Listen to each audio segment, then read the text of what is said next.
Hello, everybody. Okay, we're going to be starting in just a moment. Everything looks to be set and ready. Ah, it's been quite. It's going to be fun. It will be a fun conversation, folks.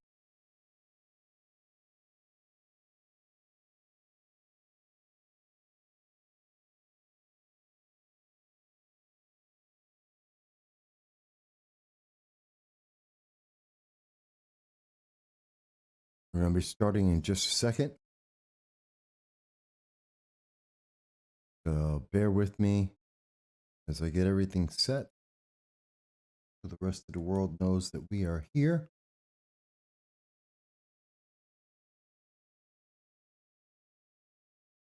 Bear with me. Bear with me. Computer wants to run slow now. Hello, everyone, and thank you for joining us. This is No Soundbites Allowed. I am your host, Michael Voss, Dragon the Southern Tier. I'm happy to be here with you today. It is November 13th, and of course, this is Sunday, 2:30 p.m., and we are doing the live stream with you. This is your opportunity to speak with us, to tell us what you think about the issues that are affecting us all. From anywhere in the world, we look forward to hearing your voice because you are important, you matter, and all we ask is that you like, share, and subscribe. That's all we ask for, because we want to hear your voice every week at 2:30 p.m., and we do this because we believe in you. We want to hear what you have to say. Happy Sunday. Thank you, Jan. She is the first one who is making a comment today, and like Jan, you too can make your own comment heard every Sunday. You can reach us on tweet, chat, and calling into the program at 607-242-9247. This is going to be fun, folks. We're going to have a great conversation. I think one of the biggest things that's obviously on everyone's attention right now is the election. I mean, the results, isn't it amazing? And I asked Dow, Jan, everybody who's watching, we're going to be talking about a lot of things. The thing that gets me whenever I look at this, I've been alive for 54 years, half a century. And for the predominance of my life, 5/6 of my life, we had an election, and by the end of the night, we knew who won. That was true of presidential elections. That was true of local elections. We're talking tens of millions of votes throughout my life could be counted by hand in a day. And now, today, we have electronic voting, we have early voting, we have scanning machines, we've got the technology online, and we can't figure out an election, an off-year election, non-presidential election. We can't get the answers for days. It's going to be, in some cases, weeks. Does that seem to make sense to anyone? Does that seem to be a better system than what we've had in the past? Because somehow it doesn't seem to be better or more secure to me. Now, I know, of course, according to all the social media giants out there, this has been the most secure, most authoritative election that has ever existed.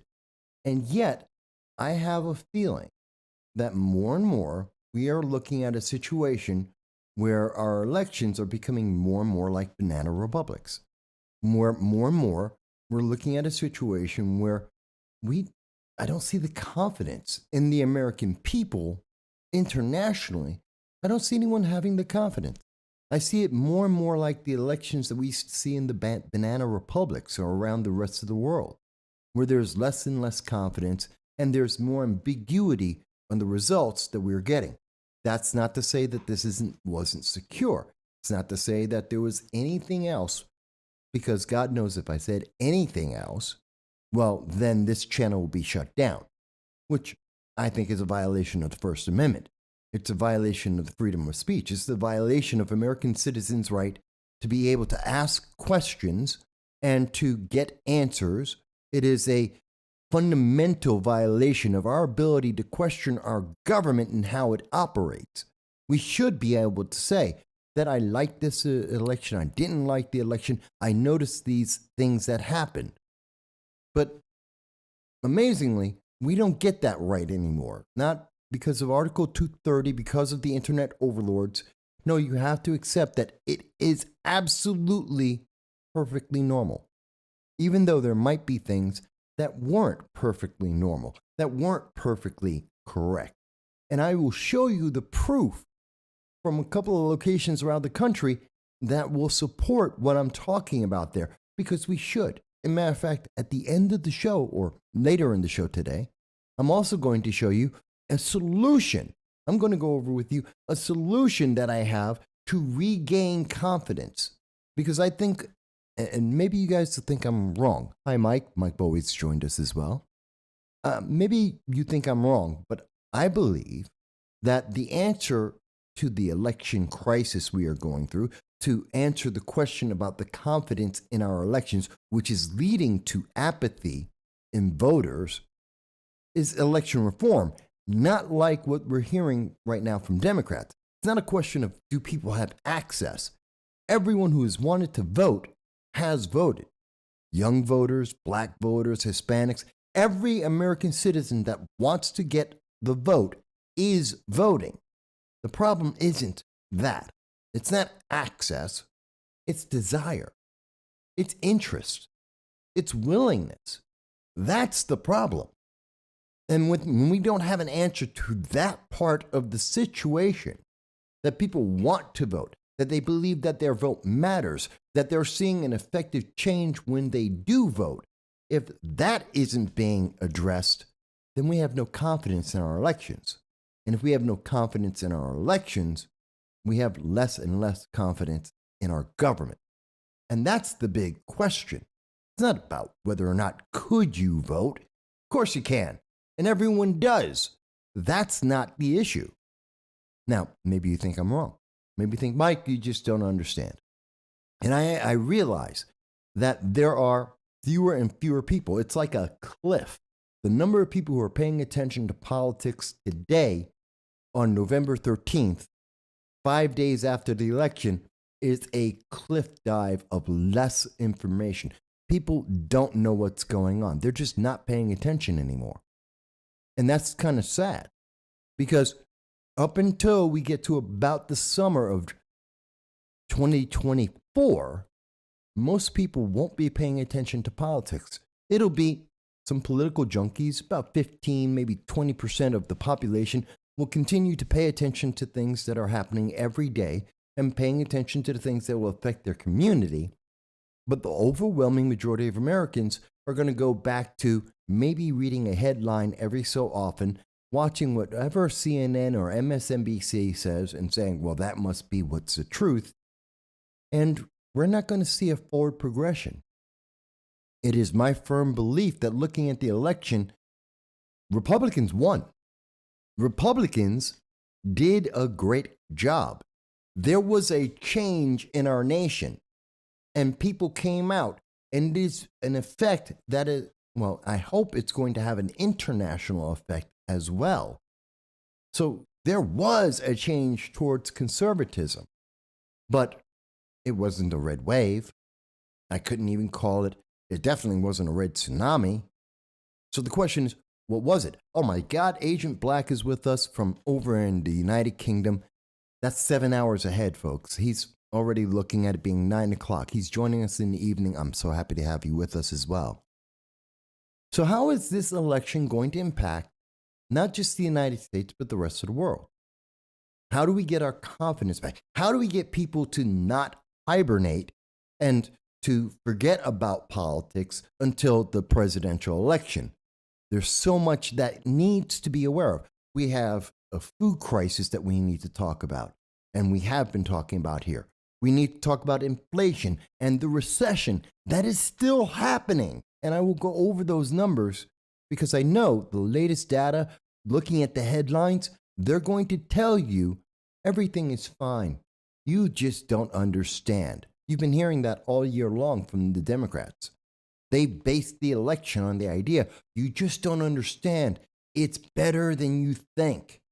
And you just need to give them more time. We heard that with what they said in Obama. They're going to Obama's second run. We're hearing it now. But is that a realistic thing? And we have to look forward to, well, we have the problems of what we're looking forward to, of all the issues that are going to be happening there going forward with the rest of the countries around the world. Now, this is why I'm here with you. And we know and you're right, Dow. Dow nailed it right on the head. We know that we are going to stay the course. We have seen that the Democrats have now decided to double down. Joe Biden, Kamala Harris are doubling down. Nothing will change. If you thought that 2 years over this last 22 months that things have gone in a negative direction, which 75% of the American people believe we are on the wrong track. And the answer we have received based on this election is we're going to stay the course, that we're going to stay on the wrong track, that 75% of Americans will be disappointed, that you're going to be upset because nothing is going to change if Joe Biden and the Democratic Party can help it. They're going to continue with the bail reform. They're going to continue with higher crime. They're going to continue with higher inflation. They're going to continue on this path of a deep, long recession. We're going to continue to not help people prepare for a food shortage that is already starting to take place globally. We're going to continue with all of the problems that we see overseas. We have no plan internationally. There is no foreign policy for the United States, and we're not going to make one. We're going to keep dropping billions of dollars onto Ukraine and foreign policy with no impact, where we don't have any horses in the race. Now, my boy says, I don't see Joe Biden stepping down now. They know they can't lose. Well, that's not true. They do know that there is no confidence. I believe it's 65%, 63% of Americans on polling on exiting the election. They said they do not want to see Joe Biden run in 2024. Now, I think Joe Biden, he sees that. And Joe Biden, obviously, ego. There isn't any president who doesn't want to run again. He wants to maintain power. But his own party have long been saying they don't have confidence in Joe Biden. He was never picked because he was the best choice. He was picked because he wasn't Trump and that he could win as a moderate. And so he doesn't want to step down, but I say again, I believe we are going to start hearing conversations about the 25th Amendment, that people are going to talk about the cognitive abilities of Joe Biden, which is kind of funny since Joe Fetterman has been elected with his cognitive disability, but yet Joe Biden's going to be removed because of his cognitive disability, his deteriorating mind, and he's going to be removed from office. And Kamala Harris will step in so that they can have Kamala Harris and Pete Buttigieg run in a tag team, which is going to be based on the idea that she is a woman of color, a woman as confirmed by some biologist somewhere, and, of course, Pete Buttigieg, a gay man. This way, they have a team that no matter what candidate is picked by Republicans or libertarians or conservatives, no matter who you pick, they can't be attacked, because if you complain about a Kamala Harris and Pete Buttigieg ticket, well, then you're ageist, you're racist, you're sexist, you're every ist and phobe that they can think of, because you can't question them. I mean, that's what we've learned over the last 22 months. You can't question Democrats. You can't bring up questions about our government or leadership if it happens to be one of the check marks that are considered to be sacred to the news media and to the progressive ideology. We've seen that. And we're going to get that going down the line. So I think that's what this election is going to lead to. Mind you, it also means that the Democrats are going to have more trouble. But let me take a step back. Let me take a step sideways. Because this election has consequences far beyond just what's happening in America. In fact, we can see right now, Joe Biden is talking about North Korea. You notice North Korea, since the beginning of the year, has fired 70 missiles. We have counted them with you throughout the entire year. In just 1 year, in 22 months, in the last 10 months, we have seen North Korea fire off 70 missiles. They have threatened Japan. They have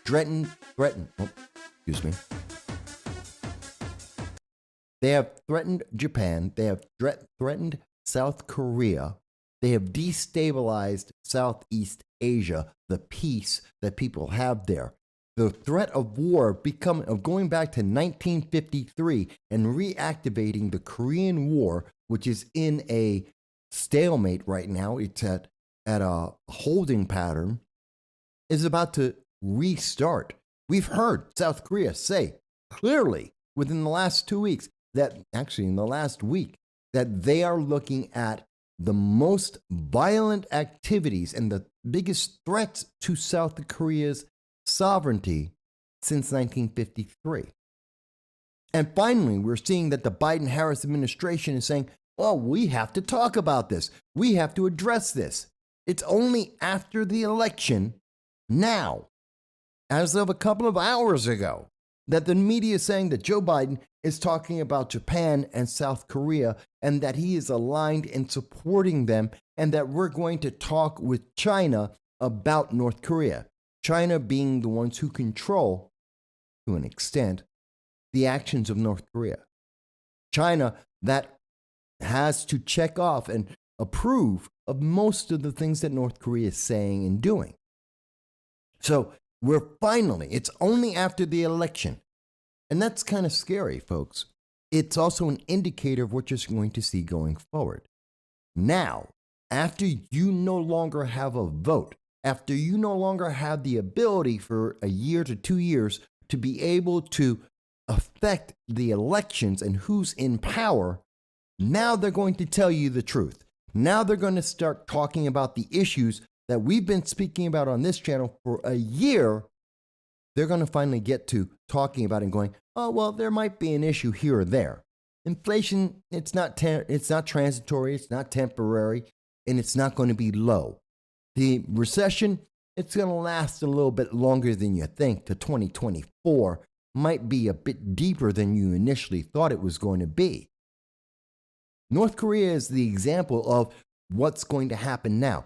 They're finally going to address some of the issues that they have to address and should have been addressed months ago.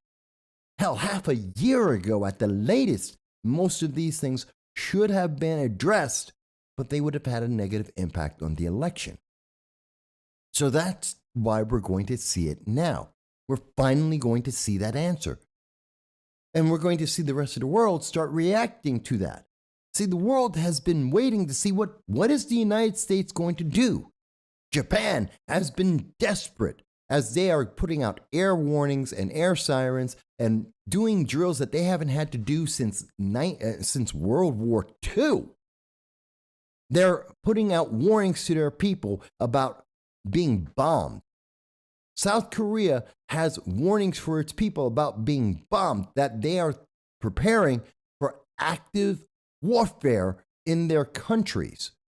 And everyone's been looking at America going, by the way, what's America going to do about this? These are our allies. These are people we are sworn and have oaths and have documents saying we're going to protect them. Where are the Americans? They've been asking that for years. For months. And now we're finally going to start seeing this. See, the world's going to start reacting because Joe Biden has no choice. And Joe Biden was so occupied with the next election that he didn't care. So he has approximately 9 months to actually put forth the international and national policy of the United States before Democrats have to start worried about the 2024 election. We have 9 months to establish what is the direction of America. And the answer, again, going back, just as Dal had mentioned, we know When Joe Biden was asked about it, the direction is going to be exactly opposite what 3/4 of Americans want. 3/4 of the world wants a different direction. This is why we are seeing Italy, Switzerland, Chile. We are seeing governments around the world are leaning toward more and more conservative governments. They're moving away from, and when I say that, I mean they're moving away from progressivism. They're not becoming Republicans. They're not going to be what we in America would consider Republican or right-leaning. They're just not being progressive. And that equates to conservative governments around the world. And they see the problem. Now we're finally going to see Joe Biden try and address that. I think it's terrifying. And this is a big deal, folks. These things are important. It's not just, when I say it's overseas, we're seeing that with North Korea. It's not just North Korea that we're finally going to get an answer to.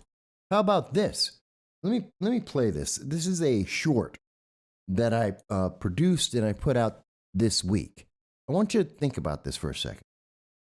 I can't. I mean, it would not be a wise thing to do in order to see if they would. But it is I'm telling you, I am determined to get her home and get her home safe, along with others, might add. When you say others, are you talking about the 5,000 Americans abandoned in Afghanistan over a year ago, or the 10,000 Americans in Ukraine abandoned this year? Which one is it? Who is less important than the basketball diversity star? Now, that's a very short little, it's a short, and we can do shorts as well, but it addresses something that Joe Biden, in his comments after the election, it gave us another direction in America. We have 5,000 Americans who have been abandoned in Afghanistan for over a year, that have been ignored. They have been forgotten. This is the closest that we have seen in 2022 that a Democrat, any Democrat, has gotten to saying something about the Americans that they abandoned over a year ago. This is the closest he got. They called them others. They're going to get others back. Now, what does that mean for American international politics? Does that mean we're going back into Afghanistan to get those Americans? Are we going to make a deal with the Taliban, ISIS, Al Qaeda? Are we going to give them more money? Are we going to give them more weapons? Because, by the way, we've created the first army, the first terrorist army of the world. That's what Joe Biden did a year ago, a little over a year ago, when he abandoned those American citizens. So now he's saying, well, he's going to get them back. We have 9 months for him to get them back. How's he going to get them back? Remember, we abandoned the Afghan women too. When was the last time you saw an article talking about the Afghan women since the beginning of this year? Well, yeah, that was a big issue. Look at your headlines from a year ago. People were talking about Afghan women and we've got to support them. We need to give them money, and no one cares anymore. No one talks about them anymore because we would have to talk about the Americans abandoned in Afghanistan as well. We don't care about that.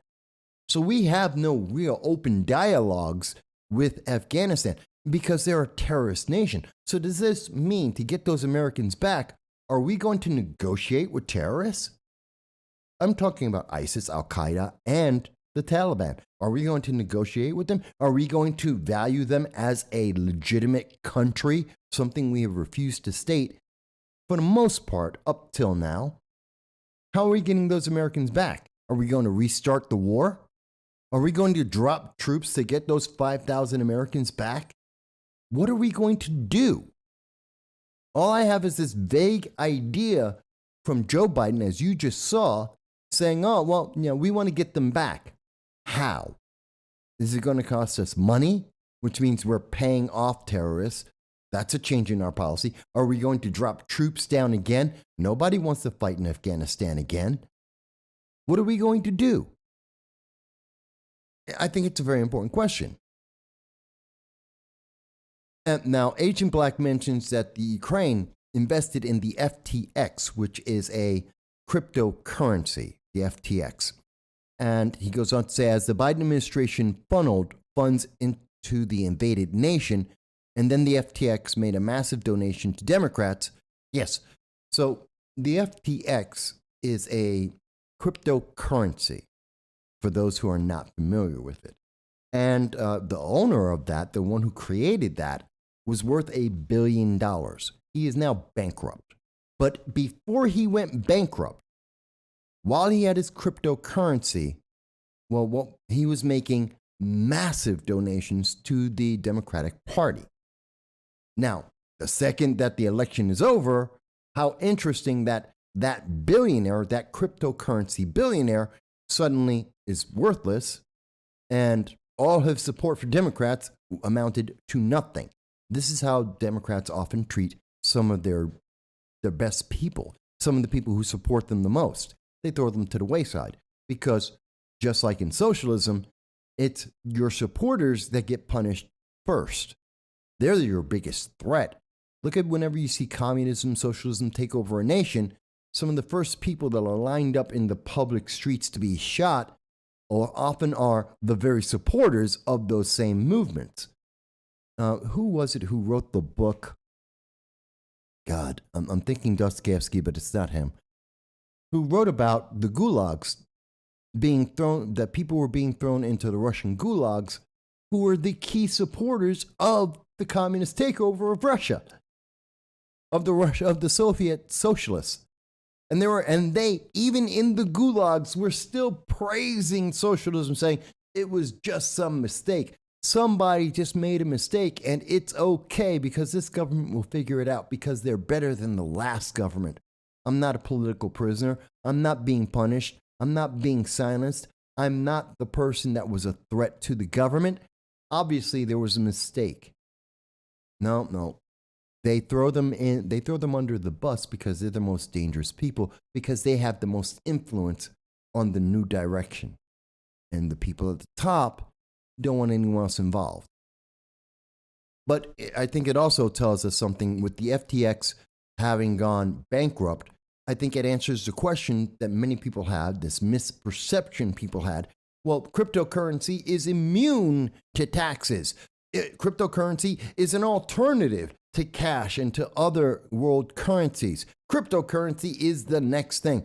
Cryptocurrencies go bankrupt just like anything else. Cryptocurrencies are not inflation proof. Cryptocurrencies, as I have long said, only have value as long as we have confidence in that cryptocurrency. And the moment you don't have any confidence in it because it has no assets, it will go bankrupt overnight. There is nothing there. That is my position on it. You may say, Mike, yes, Solitskin. Solitskin is the one I was thinking of. Thank you, Mike. But you may have a different opinion about cryptocurrency. Many people do. But I believe what we are seeing with FTX, what we have seen all year long in the depression amongst the cryptocurrencies, that they're all down 50% or more since the beginning of the year, I think you can see it is clear they are affected by inflation. They are affected by confidence. And because they have no actual asset, well, there's nothing there to support them as they fall. The moment the confidence is gone, that is the only leg they have to stand on. Now, that's me. That's my belief. You can tell me, Mike, I disagree, and crypto is the best way to go forward. But I don't think it is. But it is an alternative to make you forget about what's happening in America with our national debt. It makes us forget that we're spending $65 billion in Ukraine. We're sending $10 billion over to Pakistan to teach them about gender studies, whatever that's supposed to mean. That we're wasting money left and right, and that we have bills like the Inflationary Reduction Act, which actually increase the amount of inflation in the nation. That's something the economists have already done the analysis. It actually increases inflation. We're doing things like we have the Bipartisan Safer Communities Act. That is literally putting a dollar sign on your back. It is paying states to to take away your Second Amendment rights through red flag laws. States are incentivized to take your rights away, and it's being fueled by taxpayer dollars. But people are saying, oh, I'll just get Bitcoin instead so I don't have to worry about the dollar. That's not protection. And that doesn't save you from a food crisis. It doesn't help you with the escalating cost of energy. We're still in the same problem. See, that's the same track we have been on under the Biden-Harris administration. That's the same track we continue to be on. But Joe Biden, he doesn't want to mention the fact that we have 10,000 Americans in Ukraine right now that they abandoned. Just like he told Lester Holt in February of 2022 that he was not going to lift a finger to save any American child that's in the Ukraine. Remember that. We did a video on it. It was very clear. NBC, Lester Holt. Joe Biden says, I will not go and save Americans, which is the absolute purpose of the government. That is the reason why we have governments, to protect the people, to save the people. He could have, and we made it very clear, he could have gotten the children, thousands of children of Americans who are in the Ukraine right now, U.S. citizens, these children, he could have put a C-130. In 2 hours, he could have had a C-130 plane in the airport at Kiev. He could have been rounding up American children to take them to the Ramstein Air Force Base in Germany and to protect those kids and tell the world that plane is going for just the kids. It is to evacuate American children. Could have made that announcement, could have publicized that around the world, and American children could have been saved. And instead, he said he will leave them to die. And then just about a month and a half ago, he said it again. The State Department of the United States has come out and said, Secretary Blinken has said, those Americans have to figure their own way out. You're in a war zone. We're not going to help you. We've had the capability to get those Americans out, to get those children, at the very least, out of Ukraine, out of a war zone. And the answer was, no, we're not going to do it. Figure it out on your own. Let your kids live in a war zone. Even though the responsibility of the government is to protect those children, we're going to just ignore it. And nobody wanted to talk about it. And that's the path we are on right now. That is where we are going. Are you happy? This is what you're getting for this election. Because it wasn't a red wave, let alone a red tsunami, but it was a Republican win. Because we just barely got a Republican win, this is the path you're going to get. And I'm going to get into that a little bit more. Let me go to the comments. So thank you, Mike, for bringing up the author. And Jan says, we are on our way to social credit scores if things don't change. I believe we have them already. Jan, I truly believe. I am limited in the ways I can talk about an election in America. I'm not in Venezuela. I'm not in North Korea. I'm not in Ghana or Burkina Faso. I'm in the United States. And I cannot talk about my country's elections. And I have to be dancing about the way I speak about certain irregularities and certain errors that we have seen around this nation that I'm going to get to. And I have to dance around that. Otherwise, this channel will be removed. I will be deleted. I will be unpersoned if I don't say things just the right way. That's not right. That is the social credit score. That is punishing people for being able to speak in their First Amendment. And I am fighting that as best I can with you live publicly every Sunday and throughout the week on the videos that we do, because we believe in the First Amendment free speech. You don't have to like it. You don't have to agree, but we are not going to fall down this path that leads us to be silent. And what we are hearing from progressives is just shut up and accept it. No, I won't. I'm an American. I don't have to. And the rest of the world can watch me and watch me stand up as I say, no, I'm going to speak. You're going to speak and we will be heard. And we are being heard. Let me go on. Let me go back with some of the other comments. By the way, Hot Chicks, hello. Good to see you there. I see you with us. Hot Chicks mentions that uh, we should make all currency crypto and just turn off the lights and see the chaos. I don't agree with that so much. Dow says we have to utilize those small gains and push back hard. Proposing, publishing, and promoting legislation coming from a community level and use our representatives to push it to the state level. Well, that's kind of part of what we're going to be talking about a little bit later in the program when I will be addressing what is the answer to this? How do we get people back in, bring back their confidence, kill the apathy to get people involved in what's happening in these elections? I have an answer and I will share it with everyone. Now, you may agree with it or not, I don't know, but I do have an answer for that, and we will address that in this program a little bit later. Dow mentions insulating our communities needs to kick into high gear by spring, encouraging home gardens and improving skills.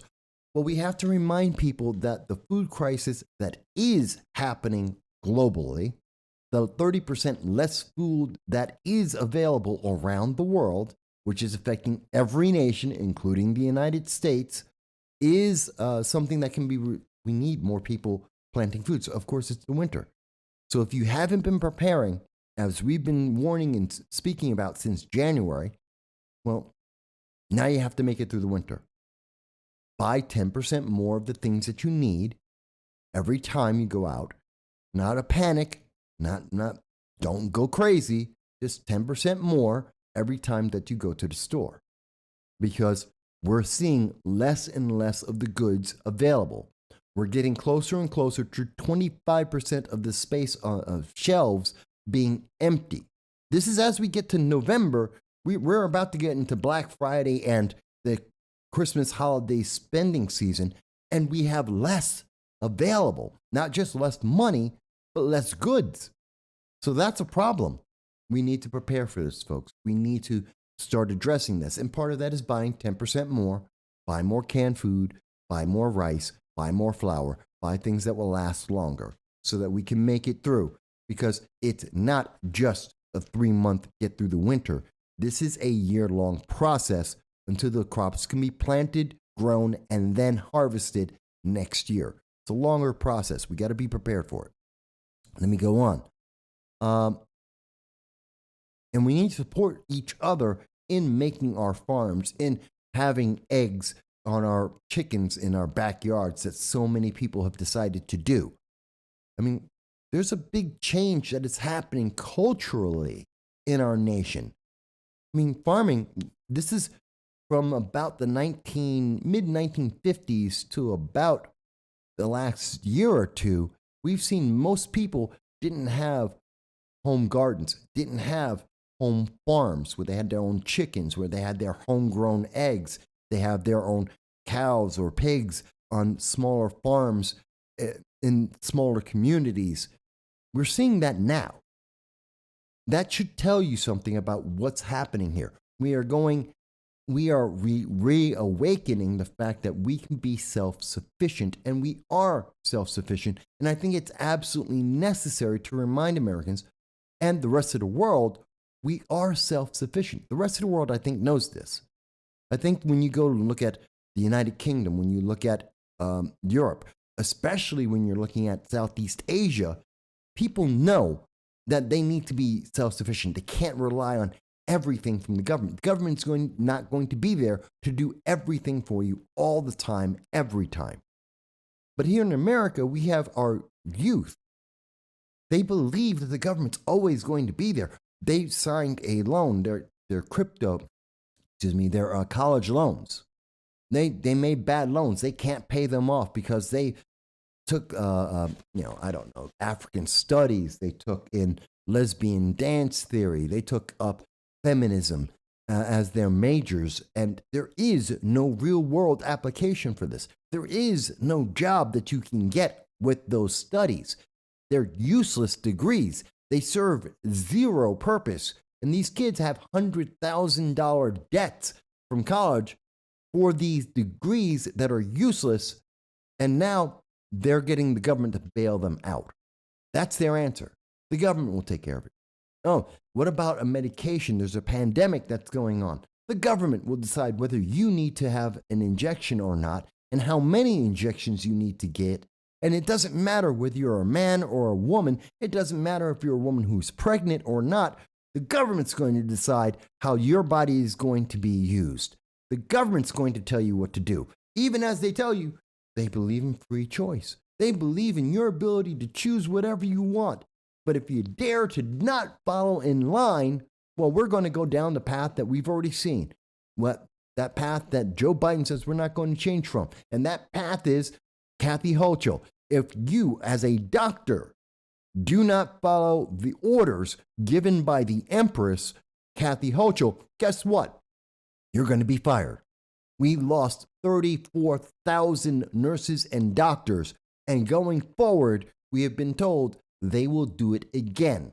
Just as we have found out that the practical progressive Eric Adams, mayor of New York City, is not following the court order that has mandated, that told him he was wrong to fire city employees, that's police, fire, all the city workers that he fired. He has to rehire them and has to pay them their back pay. And he's not trying to do that. He's avoiding that. It looks like he will not comply. This is the path that we're going to go down. This is where the Democrats are leading us. More of the same. More of the government dictating whether you can work or not because it depends on did you obey or not. That's where we're going. God help us if that's what's going to be happening. And if you can disagree, folks, the phone line is on. You can call into 607-242-9247 at any time. And you can say, Mike, I don't agree. You can tell me, Mike, you don't have that evidence, or I don't agree with the evidence that you're presenting. I'll be happy to talk with you about it. I'm happy to hear your voices. But I have to tell you, something is off in this. Because it's not just that they're not paying attention. It's the fact that the polls were dead wrong, which makes me less confident. And this is more of the path that we're going to see. This is part of what's not going to change that Joe Biden says. It's not going to change. We're going to continue to see polls that have nothing to do with the results that we have seen. These are the preliminary numbers. Kathy Hochul, 52%, Lee Zeldin, 46%. This was a race that a day before the election, Lee Zeldin was showing that he was winning by 3%. What happened? Where did that come from?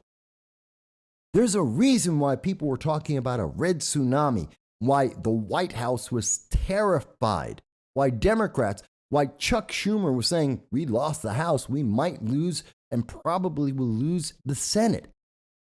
Why did they think that? Because every poll of every organization said the same thing. There wasn't a single poll that wasn't saying that. You know who said that there wasn't going to be a red wave, that there was going to be a blue wave instead? Joe Biden and Michael Moore. Let me be correct. Michael Moore, Nancy Pelosi, and Joe Biden. Those are the only three people. Everyone else was saying, that's just not what we're seeing. Every poll, every person that was asked a question, and yet we have a very different result. We're not talking about 1 or 2% away from what the polls were saying. We're not saying 5% away from what the polls were saying. In many cases, we're seeing 10%, 15% differences between what the poll told us and what the public is seeing. Why is there such a discrepancy? Was it young voters? Was it the media asking the wrong question? A media that is left-leaning. If anything, you would have expected that the media would have been confirming what Michael Moore and what Joe Biden were saying.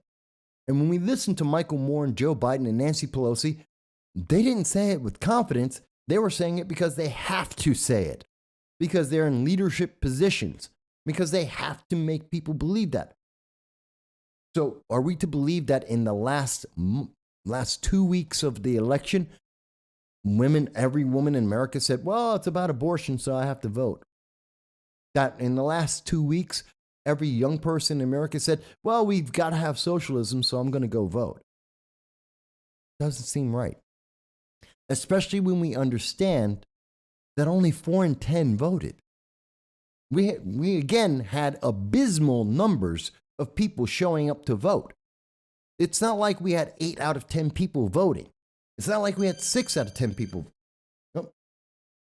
And one of our first calls for the day, this is Michael Voss, Dragon of the Southern Tier. And let me ask, what is your first name call? Hey, Mike's Jason. Hey, Jason, what's going on? Yeah, just some opinions on the election. Sure. You talk about the younger, demographic, and I was kind of thinking about, them. I mean, they generally younger generations generally are more, progressive, more liberal, Yeah. in their mindset and their thinking. Almost always. But a lot of people were saying that, because of the inflation and everything that was happening, that there would have been a larger, move to the right. And I think that one of the things I think that happened, that I kind of was looking at that didn't trigger, and I kept because I always look at the economy and inflation, the way that it hurts and hits people, is that when you were looking at like the stock market and that was going down, that was hitting, older generations and people who were, heavily invested in that portion of the economy. Yeah. And then it was also hitting people, with fixed income, again, older people. I mean, there was a distinct, cutoff. I mean, if you were, basically anything, 45 and older, I mean, you completely swung, to the Republicans just really hard. But then, on the other end of the spectrum, when you think about those, besides for those investments, the biggest concern about the younger generation is really whether you have a job or not, and the fact is, though, is that we really did, have a very low unemployment rate. So even with the massive, increase of, inflation, everybody was employed, for the election. And I think that right there, as far as the economy, that was, one of the main triggers that caused, So they the didn't election feel it. to go the way it went. So they didn't feel it because they're working, so the economy must Yes. be good. Yes. And they Maybe. still, yeah, and they still believed in the concept, that, inflation was transitory, from some of the things that were pitched to him, because, when he could point to the gas prices going down, they were like, well, it is going down, so they were satisfied with that answer, and then even now, this is when you have the latest CPI number coming out. I mean, granted, the stock market is its own beast, but I mean, that basically broke a record in the last 2 days, Thursday and Friday, with the greatest increase since 2008 in a 2-day period, and so just a little bit of a decrease, in the, the CPI and the inflation rate basically just, send everything going crazy.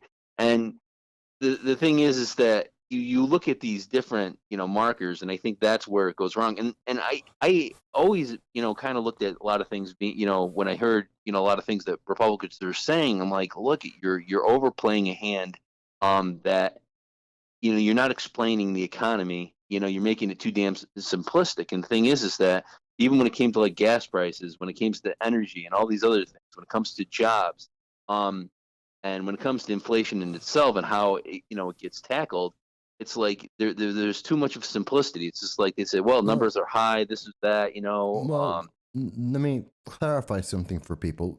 I'm showing it on the screen right now. Currently, the average price for gas is $3.77. A year ago, we saw that it was about $3.40.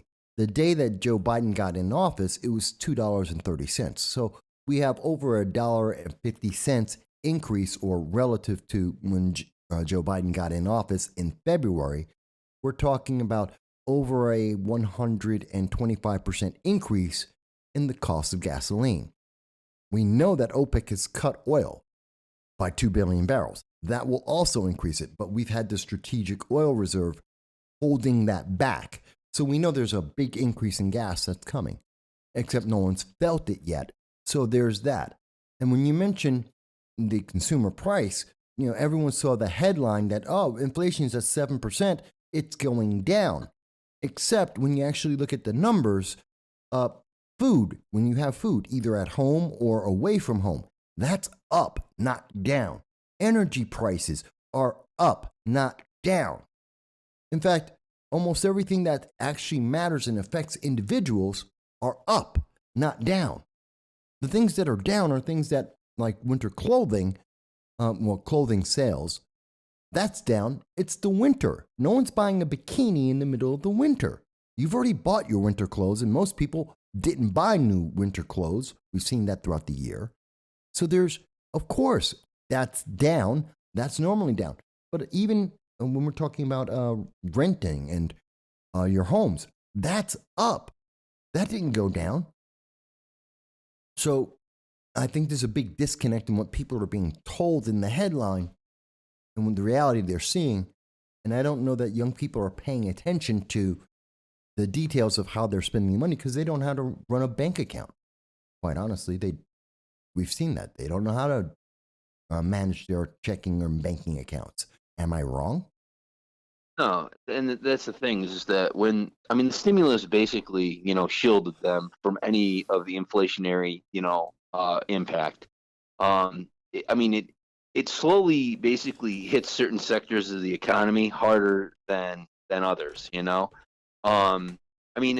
part of the, and so like again that demographic, was shielded, and the thing is biggest concern about them, when they're trying to start out their life is just getting into the force. And like I said, even when it comes to maybe them thinking down the future, maybe they want to buy a house, they want to do all this other stuff. They don't think, that this is going to last. They still see, that it's going to be, getting easier. The prices are going to be coming down, and that's, everything's going to be fine. It's not until, they lose their job and then things start to spiral that direction.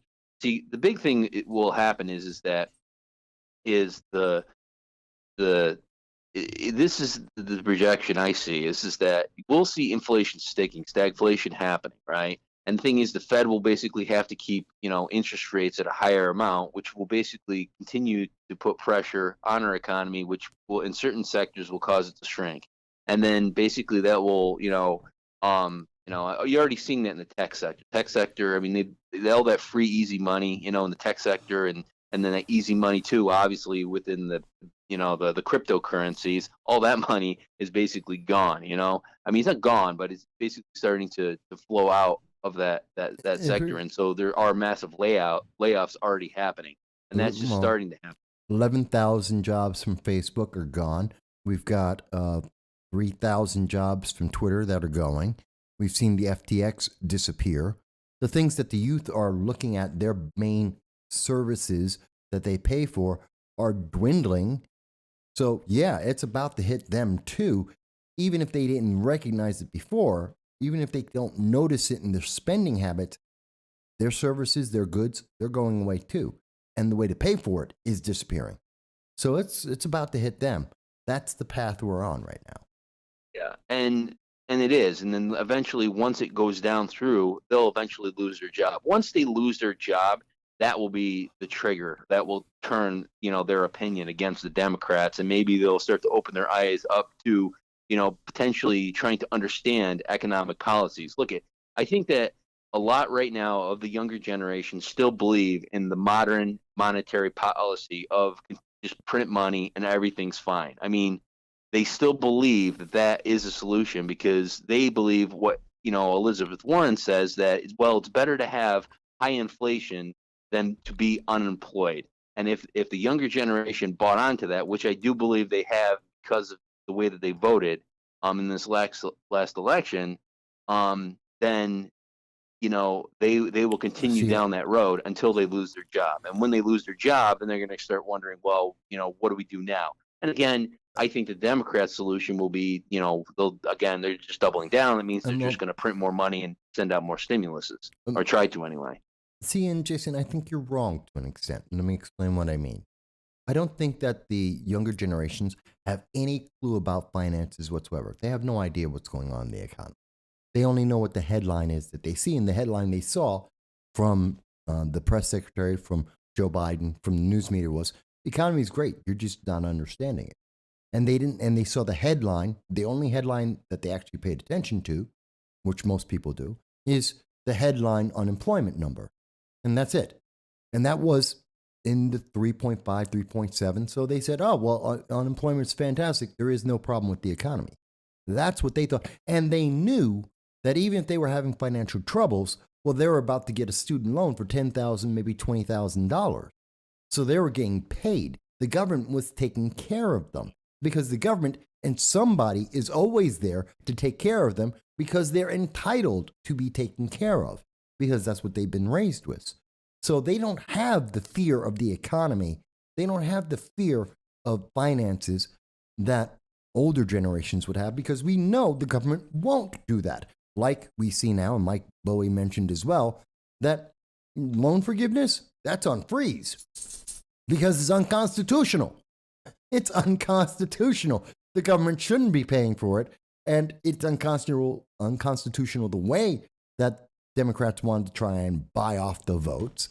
And now after the election, we're seeing the reality. The reality is, oh, it was the promise. You know, it's before the election. We get the promise. You're going to be safe. The economy is going to be good. Everything's going to be secure. After the election, as we predicted, we're starting to see the answers.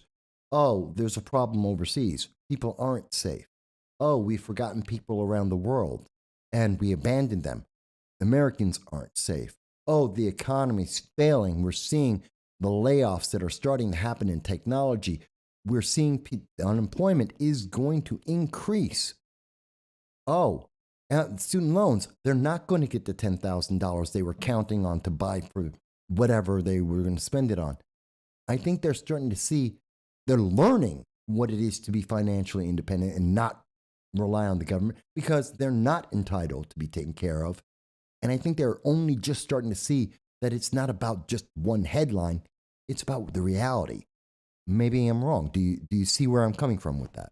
No, I absolutely do. And the bottom line is that people aren't going to be educated or really look into things if they feel that their life is good. And like I said, when I was saying, modern monetary policy, that's what Elizabeth Warren pushing and preaching and actually delivering to the young demographic. And they are eating it up, and it is to them benefiting them, even though they don't actually know what it is. It won't be until they lose their jobs and then they have questions. It's where those questions that they have will have to be answered by more conservative economists, basically telling them why these policies failed.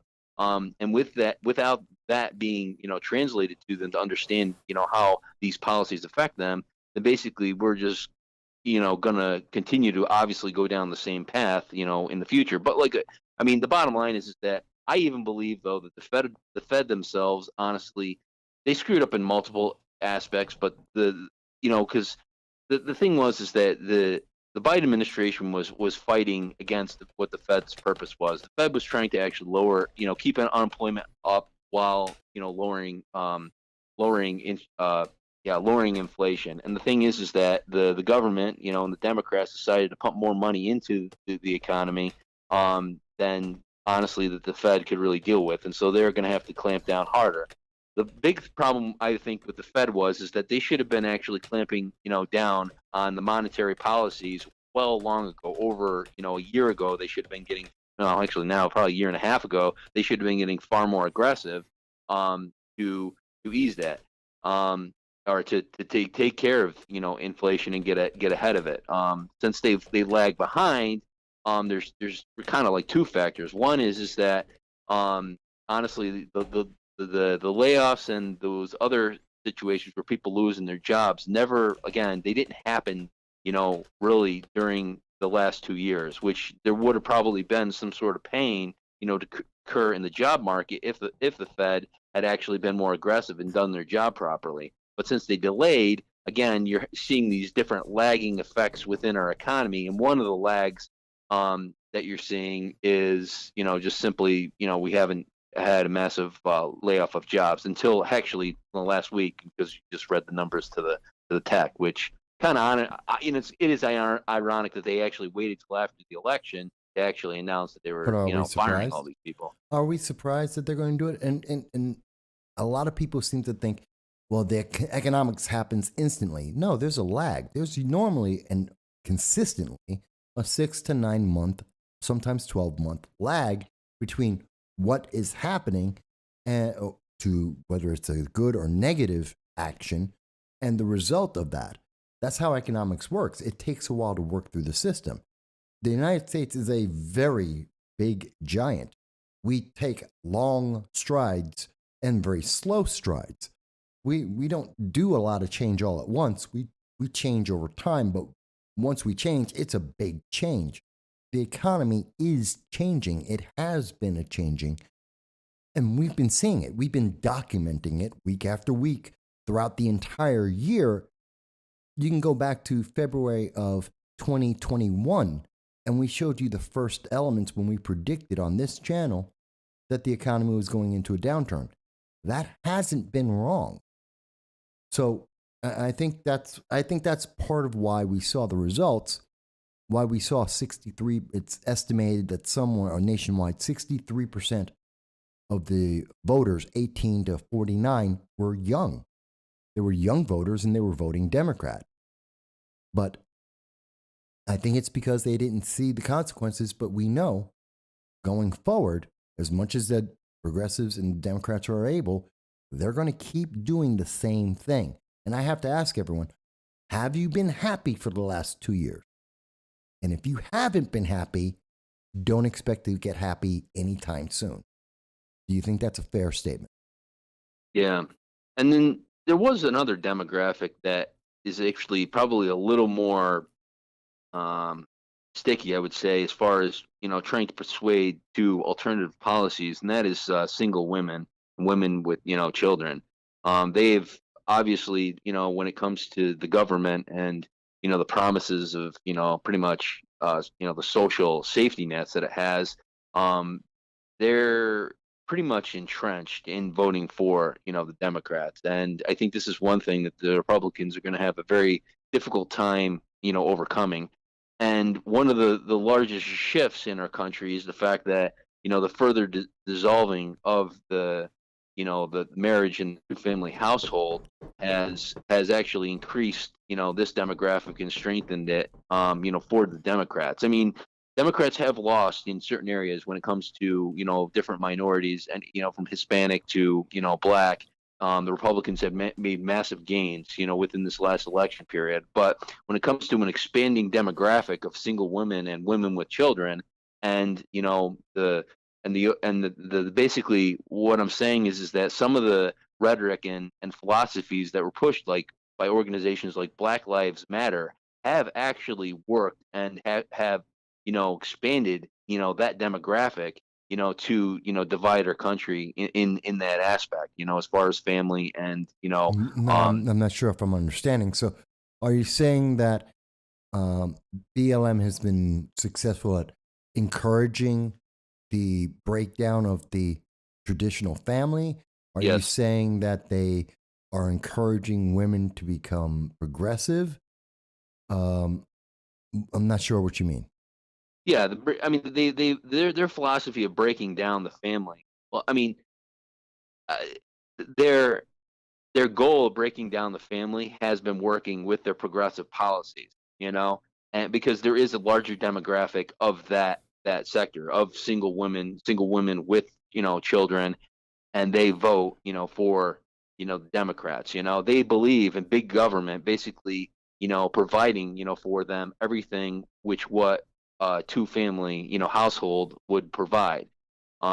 Because when you look at the statistics, in a lot of aspects, is that they feel in certain aspects that they want to have the wealth, of individuals women who are married, yet, they're not able to do that without massive, subsidies, from the government to basically support their lifestyle as if they are married.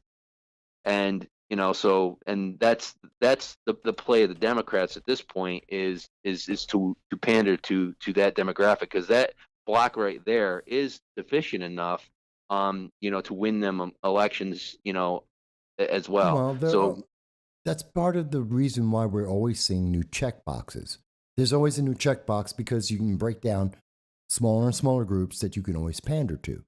So you have your trans, you have your black women, you have your gays. It just breaks it down, Fat, there's those who are fat or overweight, those who are tall, skinny, short. There's always another group. And Yeah, the more but you break it down, the more you can say, but I promise all these people they're going to get something. Even though they don't get it, there's always another group that you can pander to get their votes. yeah. Well, that's the thing though, is that the black Hispanic route that they were constantly going to try to get a coalition around is completely collapsed and fallen apart at this point. I The wouldn't thing say is that if completely. they continue to double down on basically these social policies, the same social policies that they put back up in the 60s and the 70s, which basically destroyed the family. They will continue to basically be able to maintain power, because those are the policies which create the havoc, which basically they always have the solution for, which basically creates more of the problem, which again it gives them the solid voting block. But again, they're losing that solely based on race, so they can't.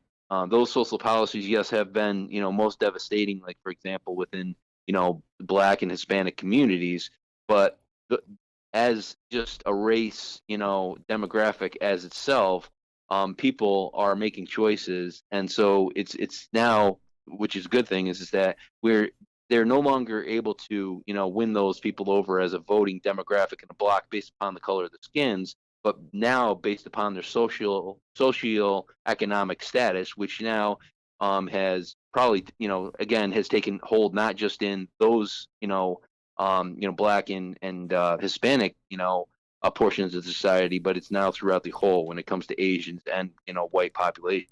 No, The single mother is in all those demographics. I wouldn't say that. I wouldn't say that because we're still seeing that black and Hispanic minority voters are still overwhelmingly, especially if they're younger, voting Democrat and progressive. So that hasn't changed. That doesn't mean that there was a Republican wave of a sort. We're seeing they've gone from about 8% voting for Republicans, minorities, to about 13%, which is a huge increase nationwide, the early numbers are saying.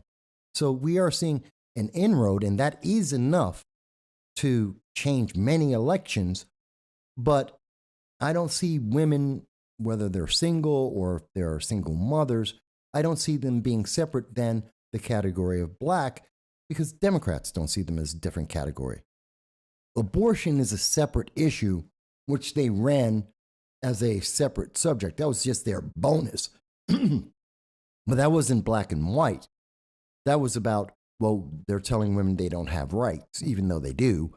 And it was fear mongering. But they stayed true to the race card message that is CRT, that is critical race theory, that has been taught to our kids for generations. And I've listened to several progressives over the last couple of days that have been telling me, no, you just don't understand how racist everyone is. I mean, by the way, if you think that Joe Biden is now going to turn around, let me ask you, Jason, do you believe that Joe Biden is now going to turn around and stop saying that half of America is racist? That half of America, for asking questions or believing in an America First ideology, that they're not evil? No, and he's going to say you still ain't black until you vote for him in the next election. So, I mean, he's not going to stop. I mean, he'll continue down the rhetoric. That's one of the things that actually strengthens a lot of conservatives is the fact that they're going to continue down the same path and push these very progressive ideologies, which actually further, polarize certain demographics, and especially, just parents as a whole. I don't think it did strengthen us because we didn't show up. We didn't show up in the elections. Well, I mean, I don't know who did, and who didn't, or you know what I mean. I don't know the stat. I haven't looked at the stats, so I haven't really examined it. But I do know that in certain demographics did move, But again, I think that when the apathy in my eye was simply because basically people were employed that was the situation. If people lost their jobs, as they're going to, I believe, within the next, I would say we're going to get pretty good, maybe in 6 months, we're going to see some pretty good job losses. And at that point, I think then, people's tune is going to change, and the question is what policies will be implemented, that will change this. And honestly, nothing really can be done at this point except for just enduring the pain. Again, the only thing that really could have helped decrease inflation in any sort of way is getting a hold and a grip on our energy, and that ain't going to happen. I mean, the Biden administration, now still has their claws and everything. They think they've been vindicated, and he's never going to drill. He's never going to open up any sort of energy. Energy prices will go up unless he crashes the economy so bad that, the worse the economy, the lower, gas prices will just be, because people just won't be driving, and, factories won't be producing. To an extent. Let me ask you this, and then I'll let you go, because I know other people may want to speak about this. When you went out to vote, I know you're in the southern tier of New York. Did you notice that there were mobs of people? Were there any mobs of people that were trying to influence the way people were voting that you saw? No, I didn't. I mean, that's the thing, is when you were telling me about some certain groups or when you had your show, after election, or you were talking about different progressive groups, intimidating, people at certain polling areas, I didn't see any of that myself, so Okay. I can't speak on it. All right. Wasn't sure. A lot of people did. I have heard from several people about that, and I have confirmed it, and I'm going to talk about that in just a second. Okay. All right. All right. Have a good one, Mike. All right. Thank you, Jason. Yep. Bye. Now, folks, just like Jason, you too can call in live at 607-242-9247. It is a different number than we've done throughout the year. We couldn't keep two phone lines, too expensive. So it is 607-242-9247. You can call in from anywhere around the world to speak about whatever you think is important, what you think are the views. Whether you agree or disagree with me, that's perfectly fine. I will hear you out no matter what. This is about a conversation across America. And I think part of that conversation is about the voting. How do we get back the confidence? We know we're on a path that is not going to change. Joe Biden, the Democrats have already told us they're not going to change. They don't believe that there was a mandate. They don't believe that your vote told them they should do anything different than what they have been doing for 22 months. The same actions that they have done that have led to higher inflation, led us to a recession, that is leading to jobs being fired. We're starting to see that happening. That has led to global instability and Americans being abandoned around the world. They think that's fine. They think that you don't care because of the election, because only 4 out of 10 people went out and voted. That's what they believe. And when I say that, here's New York State as an example. Bluer than blue, New York State, 43% of people voted. Is that the lowest we've seen recently? No, that was 2014 when we saw about 33% of people that voted. But it's still miserably low. This is horrible. 6 out of 10 people do not count. They have no voice. They are meaningless. If you're watching this program and you did not vote, you have no voice because you didn't vote. And Democrats are saying, well, 6 out of 10 people don't care. They're perfectly happy with higher inflation, with a recession. They're perfectly happy with gender identity politics, with people being demonized, with people being attacked online. They're happy with all of it because you didn't vote. If you did vote, they would have said, oh, well, there's a mandate out there. But there wasn't. Not even half the nation voted, which means they can't even say, well, the majority of Americans. No, they're going to say, well, it was just because MAGA Republicans are evil and racist. And so the racists came out and vote, but there's more people who aren't racist. This is the message that progressives are talking about amongst themselves. This is the message that Democrats are putting out there. That's what you're hearing from Kathy Hochul and Joe Biden. Alexandria Ocasio-Cortez. It was just those were the racists, and there's a lot of them. But don't worry, everyone else didn't agree. There is no mandate. America isn't racist. They didn't win. That's what they're saying right now. This is what they're trying to convince everyone. And you have to be aware of that. And it's because 4 out of 10 people voted, not just in New York State, but across the nation. That's it. It looks like about 45% of people across the nation that could vote did decide to vote. Not because they didn't have access. We had the access. People were able to vote early. They voted by mail. According to The View, we saw that moms were filling out the forms and mailing it in for their kids to vote. By the way, that's a crime. On The View, when they did that, if that is correct in the way she described it, she committed a crime. That's election fraud. But that being said, we are seeing people have gone out and voted. Blacks are voting as much, if not more. In Georgia, blacks came out in slews to vote. It's not that people don't have access. That has never been a problem since about the 1980s in America. That's not the problem. And unlike Joe Biden, who said last year that blacks and Hispanics are too dumb to be able to use the internet, he said that to Don Lemon on a CNN town hall, that black people are too dumb to know how to use the internet. Well, the fact is we do, and we do go out and vote, and we did vote in as much as we has always voted.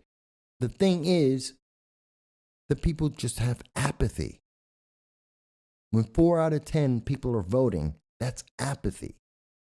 And that's our biggest problem.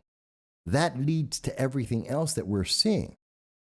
Now, I do have to mention that there is something, and I mentioned it to Jason for a couple of reasons, because we saw in many places there were questions, like in Monroe County. Now, this is from Brian Sharp, who's a reporter, and he covers business, and he was talking about Monroe County and the GOP election commissioner, saying, hey, we have lots of checks and balances that are built into our system. Nobody should worry about your vote. Unfortunately, the reporting system didn't work. Well, how can I not be worried about my vote if the reporting system isn't working? Now, the answer to that is, well, it's the reporting system, not the voting machine. So your vote was counted, but they just can't see the count. Well, that's the same thing.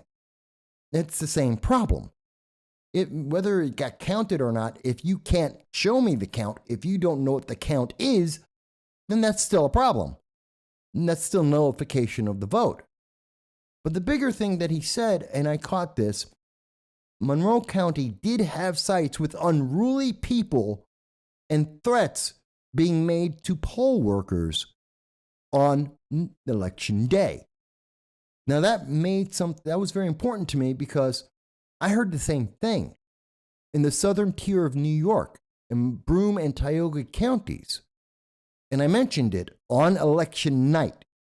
At 7:50 election night, I was able to hear and start to confirm that there were groups, allegedly Citizen Action and Progressive Leaders of Tomorrow, far left organizations, were going out to multiple voting locations in Tioga County and in Broome County, standing 101 feet away from the polling location, literally the exact limit by law, and they were interrogating and intimidating voters. They were doing this on behalf of Leah Webb, who won the race for the New York Senate seat, which is held by Democrats. Now, you may say, Mike, well, how can you be sure of that? Are you sure about that? I confirmed this, and I put out the video discussing this on November 9th. In fact, I believe I'm still the only one in the news media that actually addressed this. Yeah, I confirmed it 4 separate times. The Board of Elections was called down to multiple locations. They were notified of multiple locations where small groups, small crowds were screaming and shouting advocating for a candidate, asking voters who they're voting for, intimidating those voters, trying to convince them to vote for Leah Webb. And there are allegations, unconfirmed, that some individuals were offered money for their vote to vote for Leah Webb, approximately $20 as the allegation goes. That I cannot confirm. And I say that straightforward. I cannot confirm whether individuals were being bought or the votes were being bought directly by the Leah Webb campaign and their supporters.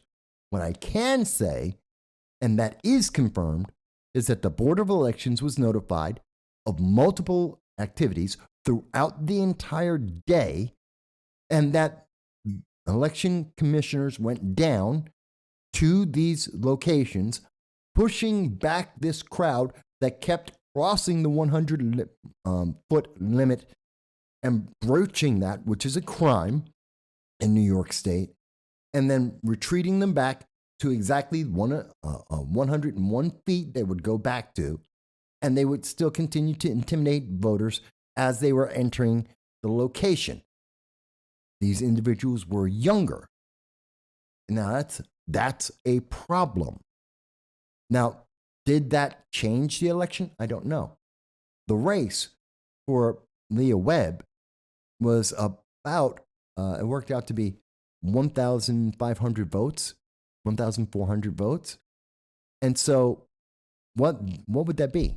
100, 150 people throughout the day at 10 different locations, 15 people at 100 locations throughout the day. Doesn't take a lot of people to be turned away, to force them to decide not to vote, or to force them to intimidate them to think that they have to vote a certain way. Otherwise, these guys are they saw their face, and they're going to come out and they're going to come after them because there's no trust and confidence in the security of our elections. That's a problem. And the news media, the major mainstream news media throughout southern New York, knew this was happening. They knew about this. This is on top of irregularities we saw in Pennsylvania, in Lucerne County, where they ran out of paper. You run out of paper before an election. An election you've been preparing for all year long. But they ran out of paper. And then there was the irregularities throughout all of Arizona, where 20% of machines weren't 20, 25, depending on what you were looking at least 20% of the machines were not recording votes. That 1 out of 4 votes weren't being counted at all, that it just didn't exist. Oh yeah, remember that? And people were threatened. Literally, there was a guy on YouTube, and I showed that, I think, on this video or another video I had done earlier in the week. There was a gentleman who actually, all he did was he recorded a poll worker informing the public in Arizona that 1 in 4 votes were not being counted, that the machines would not register 1 in 4 votes on average, and that they were trying to make up a new system on the fly to try and account for that, to still count those remaining votes, those votes that were in question. And so he recorded that, put that out for the public, and he was threatened by Democrats to be arrested for sharing that information with the public. A public announcement from the election poll workers at the site as the problem existed. This is where we're going. This is more of the same. This is what the same is. You're going to be demonized going forward. Just like the unvaccinated were demonized by Joe Biden until we found out they're not the problem.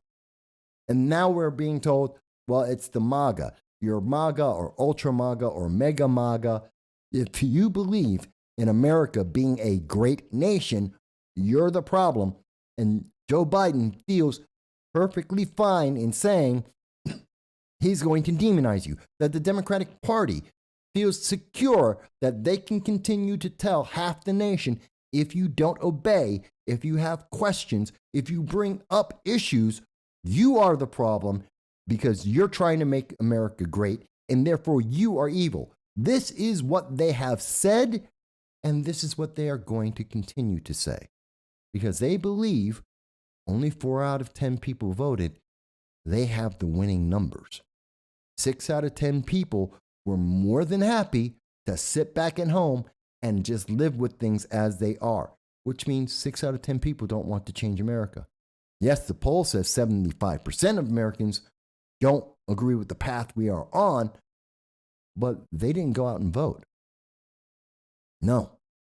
So 6 out of 10 of Americans are perfectly fine with everything that is happening right now, with people being demonized, with people being targeted, with our economy falling apart, with the world rogue agents that are acting absolutely insane, trying to get us into the Korean War started back up and possibly having 3 regional world wars. Something that we have been warning about for quite some time. Remember, we've said all year long that it's not World War III, it's 3 world wars, 3 regional wars throughout the world. And we've highlighted that North Korea, along with Russia and Ukraine, those are 2 of the 3 that we were looking at. The third one is probably the Middle East, likely with Iran, possibly with Syria, that is the 3rd regional war that could be going on that will disrupt the world. And the Biden-Harris administration do not have the ability to deal with it, but they also feel the pressure to deal with it. They pushed it off until after the election, and the election went largely in their way, not because Republicans didn't win, we didn't win enough. And more importantly, the majority of Americans didn't speak. They had nothing to say about it. This is why voting is so important. Because the answer that was given to Democrats, that was given to the nation, is that 6 out of 10, 60% of Americans are more than happy to just let it go. They'll just deal with it as is. They're perfectly fine with everything that is happening right now. And you may tell me, well, Mike, that's not true. People are pissed off all over the place. Well, it is true because they didn't vote. When 6 out of 10 people didn't vote, then this is the path and they must be okay with it because they did not vote, which means they don't have a voice. It means they are willing to follow and they are willing to comply. That's scary. They have nothing to say about these elections. Even if they wanted to vote Democrat, even if nothing else had changed, and this is the thing to keep in mind, even if 8 out of 10 people voted and absolutely every result across this nation stayed exactly the same, that would be an entirely different statement. That would be a mandate. That would tell us where America is going. That would tell us that people actively want to see more of what the Biden progressives are doing. Instead, we have 6 out of 10, the majority of Americans who are saying, do whatever you want, it's okay. They will live with anything that you do. They have no thought whatsoever. They will just obey. That is scary. That's terrifying. And that should give no confidence to anyone in the world. When 6 out of 10 people in the freest nation in the world are willing to say, we just obey. Doesn't matter what it is, doesn't matter what's happening, doesn't matter how it affects us, we just obey. That's terrifying, especially as we see actively confirmed 4 separate times, 4 independent, reliable sources, including the Board of Elections, including a commissioner of the Board of Elections, that have confirmed to us that we have people who are actively going out and intimidating voters. By the way, the people who were intimidating the voters in Broome County and Tioga County on the behalf of the Leah Webb campaign, they didn't get arrested. Not one arrest was made. They violated the law. Not one investigation has been started. Not one person has been arrested. But they broke the law. That is a fact. We know that these were supporters. In fact, there was calls made by the Board of Elections to the Leah Webb campaign telling the Leah Webb campaign to stand down, to have their supporters stand down, to stop intimidating voters, which kept happening. And the media did not want to tell the public that the Leah Webb campaign were out there trying to intimidate people to vote Democrat and to vote for her. They wouldn't tell anyone. They haven't told anyone since. This factual information was omitted from the public because it could change an election. And I would dare say, maybe it should have. Maybe you should have been notified of that. And maybe if the public knew that a candidate was relying on a group of individuals, radicals, who are out there saying you have to vote Democrat or else, then maybe that candidate shouldn't be the winner. Maybe. Maybe more than 4 out of 10 people would have actually got out and voted and made it and either confirmed that that's exactly what they want. They want a candidate that will go out and have their supporters intimidate, or maybe they'll reject them. It's kind of like when I was talking about Josh Riley in his run for the New York 19 that he lost. And I hope that in part, when I did my video and I showed the voters the fact that he was willing to accept the support of someone who is racist, sexist, and homophobic, because I dared to question Josh Riley, and Josh was more than happy to be silent and to let that person attack me and to try and intimidate me into silence. And people saw that evidence that still remains up on the channel. You can see it yourself. That he remained silent. People saw that. And I like to believe he lost by 5,000 votes.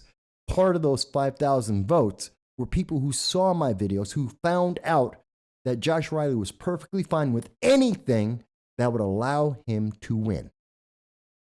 By the way, Josh, you still have my phone number. You still know me personally.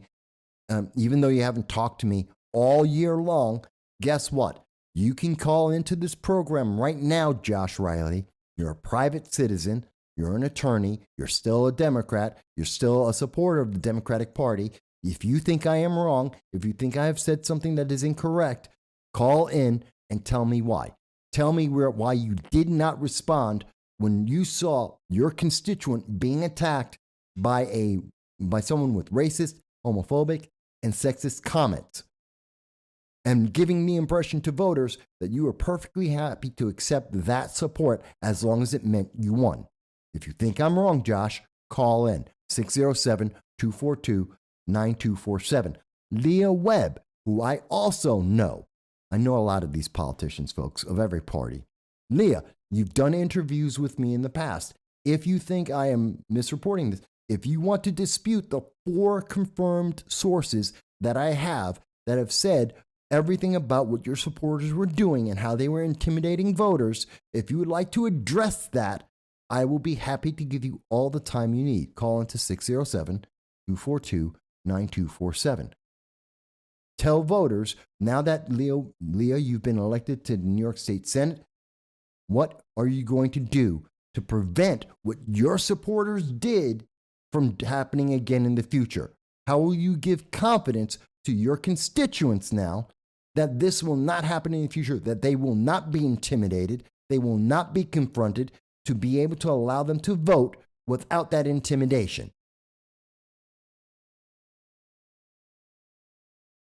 Not only do I not expect to hear a comment tonight, I do not expect to ever hear an answer to that. Because we have seen the Democratic Party at this time doesn't care. They just want to win, whatever it takes, just like we saw Hillary Clinton mention. And I was bringing it up before, and I'm going to get to the comments in just 1 second. Actually, let me get to the comments right now. So, Dow mentioned that he had noticed that there was a ballot machine hiccup at his polling location, and it looked like a paper jam. But the ballots did get accepted, not on the first go, but it was eventually accepted. but that was the only oddity that they had noticed.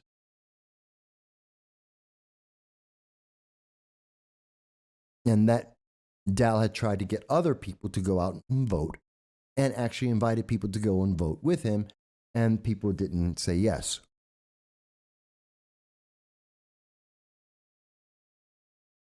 Dow says Israel is being reportedly targeted by Iranian nuclear site. Oh, they're targeting Iranian nuclear sites.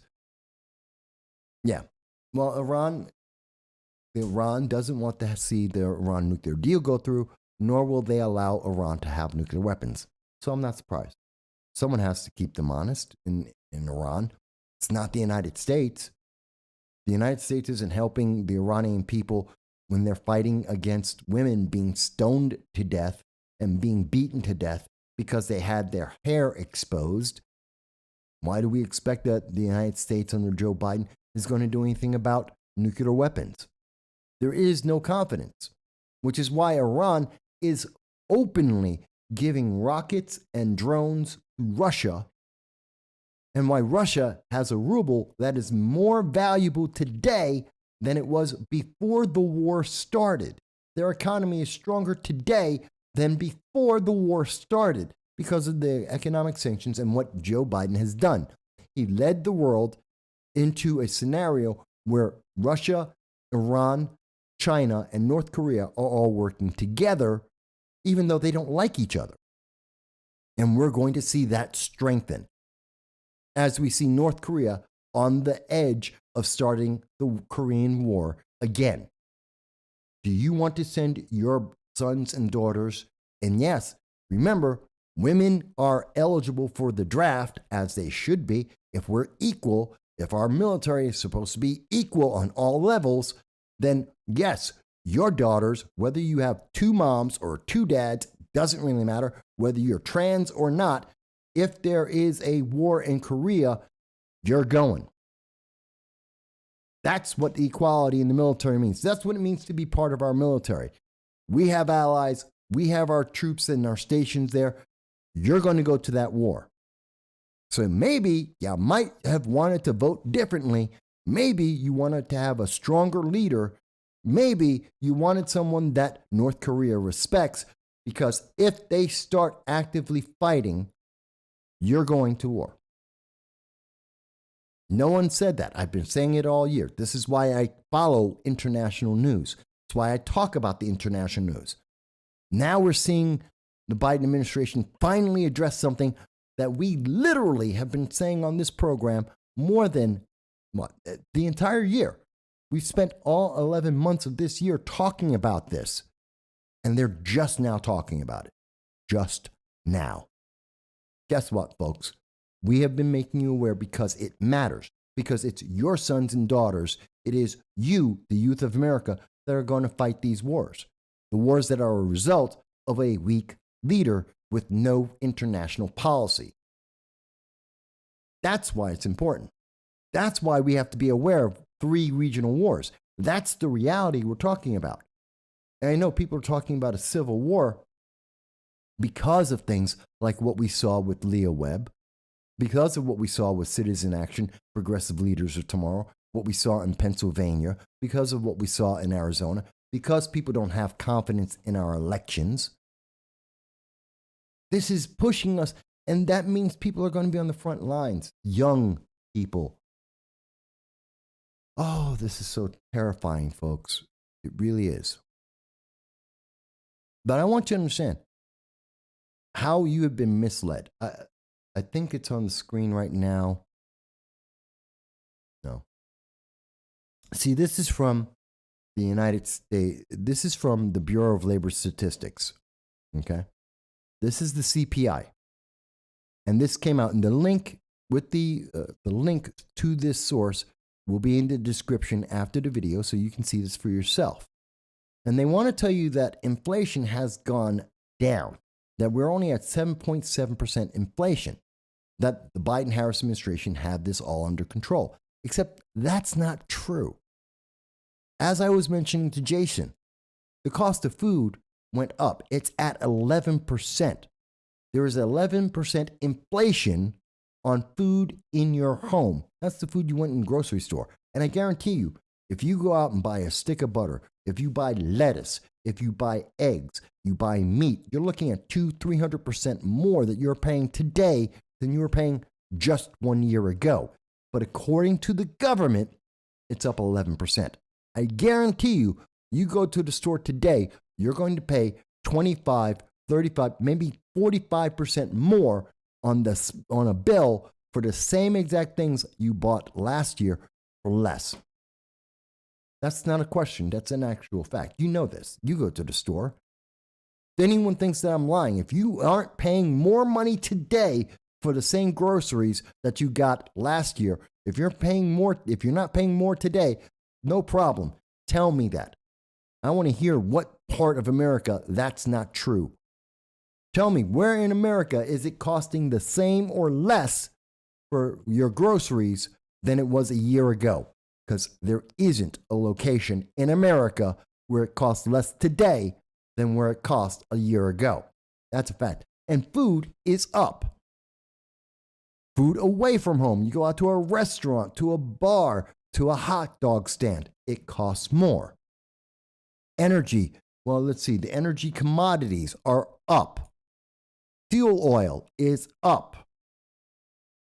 Fuel oil is up 19.8%. They want you to think that, well, it's down. It's up 68% for the year, up 19.8% in October. You think that might have something to do with OPEC and cutting the oil and gas that America was receiving? Yes, the one thing that did go down, electricity, went down 1.2%. And gas went up 0.1%. So call that flat. Yes, a little reduction there, slight. But that's still, electricity is up 15.5% for the year. And natural gas is up 14% for the year. You're still paying more. It is still up. How about shelter? You're renting. Your rentals are up 0.8%. Mortgages, if you have a variable rate mortgage, it's up. The prices are up. But they're telling you that everything's down, that everything's fine, the economy's good. Everything went up. Everything that matters to you, because maybe you're not buying a used car. Maybe you're not buying clothing for the winter. You're not taking a trip to drive over to the beach at this moment. Guess what? Everything else is up that matters to you. Dow mentions that 50 pounds unbleached, non-bromated flour right now is $30. Last year it was $27. 3 years ago is $21. Yeah, that's inflation. Agent Black mentions that in the United Kingdom, prices are up and farmers are angry. None of the increases is being passed on to them. Many will go out of business, and many are going out of business. We've seen that throughout all of Europe, in the EU. I believe it was in Denmark that farmers are protesting. In France, farmers are protesting because the cost has gone up, but not the goods. They're not able to sell it for more because people don't have the money. This is an international problem. And the United States is one example of it, and it is getting worse. Now, you may say, well, Mike, you just don't get it. I do get it. And I get it that even though Republicans were chipping away, even in New York State is a single party state. It is run by progressives and Democrats. There's your two parties, progressives, Democrats, not Republicans. Did Republicans win? Yes, we did. And we did a good job of winning in some respects. But the control of the Assembly, the control of the Senate, that's still Democrat. Because 4 out of 10 people showed up. Because 6 out of 10 people said it's perfectly fine. And that means that you are going to suffer for it. When I say you're going to suffer for it, remember, it was the same single party system that said red flag laws are going to protect you. And they will point to what we see today announced that a Buffalo man faces 2 felony gun possession charges. The red flag laws were used. They're going to say, see, you just been worried about everything that Kathy Hochul. It's working. Democrats are working. Gun control works. Gun control works. That guy, he got 2 felony charges. It's because of the red flag laws that were put against him. See, Mike, you don't know what you're talking about. You're all wrong. You're all wrong. Okay. So we go into that story, which is coming from WGRZ, Channel 2, NBC News, national news. Okay. 1, 2, 3. Big ad. 4, 5 out of 6. Out of 6 paragraphs, the 6th paragraph just being a way to count the police. So, in fact, the last paragraph of this very short story that has been hidden from you, this is what we call below the fold. See, it's like the newspapers, and if you carry around newspaper, you fold it. Well, above the fold would be the thing that's pointing right at you. And in terms of the social media, this is what you're seeing on the screen right now.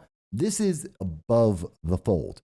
You get the headline, you get one sentence, and then you've got a commercial.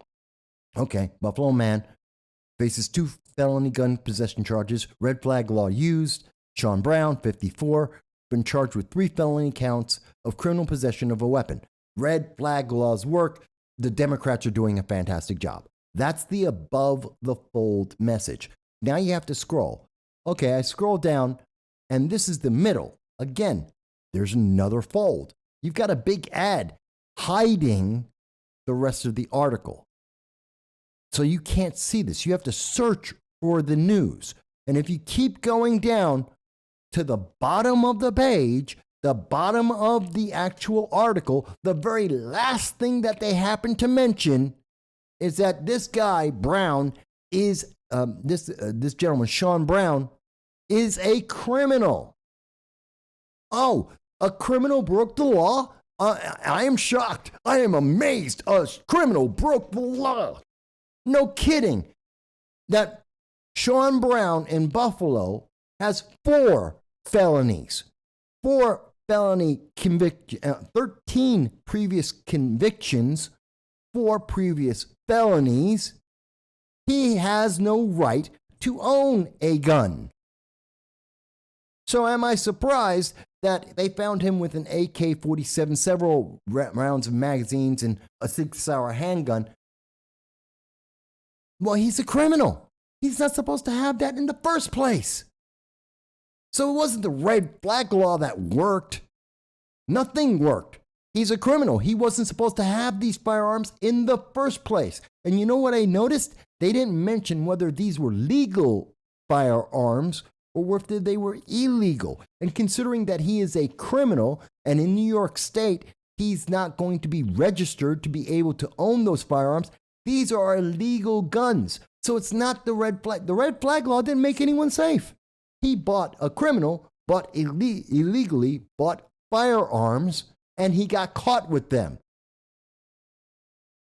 The problem is the system's screwed. He wasn't supposed to get the guns in the first place.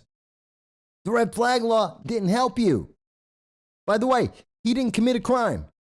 Under the red flag laws, he didn't do anything. So the red flag law didn't work. He didn't commit a crime separate of owning the guns. That's a crime. But the red flag law didn't protect you. He didn't try and kill himself. He didn't go out and kill anyone else. He didn't commit a crime.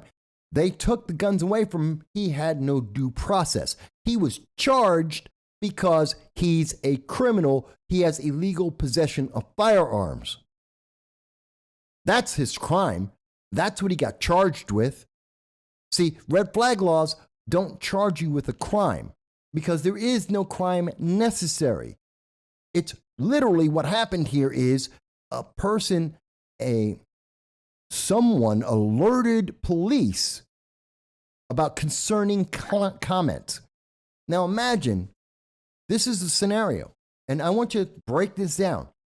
If Sean Brown wasn't a convicted criminal, someone made It said that his comments scared them. I don't know what comments they were. Don't know what a criminal who's been charged with felonies and has 13 convictions, he might have said, "Oh, I'll kill you." That's what Sean Brown might have said. But anyone else, someone else could have just said, "Oh, I heard him talking about the election. I don't trust him. I think he's a MAGA Republican."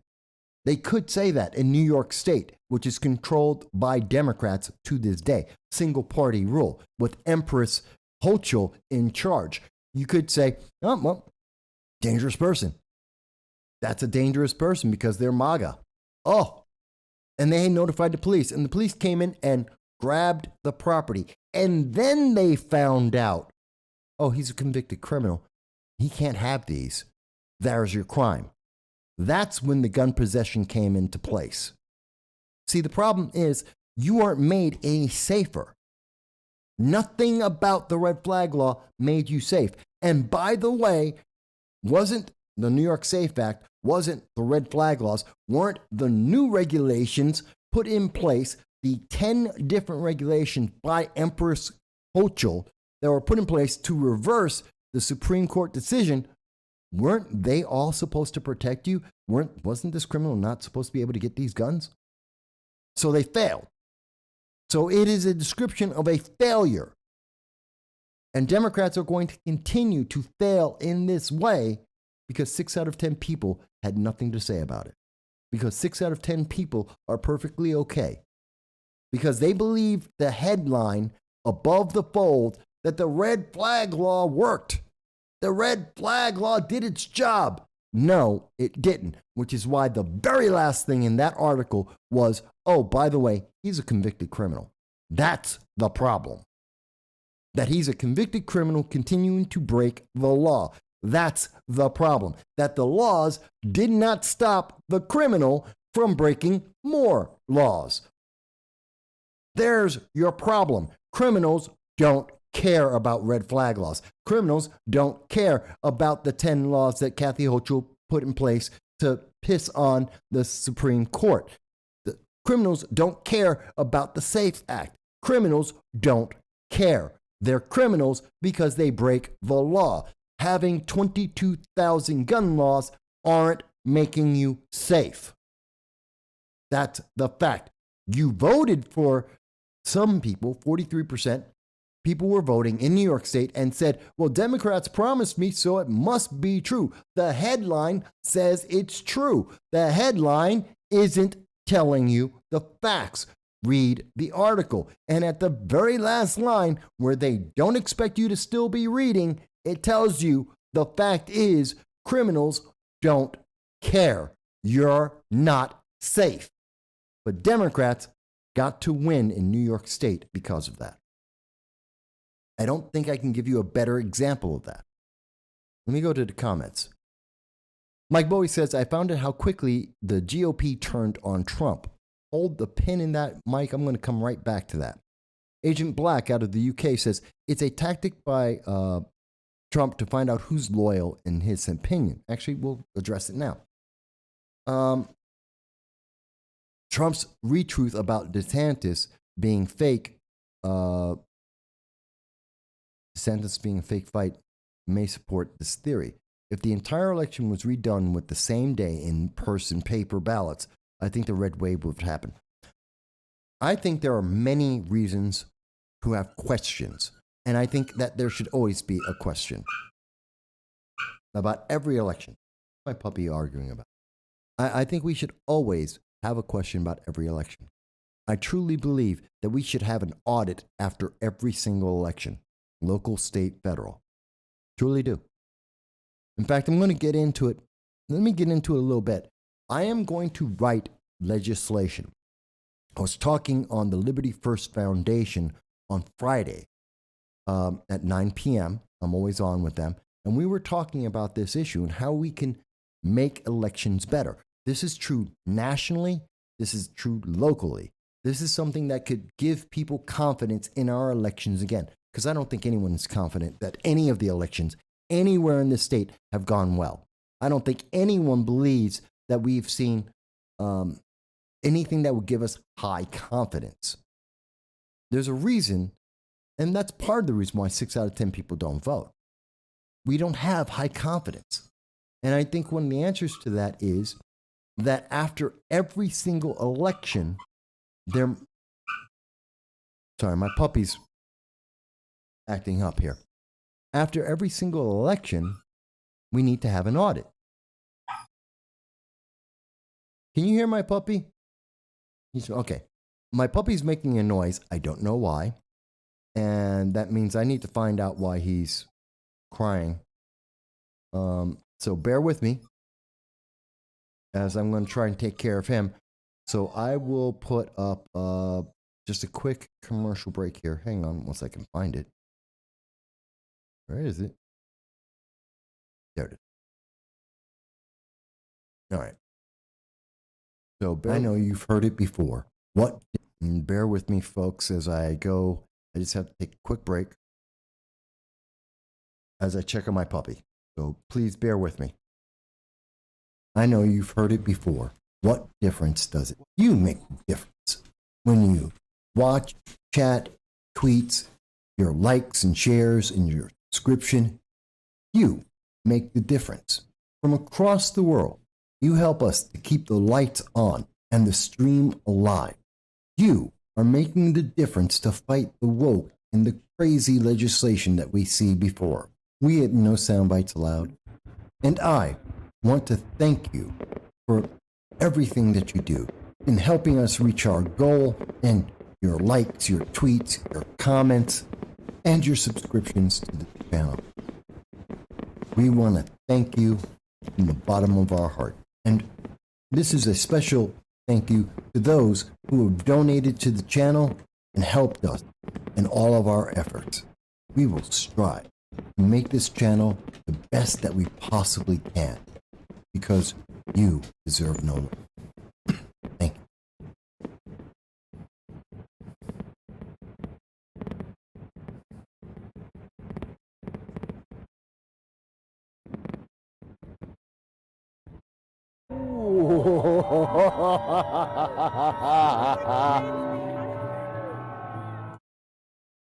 I really did like those. I know fireworks. You've heard it before. What? Stop. I really did like those fireworks. They were very nice. That happened earlier this year. I was out with the people's protest out in Albany. Really, really nice. So, thank you for bearing with me here for a moment, folks. My puppy was making noise because someone was at the door. I just had to take a quick look at that. That should be all resolved right now, so I thank you for your patience there. We were talking about President Trump and the GOP. And the GOP seems to have turned around. And they seem to be very angry with President Trump right now. And it's funny because the Democrats were angry with President Trump as well. President Trump wasn't on the 2022 ballot. Do you notice I haven't mentioned President Trump throughout the entire conversation we've been having? Because he's not in elected office. And I don't think people understand that. I think they overweight President Trump in the impact in the 2022 midterm election. He wasn't on the ballot. And there's no difference between President Trump endorsing a candidate than Hillary Clinton, Bill Clinton, any of them, Joe Biden, going out and endorsing a candidate. I don't think that John Fetterman won because Joe Biden showed up in Philadelphia. I think John Fetterman won because the news media defended him and said it's ableist to question the fact that a man who cannot speak, who cannot think properly, that man shouldn't be in office. That it wasn't because Joe Biden spoke or tried to speak on his behalf. It's because the news media protected him. And I don't think it had anything to do with President Trump, that Dr. Oz is a bad Republican. He is a bad candidate. So we had a horrible combination. I'm using Pennsylvania as an example. The fact is, if anything, President Trump has been very accurate in the people that he has supported that have won elections. He's well into the 90s in his percentage of picking people who the public also support. across the nation. And that should say something, that he has a good enough eye to identify people who actually can win. But they're looking at him and they're saying, well, Oz won, John Fetterman won, and Oz lost. Well, Oz always was a bad candidate. He was not a well-loved candidate. He wasn't he was barely the first pick of the Republicans in Pennsylvania. They had no love for him. There were a lot of issues about Dr. Oz and about his viewpoints and where he stood. And John Fetterman, honestly, he has been very consistent. He's a progressive, even though trying to find out where he consistently stands on with fracking is unknown because he reverses his position. And after the stroke, it's even harder to know where John Fetterman actually stands because God knows what he's saying at any given moment. He doesn't even know what he's saying at any given moment. God knows what he's hearing at any given moment. We're about to see a circus in the Senate. John Fetterman is going to be a sideshow. He's just going to be a sideshow. It's going to be a circus. When we see him in Congress, in the Senate, trying to do anything. Because the man cannot speak, he cannot communicate. That is a fact. It's not like I had a progressive who told me recently, well, no. It's like, we had a president who was in a wheelchair. Roosevelt was in a wheelchair. I'm like, well, yeah, but Roosevelt could still speak. He was in a wheelchair and he could communicate. He had no problem hearing people, nor did he have a problem speaking to people. The problem isn't that he was in a wheelchair. The problem wasn't that he could speak. It was that he couldn't walk. It's not the same thing. John Fetterman, we're not questioning whether or not he can walk and live. I'm sure he can do some kind of job, minor job, lifting labor or something, but he can't communicate. He cannot effectively, quickly communicate. That is a fact. And that doesn't mean that he's dumb or that he should never work again or that he's incapable of being able to live his life. I didn't say that. But the job, being a senator, requires him to be able to quickly and effectively evaluate conversations that are being had with him and to respond to them to the benefit of his constituents. And he can't do that. We know that because we saw what happened in the debate. Something that he had prepared for specifically. He knew specifically what the questions would be.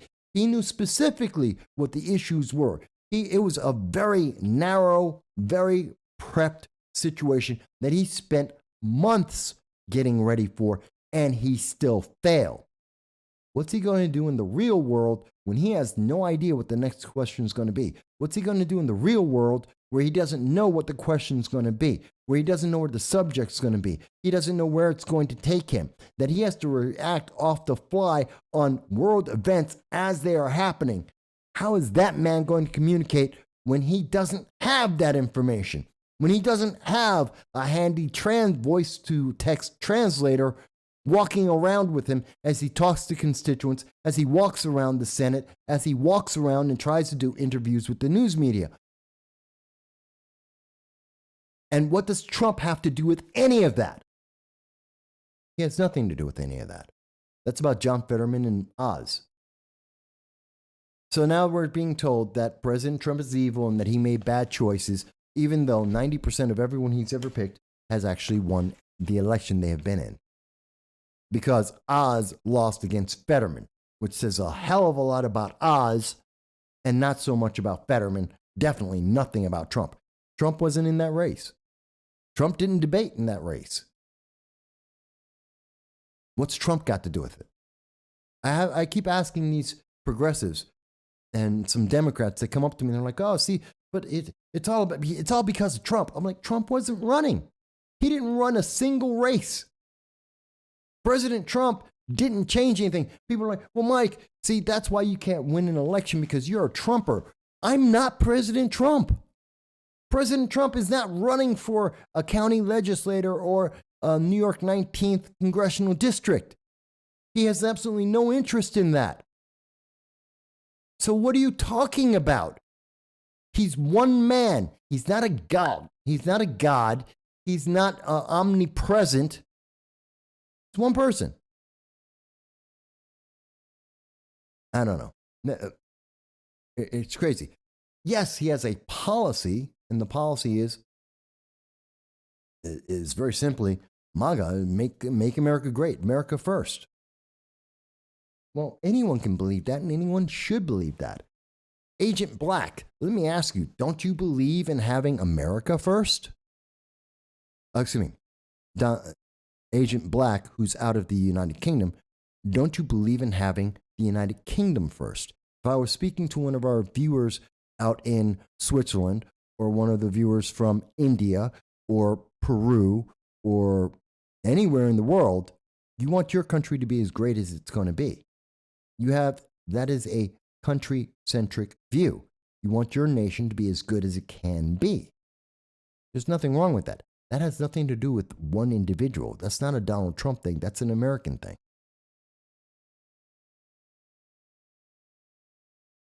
Dow says that many independent news sources and analysts have pointed out the party money got divided up and funded for races that seemed to hamstring party candidates that were MAGA-based and promote neocons. Yes. Now, money went into a lot of places. Look, I have no problem with Democrats funding the weakest candidate they can, because Republicans do the same thing. Democrats did it bigger, and they did it with more money because they were in more trouble. But both parties do that. People fund the weakest person in a race because they think they're going to win. And that helps their odds of winning. I have no problem with that. That's election strategy. But it's on the voters to say more, to react to more than just the above the fold headline. I just showed you in this program how that, if you're going by the headline, you're getting misinformed. That the headline isn't giving you the detail you need to know. If Democrats are funding the weakest candidate and sending you commercial after commercial after commercial about this weak candidate, why are you going to say, well, that's it? All right, I saw the commercial, I must vote for this person. If you know nothing more about your candidate than the commercial, then guess what? You have a problem. I didn't start coming out against John Fetterman until I started reading his policies, until I started listening to his speeches. When I heard his speeches, when I heard his positions, then I had an issue. I didn't care about the commercials. Could care less. I don't think I've ever seen a John Fetterman commercial, either for or against, because I don't care. I think I was forced to see commercials from Josh Riley on the New York 19, and I was forced to see a couple of commercials for Mark Molinaro. But the reason why I spoke about where Josh Riley was, and I have spoken to Mark Molinaro, is because of their policies, or lack thereof. And I've highlighted that. By the way, as a side note, I should mention to everyone that we do expect to be speaking to Mark Molinaro. We exclusively did cover him on election night in Broome County. We were able to ask him questions after his election announcement, which is up on our channel. We were live. We were asking him questions in person about how he's going to conduct himself as a member of Congress. And we are in discussions with him, with the Congressman Molinaro, to have an opportunity to do an interview with him on this channel. So look forward to that. But that has nothing to do with Trump. Again, it's my research. The problem is people aren't doing the homework. That's why only 4 out of 10 people are voting. And out of those 4, I honestly believe 1 out of 4 are actually doing the homework and looking at the candidates and know the positions. One person's too busy trying to buy influence with big money. One person is too busy trying to buy influence with small donations. We've got one person who's just following the headlines or voting straight down the line, their party line. and you have one person who's actually paying attention to the issues. That's it. That's your 4 out of 10 voters. 6 out of 10 don't matter because they didn't vote, so they don't count. Doesn't matter what they think. They could be absolutely right. Could have the best idea ever. They don't count. They're meaningless. Let's see here. Let me go back to some of the comments. And when I asked Agent Black, does he believe in a strong UK first mentality? His answer is yes, he does. Everyone should answer that. If you're in France, you should think French should be as great as France can be. Canada, you should want Canada to be as strong as Canada can be. It's stupid for anyone to say that being MAGA is being extremist. That's dumb. That's not understanding that MAGA means make America great again.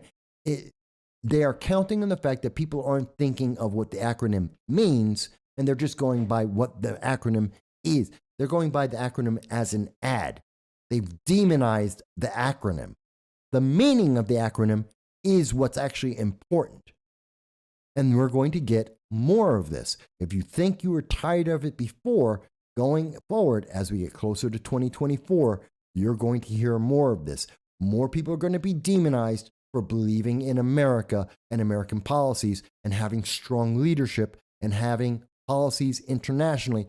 You're going to see it get worse.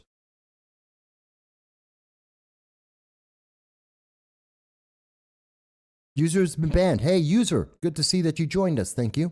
User has been banned says, don't forget they elected a dead guy in PA. Yeah, I know. I saw that.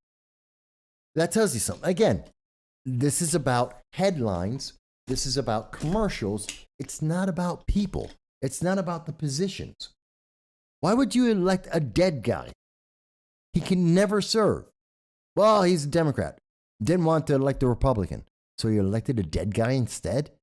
Really? You mean there was no one as a write-in candidate? Democrats didn't have any standby, anyone else that they could take the position with?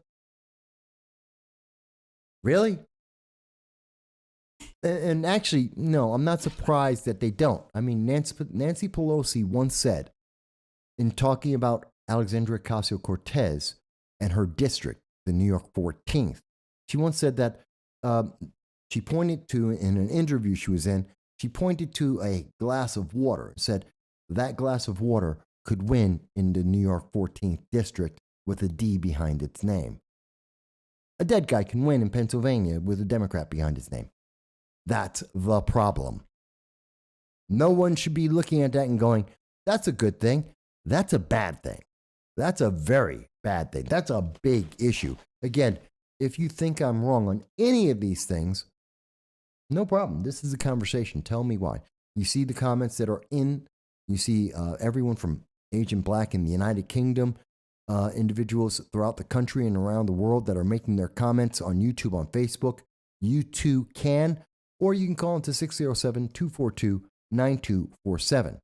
By the way, if you are finding this to be informative, educational, instructional, if you're enjoying this, even if you're entertained by this, please like, share, and most of all, subscribe.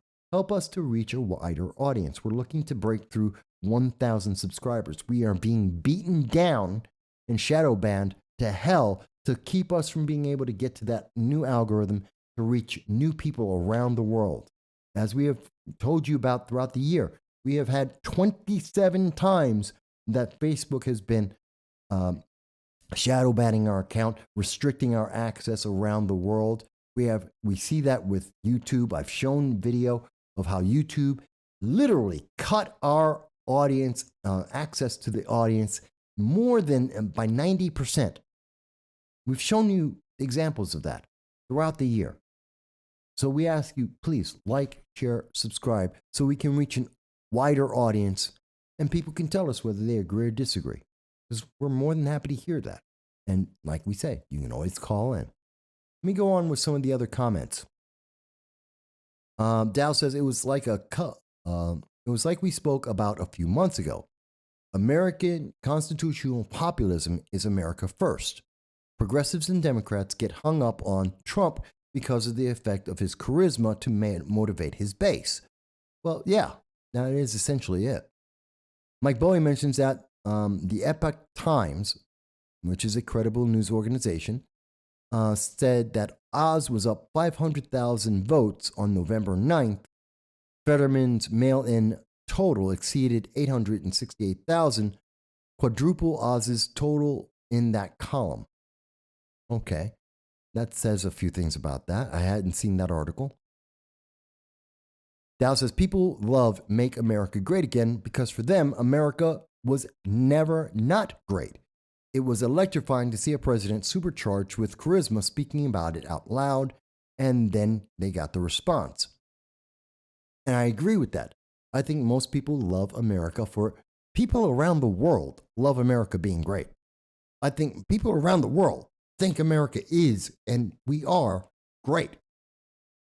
And you don't have to believe me. In Hong Kong, they sing protests with the American national anthem. They pledge allegiance to America in their protests around the world because we are a great nation. We are a great symbol. That is, as long as we have strong leaders and we stay by our principles as dictated by the Constitution. But we're falling far, far away from that.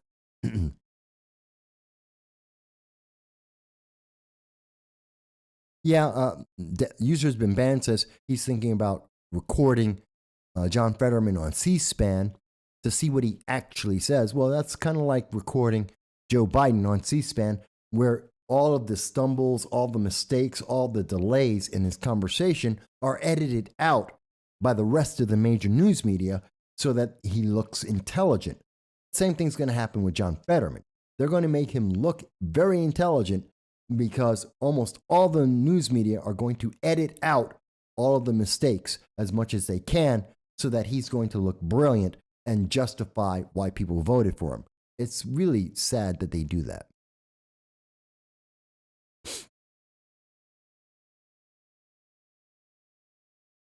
Let me catch up on some of the comments here. I'm just checking in. I know some people are having conversations.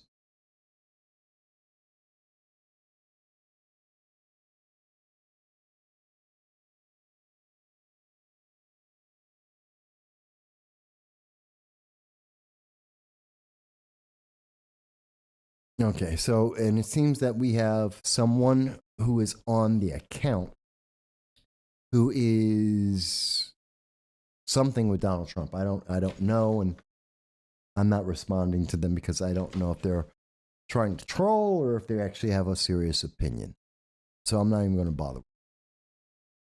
But, you know, we've been talking about so much of what's happening here. And again, remember, in Iran, we're not helping Iran. We're not helping any nation out there. We're not helping South Korea. We had to literally go all the way through the entire year, 70 missiles, the threat of reactivating the Korean War before Joe Biden decided to actually even take action. Now he's finally taking action. It's kind of sad. Exit polls say that 63% of voters age 18 to 29 voted for the left in the 2022 midterm elections. 63%, 6 out of 10. That means a majority of Gen Z supports destructive left-wing policies such as socialism, open borders, student loan forgiveness, higher taxes, and late-term abortion. Kevin Sorbo calls that clueless. Kevin Sorbo, I agree. I think he's got it right. Because none of that is going to help us. None of that is going to make America better off. And I want you to understand how bad things are, how stupid this is. There is a global food shortage, 30% less food around the world. That includes in the United States. And I want you to understand that when we say it's going to be less food, this is why we're seeing the prices so much higher and why they will continue to go higher, because inflation isn't down. They may want to claim that inflation is 7.7%. Yeah, food is officially, according to the Bureau of Labor Statistics, at 11%. But when you go to the store, you know food is up 25, 35, maybe 45%. depending on the item of food you're trying to buy, if you can get it. Butter, baby food formula, lots of things, crackers, lots of stuff, lettuce, they're just not available. But here's the thing. On top of a food shortage, a global food shortage, a shortage of wheat and corn in the United States as well as around the world, here's the thing, ethanol. Now, if you drive a car, you know that ethanol is required by law to be part of the gasoline. It is less efficient by about 25 to 30% less efficient than gasoline, but it's supposed to be clean. It is part of climate change. And that's why we mandated under the Obama administration, it is required that the United States must produce ethanol. By the way, as a side thing, as a byproduct of creating ethanol, we are destroying the Gulf of Mexico.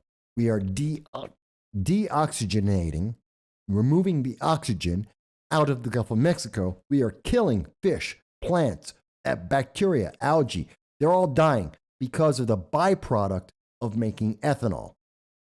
The side note, nobody likes to talk about that, which is why you do not hear progressives talking about ethanol very much. They're talking about wind and solar. They're talking about geothermal. They don't want to talk about biodiesel because that means ethanol, and ethanol actually is destroying the environment.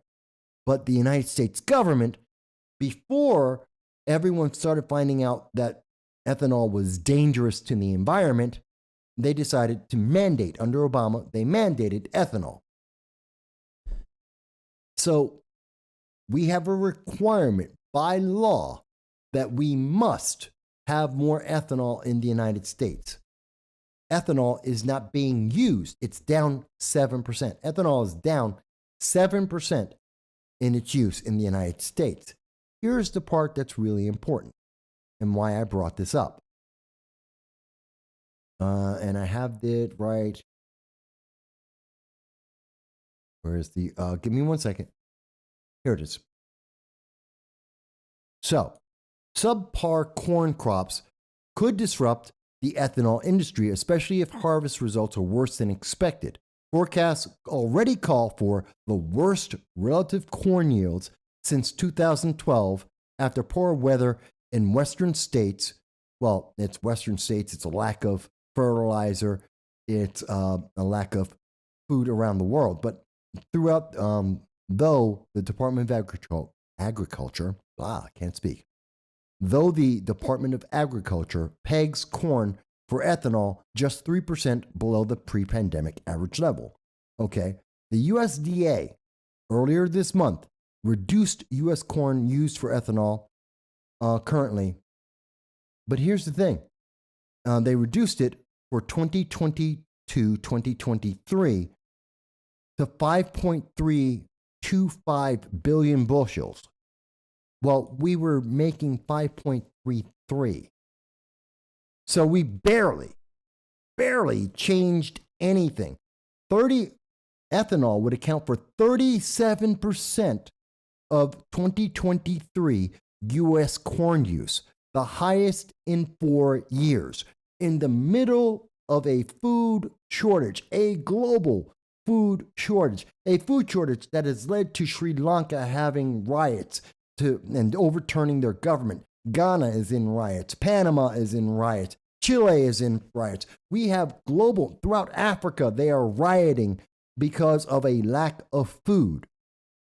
And in the United States, besides being 30% less food available, 37% of the food that we do have, 37% of the corn that we will have available that could feed the United States, that could feed other nations in the world if you're so inclined, 37% of the food that is available is going to go and make ethanol, something that is destroying our oceans and is less effective than actual gasoline. Did you know that? This is coming from Reuters. So I'm quoting Reuters here.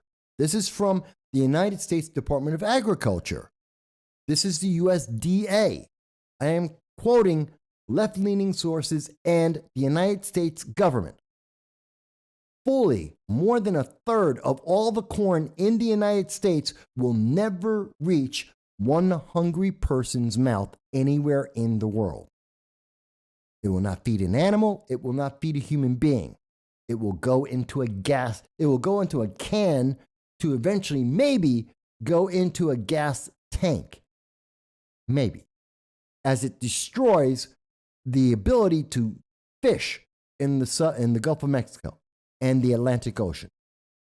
It's actually destroying our food globally in the oceans. Does this make sense to anyone? Does that sound like a good plan? Did you know that? Because I guarantee you, the major news media never once talked about that.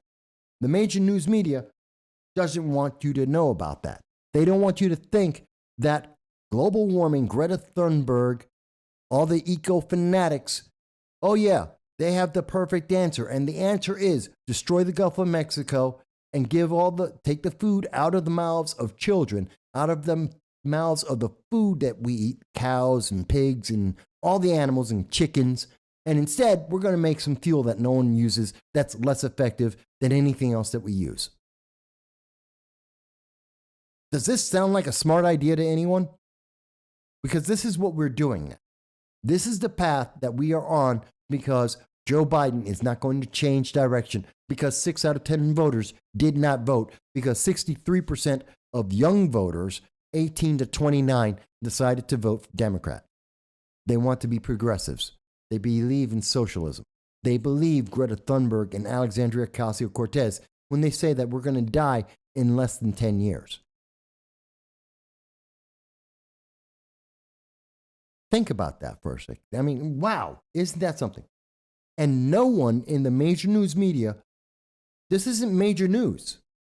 No one's talking about the fact that there's a food shortage, and instead of using that food to feed people, including the homeless and hungry, nope, we're going to make a fuel that doesn't work. We're going to, instead of helping anyone get fed or anything else, nope, we're going to make a fuel that's less efficient, that doesn't work, that isn't beneficial to anyone, and happens to be also destroying all the fisheries and fishing in the world. It's crazy.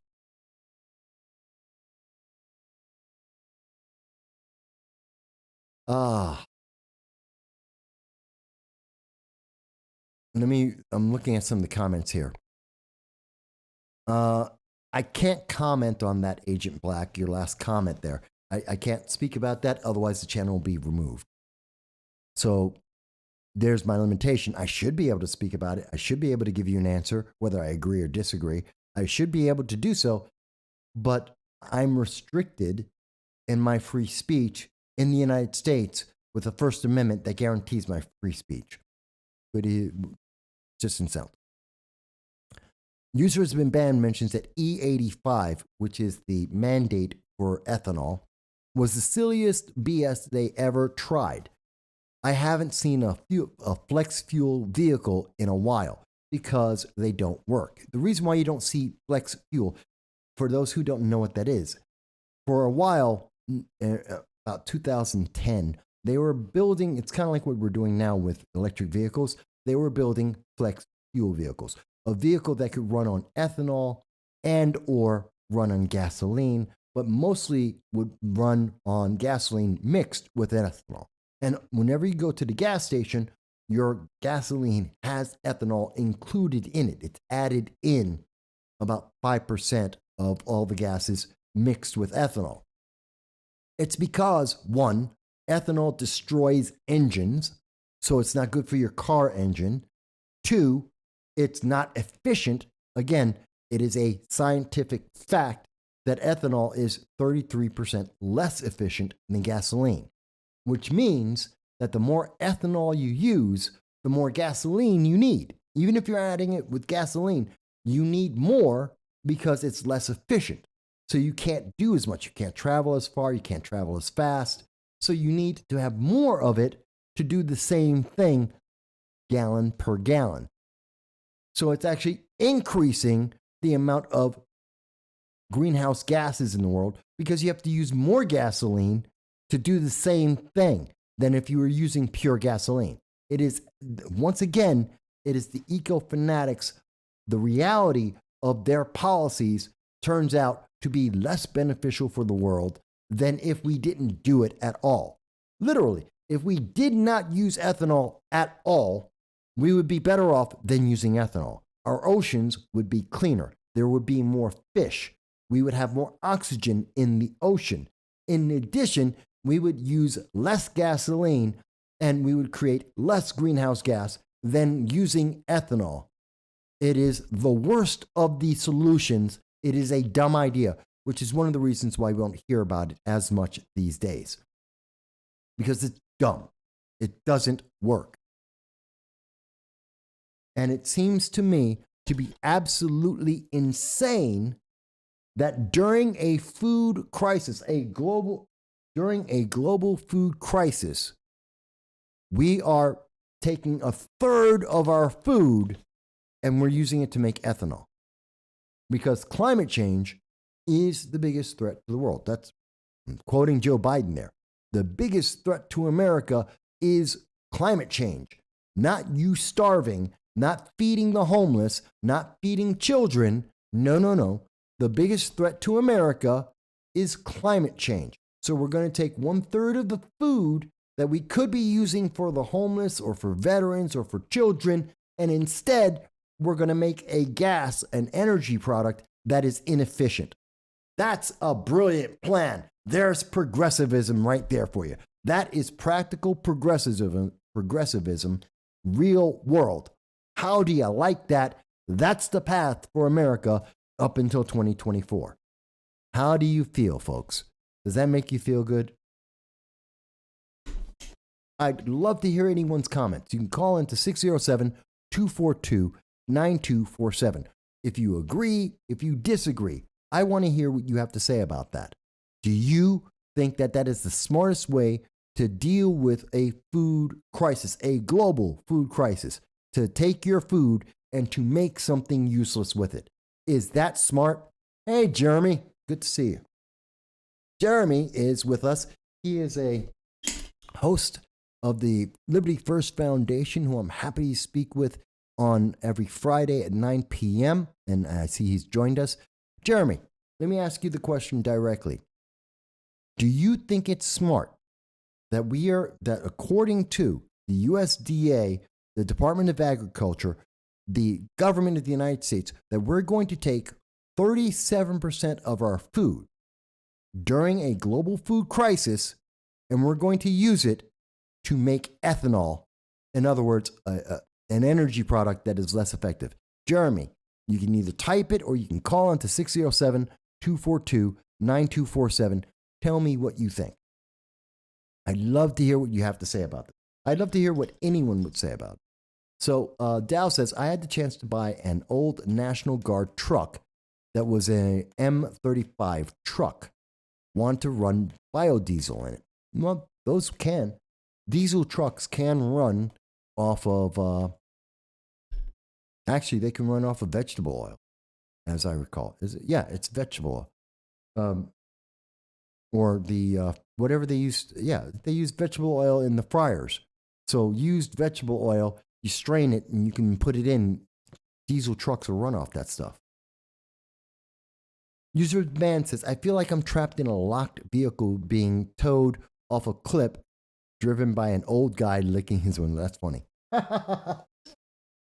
So, look, this is all part of the problem. See, these are the things that happen when 6 out of 10 people do not vote. And I have to ask you, are you happy? Are you happy? The 6 out of 10 who don't vote, who occasionally will watch this, and for the most part aren't paying attention to most of politics. Maybe they're watching Kanye right now. They're talking about the Kardashians, the housewives of some city or another that you're never going to meet and you're never going to live their life.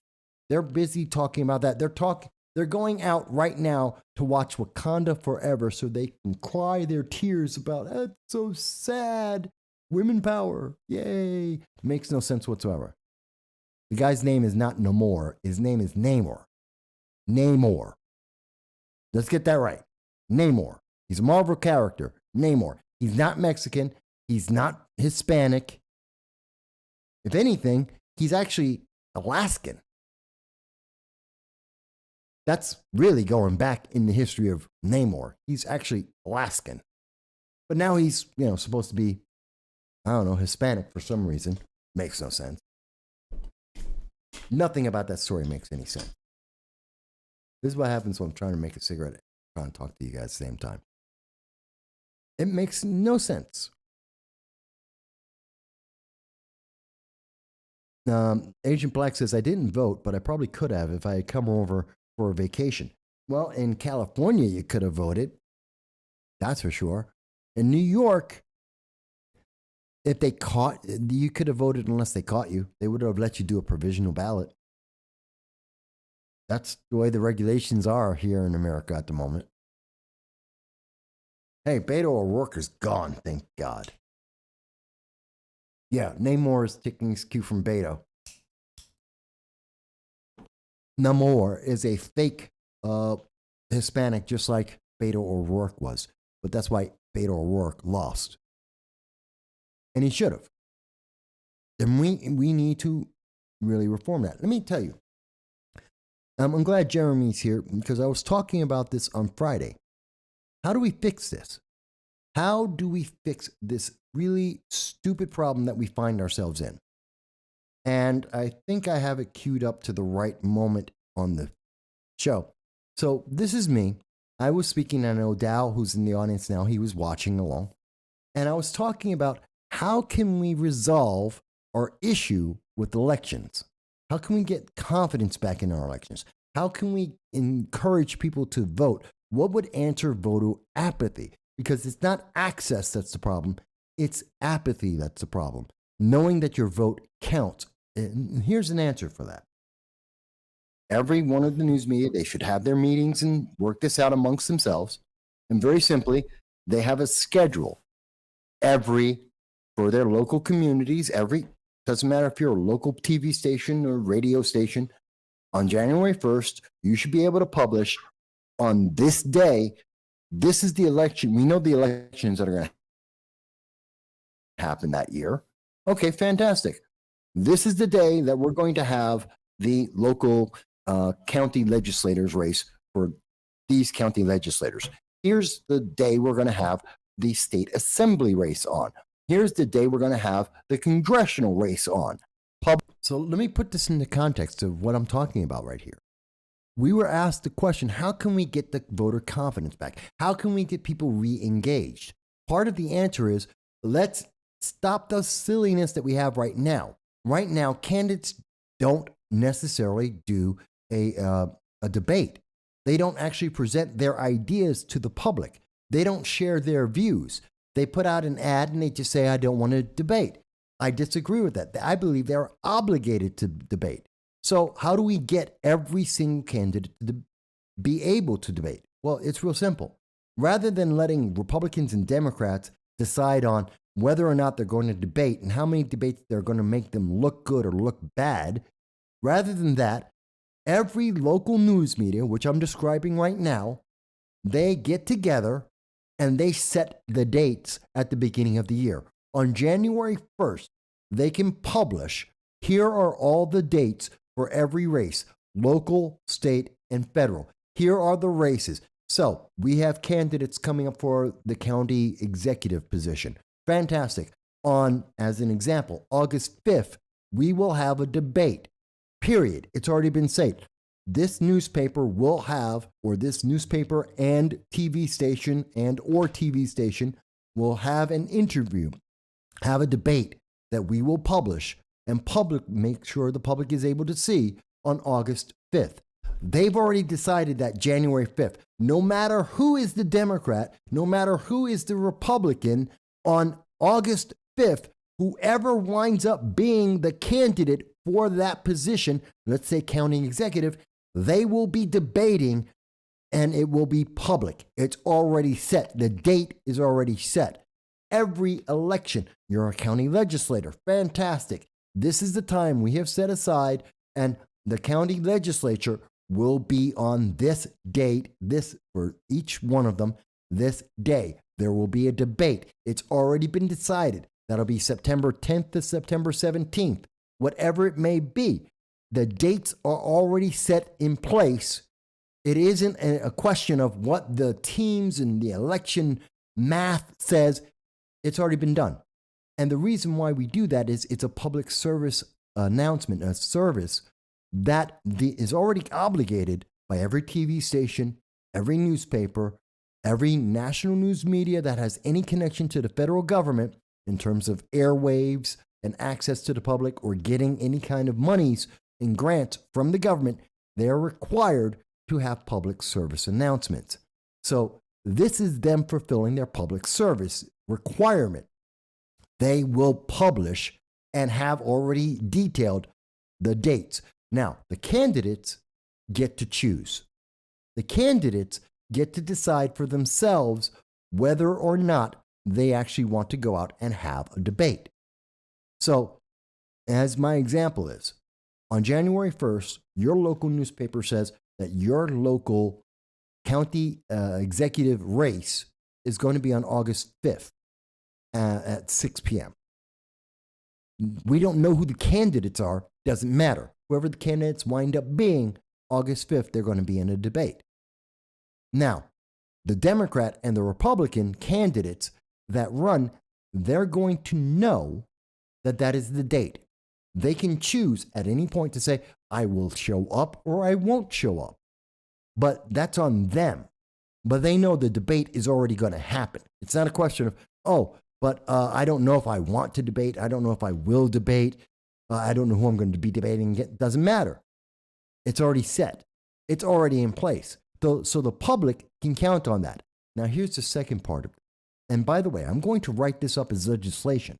And with the help of the Liberty First Foundation, I'm going to present this to every member of Congress. I'm going to present this to many of the state legislatures. And so here's the second part of this. We have the date. We know it's already set in place. The second part is from January 2nd until, let's say, May 30th, the people in that community get to write the questions. The questions for the debate do not come from moderators. They do not come from a newspaper, which is left-leaning. It doesn't come from a political bias of anyone. No, the questions all come from the public, that community. It's your county legislature. It's your county executive. You have the right to submit your questions. You in that community, that county, you get to write the questions. And the top, let's say 10, 15 questions that are agreed upon by the public from January 2nd until May 30th, those are the questions that on August 5th are going to be asked of whomever might be the actual candidate. Doesn't matter who they are. This makes you the most powerful person in that process. It brings the elections local. It makes you part of that. And I would love to see that at the local level, at the state level, and at the federal level. You want to be running for Congress? Fantastic. Before you ever say, I want to be the candidate, there is a date that is set in stone by whether it's one news agency or all of the local community news agencies working together. So that means, as an example, in 2022, it would have meant that on January 2nd of 2022, all of the TV stations in the New York 19th district would have already had meetings and have already arranged to decide this is the date that we were going to have a debate between Josh Riley and Mark Molinaro. It is already set in stone. Before either of them had already, before Josh Riley got into the race, and Mark Molinaro was already in the race at the time. But regardless of the candidate, for the New York 19, they would have said August 5th was going to be the day of the debates, period. Then the candidates would go out, get their signatures. They would go out and try and convince people that they should vote for them. They'd go through primaries if they had them. And then on August 5th, those candidates would take questions. They would go to the debate and they would answer questions. From January 2nd of 2022 to May 30th of 2022, the public would have, everyone in the New York 19th district would have written down their questions for whomever is going to be the candidate. The top 10 published in June. So from June 1st until June 30th, the public would be able to see every single question. The candidates would be able to see every question that was going to be given to them, the top 10, top 15, top 20 questions, so that when they show up on August 5th, they can't say, I don't know what the questions were. I don't know what the constituents want. I don't know what the constituents want to talk about. You've got 5 months of questions from the constituents telling you what they think is important. Because in 2022, America thought in the economy, inflation, crime were the top 3 issues in America. The top 3 issues that the news media wanted to talk about was climate change and abortion. Those 2 things have nothing to do with each other. What they told us they want to talk about and what people actually cared about, 2 entirely different things. I think that's a great idea. And I am going to write this up because a lot of people don't know this.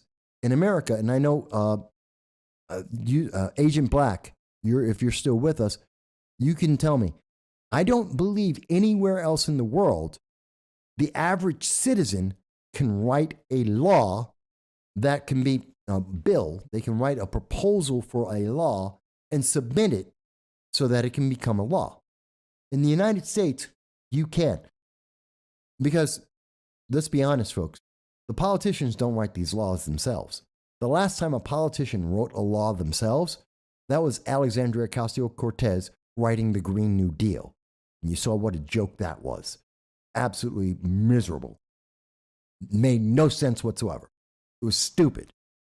But the public can write bills, and we can take our time, and we can write this up, and we can submit it to them. And I'm going to submit it to every member of Congress with the help of the Liberty First Foundation. We're going to submit it to everyone and say, this is our plan. And tell me why you will or will not support this. Why this will or will not become law. They will have to have a reason. We will ask them for a reason on the record, all 435 members of Congress, do you support this? And if not, why? Why do you not support making elections local, making the process local, making sure that the public knows where you stand on the positions that the public, that local community considers to be important? I think that's the best thing we could possibly do. And as I thought, and as I was loosely aware, in the United Kingdom, yeah, the average person can't do this. In America, you can write the law. In the United Kingdom, you can't. In Germany, France, you can't. No, that has to come from a corporation. That has to come through the party system. Only the members of government get to decide what are the laws that government is going to put out there. They get to decide what's important for constituents. See, in America, you are the power. You can write a law and you can submit it and say, vote on this. Tell me here's the law, vote on it. Up or down, you agree or you disagree, tell me why you disagree, and vote on it. We have that power in the United States. People don't realize that. You think the only one who can do it are lawyers and special interests like Josh Riley in D.C.? That the special interests are the only ones who can write the laws? No, you can. The reason why the special interests are writing the laws is because you, an American citizen, can write the laws. The laws come from you. That's what it's supposed to be. And that's why the Liberty First Foundation is working with me on this, to make sure that we can get this out to every single one of these candidates, to make sure that we can get them online and say, okay, if you say no, tell me why. Because I don't think that's a bad idea. We're guaranteed to have Every candidate, we are guaranteed to have a debate. Whether you watch it or not is up to you. Whether the candidates show up or not is up to them. But voters will get that. They are guaranteed. You can have it on your schedule. Can't tell me it's a scheduling conflict for the candidates because they knew ahead of time what the day was. Before they even became the candidate, they knew what the day was. They can schedule around it. It's that simple. They don't know what the questions are. You've had 5 months of watching the questions come in the news media. You knew what the questions were for a month before you actually get to the event. You can't say you don't know what the questions are. You're already prepped. And answer what the public wants to know. It's not about what some moderator who may have a political bias, like Donna Brazil, who decided her bias, she's a Democrat, she decided that she needed to give Hillary Clinton the questions to the debate ahead of the debate. Well, that's not fair. That is nothing but bias. We don't need more of that. We don't need more Donna Brazils. What we need is more public interaction. And I believe that the public is involved in this process in this way, that we know for a fact we're going to have a debate. We know that they're going to debate and tell us where they stand. And we get to ask them the questions of what do they stand for. We're going to have better candidates, and we're going to have more people who are going to be involved in voting. Because it's not about what the party says. Now it's about what you and your neighbor said. It's about what you and your neighbor think are important. If you and your neighbor think the crime is important, you're going to ask questions about crime to your candidates, and they're going to have to answer it in a debate that they can't say they can't make it to because they already knew it was there. Before they ever asked you to sign the petition, they already knew what the day was. They already knew there was going to be a debate. And we have a call coming in, and thank you for calling No Soundbites Allowed. I'm your host, Michael Voss, and may I ask, what is the first name? Jeremy Bishop. Jeremy, hey, Liberty First Foundation, go for it. What's up, man? So I'm agreeing in full on this, and I can't believe that we haven't thought of this before, and I can't believe that it's such a simple and beautiful process that it just makes sense. We should have been doing this forever ago. And thinking of what you were saying, there should be like a website, these 10 questions, let's say. They post the 10 questions, and the candidate has to go through and post their responses if they want. But going back to your bill status, all 435 should have to post on laws and things, or that you're saying that why they should or shouldn't, if they're for or against, and then their responses to why. Yeah. Well, some of them do. To be fair, some do that now. Some do, like Claudia Tenney does that. A few of them have, but most don't. Overwhelmingly, they don't. And that's why it's not common. Nor is it published unless you're actually following their particular page. You're not going to see it because no one else in the news media talks about it. No one else in the news media publishes it. So you don't ever get to see, I voted for this because. You don't get to see it. So this is a way to bring it back to the public, to bring it back to the people and say, you are involved. You get to, because we the people run the country, right? Well, why aren't we running it? It's not a question of, do you want to debate? You will debate because you want to be a politician. Well, part of that process means you must debate. And that means you must answer our questions, not the questions from your buddies in the news media, not questions that came from a political party that thinks it's going to look good, that has nothing to do with what people are dealing with. No, you're going to answer the constituents, the people you want to represent, the people who are dealing with the problems every day. Answer their question. I don't care what everyone else thinks. I don't care what the party thinks on a national level. They want to promote a national position on abortion that doesn't apply to your state.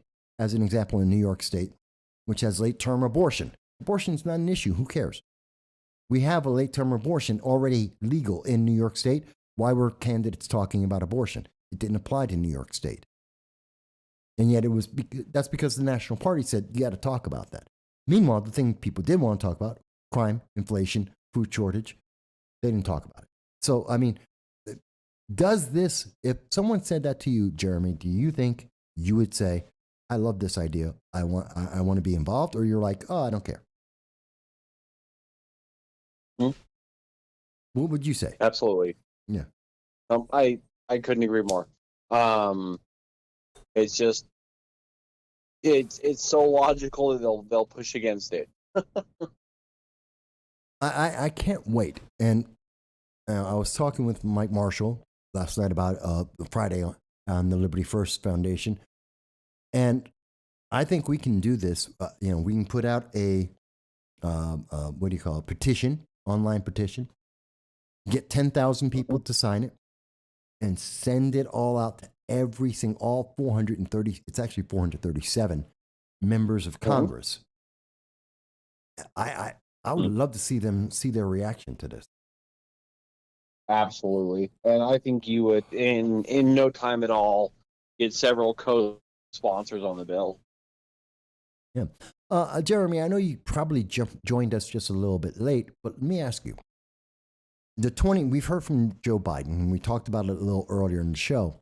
Joe Biden's answer to the 2022 election has been, well, we're going to stay the route, stay the path. Now, staying the course means that we have a recession, we have inflation that's probably double digits, we have anarchy throughout the rest of the world. So bad that in North Korea right now, they've fired 70 missiles. They're threatening South Korea and Japan, and South Korea has already said this is the worst it has ever been since 1953 when we were in the active Korean War. And now, only now is he starting to act on that. And we're going to get more of this. How does that make you feel? Oh, it angers me to my core. Joe Biden is prepared to take the country down as long as he can remain commander in chief for just a little bit longer. He doesn't care what he does at this point. He just wants to stay in for the long run, do what he's told by his handlers, and just make it a mess, and then blame everything that has happened and everything that's going to happen and that will continue to happen on somebody else. Just like he's done since the day when he's been in office, and probably the last 50 years he's been in office. I'll be honest, I mean, I've only recently got into the political game in the last 5 years, but I can't imagine that even 20 years ago he was a different person. Well, he made as many stupid statements. That's true. He was always known as a gaffe machine.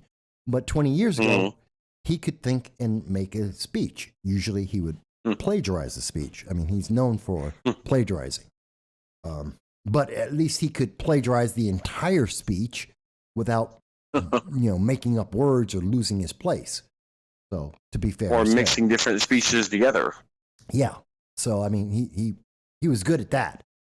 And he even admitted at one point that he was willing to prostitute himself for $1 million for one of his elections. He did, in fact, say that. I have a video on. Wow. Yeah. It was in 2019 that he was talking about it. But again, that's paying attention to the details. Let me ask you, what are you looking forward to in 2023 as the average person goes and hibernates about politics?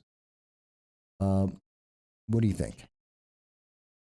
Sorry, one more time. I didn't hear that. It's cutting out a little bit. No problem. The average person in 2023 hibernates in terms of politics. They say politics doesn't matter anymore. It doesn't involve me, and they're going to go away. But during that time, what do you think is important? You're out in Utah. Yeah. That region.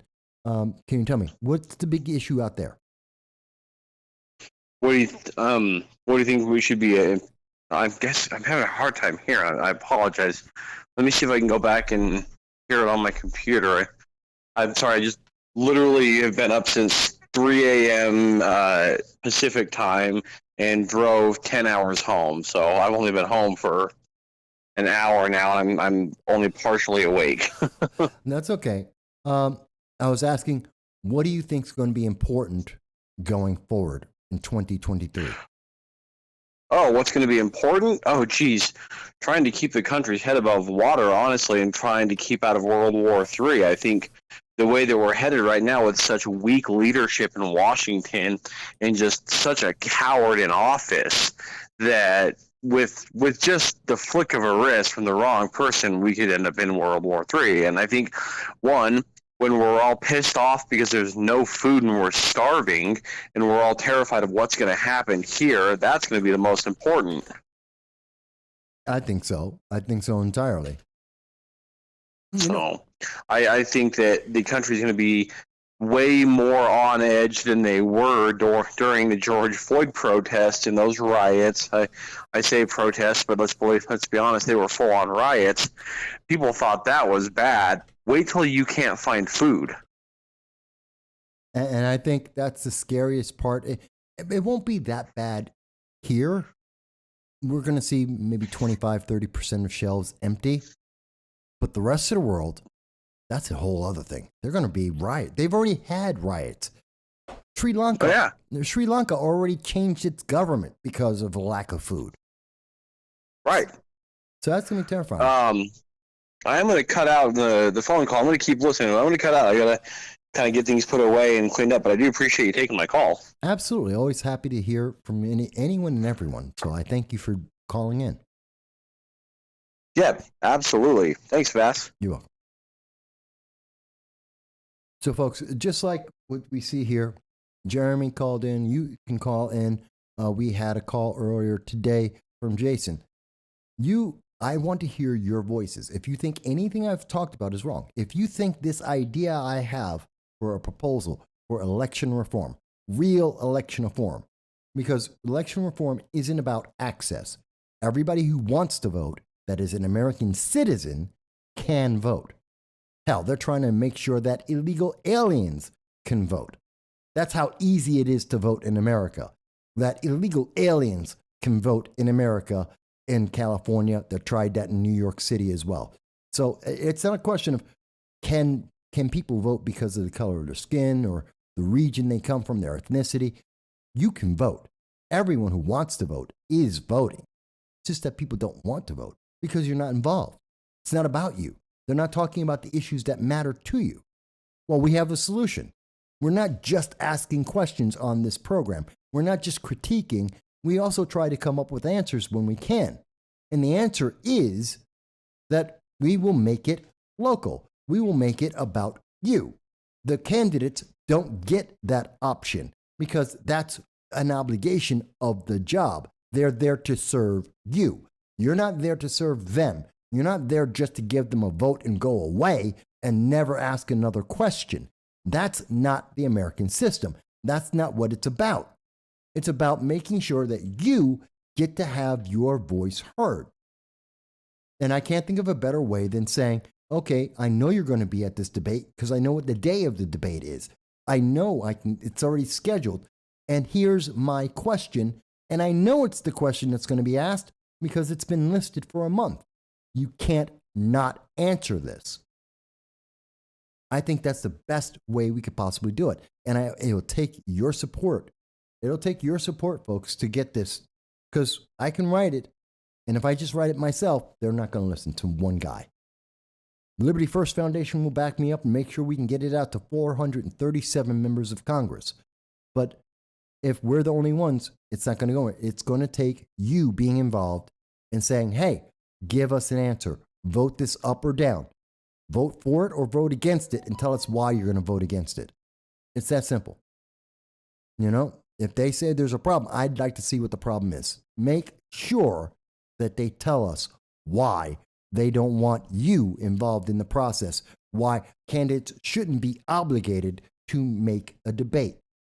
Because they should be. Because you deserve to know where they stand on every issue so that you can hold them accountable, so that you can vote for them. I did an interview with Adam Brown right after the election on Thursday, and I'm holding him accountable. Adam said in the interview, had him on for an hour, and you know what? He says, oh, well, the economy locally in Johnson City, New York is going to be better because businesses are coming into the local mall, Oakdale Mall, which is currently abandoned. Well, guess what? I got them to commit to that on a certain date, and I'm going to hold them accountable because that's what the American system is about. That's what the First Amendment is for. We will hold our politicians accountable, which is why everyone's terrified of talking with me on this program, because I hold them accountable. You can't just lie to me. And this is holding, and this proposal will hold them accountable because we get to make the law. Not just the politicians don't get to tell us, oh, well, this is the issue I want to talk about. No, it's what we want to do. It's about us, the voters. That's what it is. And I guarantee you, I believe that this is the better way to get voters actually voting because it's not mail-in votes. It didn't work. Early voting doesn't work. It doesn't get new voters. It's not a question of access. It's not a question of ease. It's a question of willingness. And most people aren't willing. 6 out of 10 aren't willing to vote. It's because, why should they? They're not asking questions that matter to you and to me. They're not giving answers to the issues that we care about. They're trying to tell us what we should care about. I'm sorry, you don't get to do that. That's not what being elected is. You don't get to tell us what we should care about or what are the issues that are important to us. We get to tell you that as an elected official. And you get to say, yes, I get it. I'm going to go and try and work on that. That's it. We are the boss. They are the servant. They get to do what we tell them to do, not the other way around.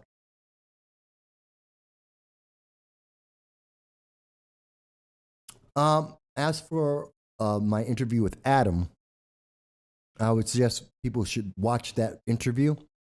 And I'm not sure how he's working with the city of Johnson City to get these agreements. I imagine there are certain contracts that are already signed that he's aware of. But we'll find out. And I want to see.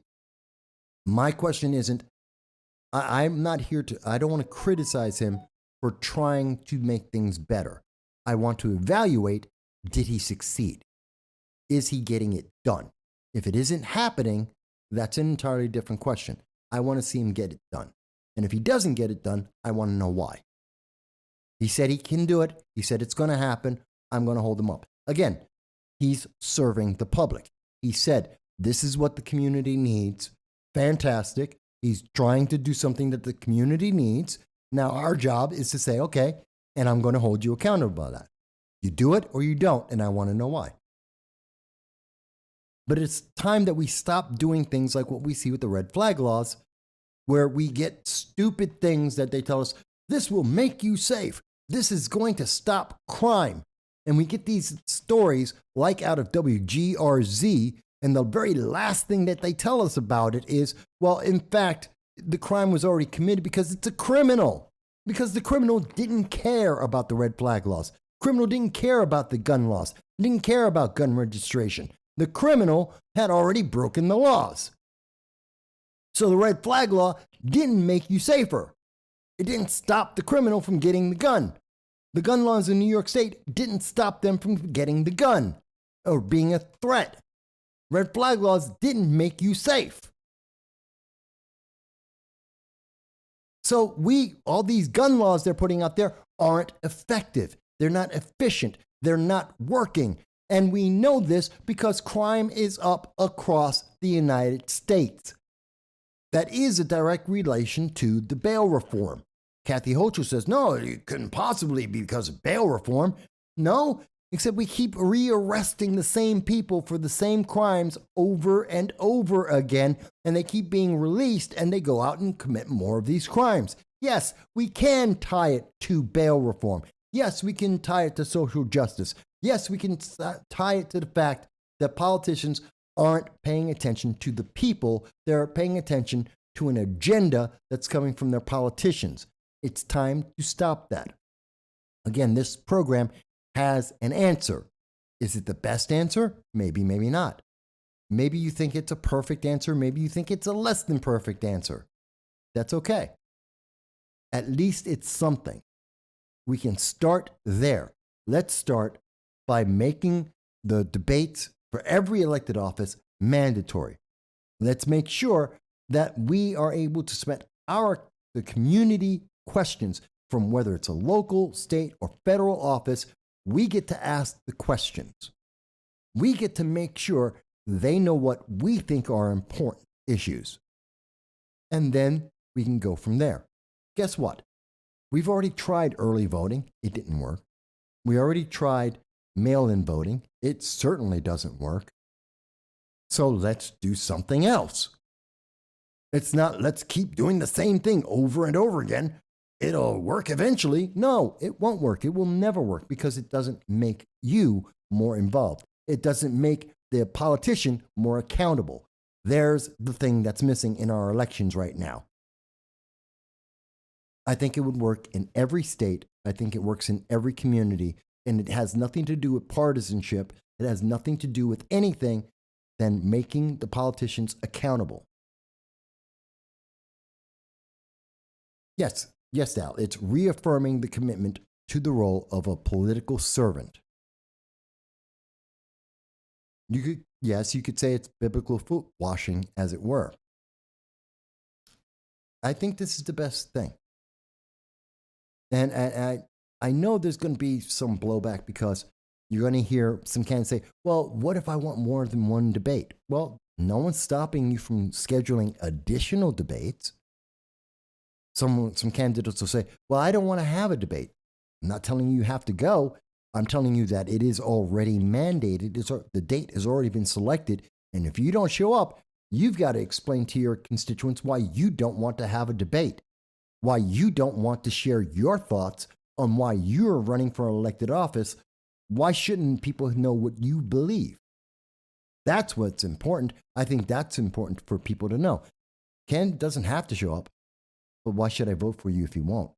If you're not willing to tell me where you stand, if you're not willing to answer my questions from the public, then why should you be elected? So I think it works on every level. And it's not partisan. It's got nothing to do with politicians. It has nothing to do with the preferences of the news media. The news media's only job is to be the service that makes sure it happens. They are there to ask the question that came from the public. They're there to hold the event, which is part of their requirement in terms of getting, they got the federal license for the airwaves. They had to buy the airwaves from the government. Our taxes paid for that. They're getting grants from the United States government to be able to put out the news. Guess what? We're paying for that. So yeah, I think it's fair game to say, yeah, and you're going to give back to us. And part of giving back to us is making sure that you're going to do this. I think it's a great idea.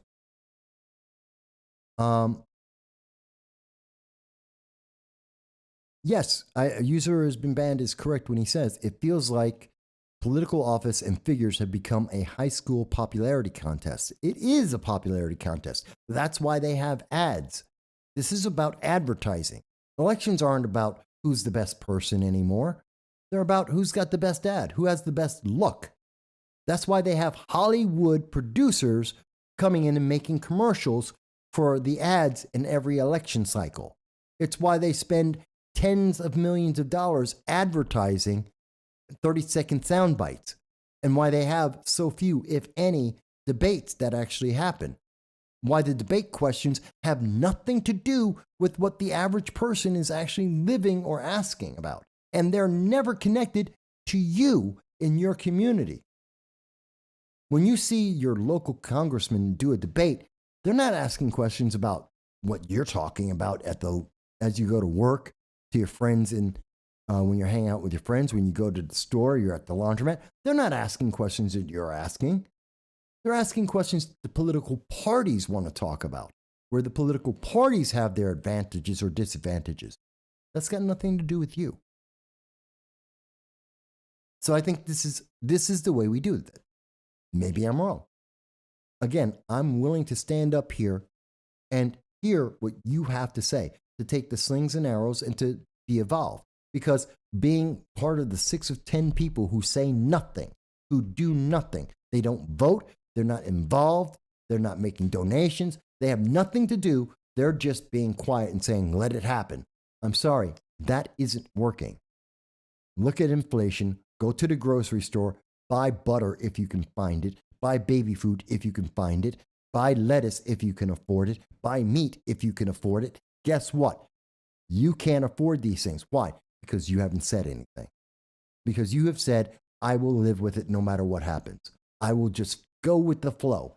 Well, going with the flow is taking you off of a waterfall. You're falling off a cliff. That's the wrong answer. We need to be vocal. We need to be involved. And I think this is one of the best ways to do so. Especially when we see all the challenges that are facing us. Dow says, didn't you also mention something about funding, using public funding for party campaigns and removing that unless it encompasses all participating candidates with certain proportions? Yes. During the Liberty First Foundation conversation every Friday, 9 p.m., you can find them on YouTube, Facebook, a few other sites. Every Friday I'm with them. We do a roundtable. And it came up, a question was asked of us, well, why do we give money? Why does the state, the government, give money to campaigns? And my answer was, in part, don't give anyone money. Or if we're going to give them money, let's change the system so that there are many parties out there. There's the Libertarian Party, there's the Green Party, there's the Democratic Socialists of America, Republicans, Conservatives, Libertarians, Democrats. So there's a bunch of parties. Working Families Party in New York. They all exist. Everyone always talks about the two parties, Republican and Democrat. But I think that, and this goes back to the debate issue, so who should be on the debate stage, though? Should it just be those two parties? What about everyone else? As a great example, what about my buddy Larry Sharp, Libertarian, who went out to every county of New York State? He's done it for 3-4 times now. He goes out every year, talks to people everywhere across the state. Why does the Libertarian Party have no voice? They should have a voice. Why is there never a third party? Now, I'm a Republican. I'm a conservative Republican. So I have no problem with Republicans and Democrats. That's fine for me. But maybe you don't. Maybe you're a Libertarian. Maybe you're in the Green Party. I don't know. Maybe you're some other party out there. My thought is, why not have in your community, in every race, whether it's from Congress on down, in your community, if that group has 10% of the population, they're polling within 10%. So 10% of the population in the New York 19th district or the Arizona 1 or wherever district you may be, 10% of the population are registered with whatever party. Again, Libertarians, Green Party, whatever it may be. They get to show up on the stage because the community, they're part of that community. They're already invested in that community. They already have a presence and a preference in that community. So they get to have a candidate on that stage. Now, if you happen to be part of the Democratic Socialists of America and you have 0.5% of the population, no, you don't get on the debate stage. You don't get to be part of that discussion because you're not 10%. And I think that's a good value. 10%. You're 10% of that population. You get to be on the stage to say, automatically say, hey, this is what I have to say. Now, if you don't have 10%, you don't get on the stage. You don't have enough people supporting you. You're not affecting the community enough. I think that's fair. Doesn't that make sense? Again, I don't think having more candidates is bad. I think having more informed voters is best. And the answer shouldn't be, well, here's an arbitrary poll based on national numbers. This is based on what the state may say. The state has very little to do with my community. The county you are in has unique and specific issues that you are dealing with that has nothing to do with the state. whether or not your local bridge is out, whether or not your local road or water main or the electric is running in your county has nothing to do with the state. Other than the state funding it, making sure that there's someone working on it, they don't get to say how it's going to be fixed, when it's going to be fixed, who's going to be fixing it. That's going to be people from your community. That's going to be people who work around you. We should hear from that community, those people. The people in that community should be voting on what's important to them. In the same way that we're going to write in questions and send it and make sure that politicians have to answer to the local questions, well, the local candidate should be in there. Not whether or not, do they have a national presence? Do they have $1 billion to spend on an election? No, because that's special interest. That's all about special interest. It has nothing to do with the people. That's not about what's happening in your community or what's involving you. That's about what's affecting Washington, D.C. And who cares what's happening in Washington, D.C.? Let's affect the people in the community. If 10% of your community happens to be the Green Party, if 10% of your community includes people who happen to be the Libertarians or conservatives, then they should be able to be on a ballot, period. I don't care what happens in the next county over. I don't care what's happening at the state level. That's a different discussion. Your community, so that means in New York 19, if 10% of the New York 19 is Green Party or 10% is Libertarian or conservative, on top of the Republican and the Democrat, they all get to be in the debate to be able to say, hey, you should vote for me. And they have to answer the same questions. Now, I know it's the number one question I get about this, but Mike, that's going to take time. Yes. But Mike, there's going to be a lot of issues. Yes. Mike, we can't do that. Yes, we can. Just because it isn't simplified, just because it hasn't been brought down to 30-second sound bites, doesn't mean it's good. Just because we aren't doing it fast doesn't mean that it's bad. It takes a little bit of homework. It takes a little bit of time. It takes time to involve people to get all the voices.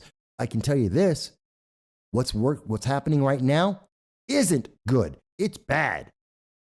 Would John Fetterman have won if there was a second debate with John Fetterman and Dr. Oz? And I understand a lot of people have problems with Dr. Oz. He is not a good Republican. I give you that. But if there was a second debate between John Fetterman and Dr. Oz, and John Fetterman can't speak, he can't think, he can't communicate, that is a fact. It is a medical condition. It has nothing to do with him as a human being. And until he heals, which is unknown if he ever will heal, that is a fact. And if you had a second debate and it showed again that he still cannot do this, he cannot do the job, would he have won? So maybe there should have been two debates. What about in that community? What if we localize it? Again, I'll use the New York 19 or the New York 22, New York 24, any of those places. Let's say in your congressional race, there's 10% of the population happen to be libertarians. I keep using them because they're the most popular and fast-growing political organization in America right now, is libertarians. So say 10% of your population are of that community, 750,000 people, 75,000 libertarians live in your community. Why are they restricted to only having a Democrat and a Republican on the debate stage? They should have their candidate too. They have 10%. They're involved. They're working the same jobs you are. They're spending their taxes just like you are. They're involved in the community just like you are. I think that makes the most sense. Now, you can tell me, Mike, but what if it can't be unlimited? It's not unlimited. And I know some people say, well, yeah, but then there'll be 15 different parties. And no, there won't be 15 different parties with 10% of the population in a community apiece. Not going to happen. That would be 150%.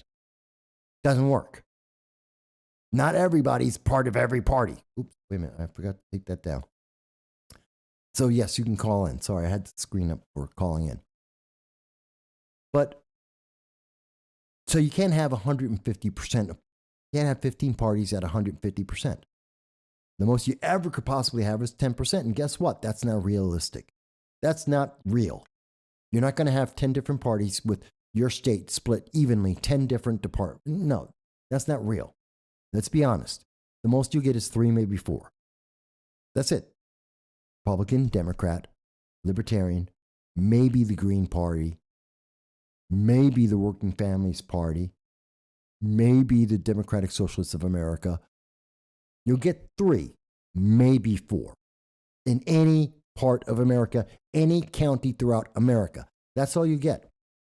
3, maybe 4. We can do that. We should do that because that works better than what we have right now.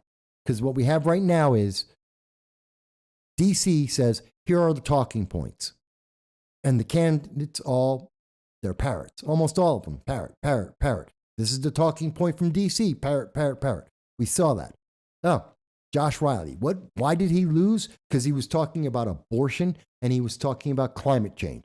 Meanwhile, the people in the New York 19 were talking about crime. They were talking about inflation. They were talking about the economy. They were talking about guns. They weren't talking about climate change or abortion.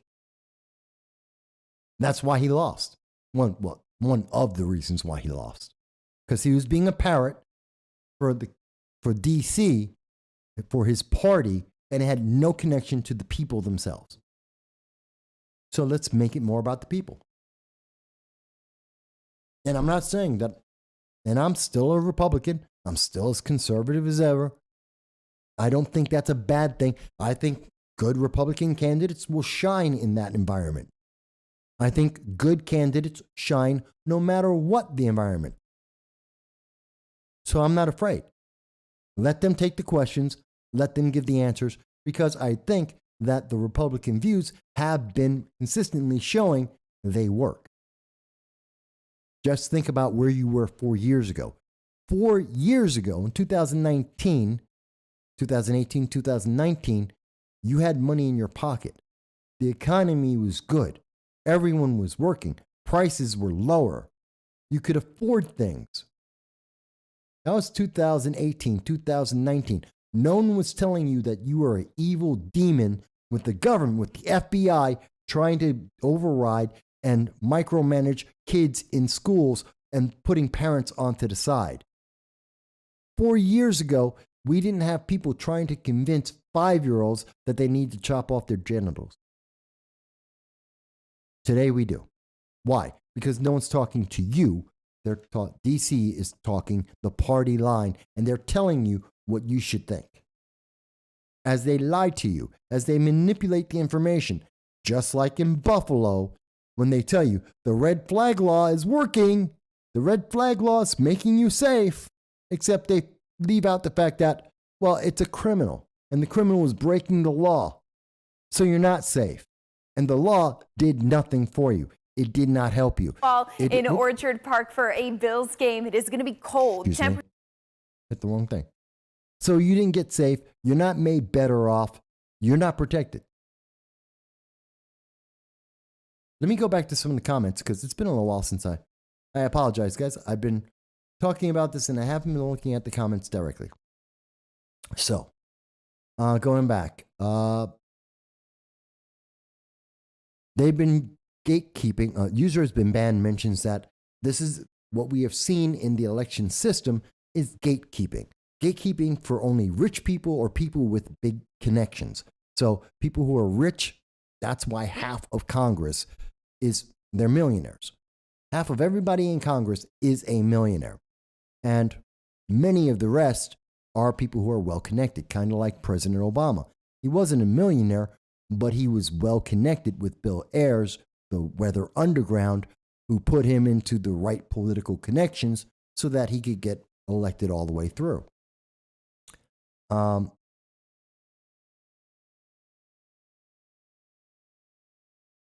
User has been banned mentions the early voting likely played a role for the Fetterwoman because people were, and I believe that's very true.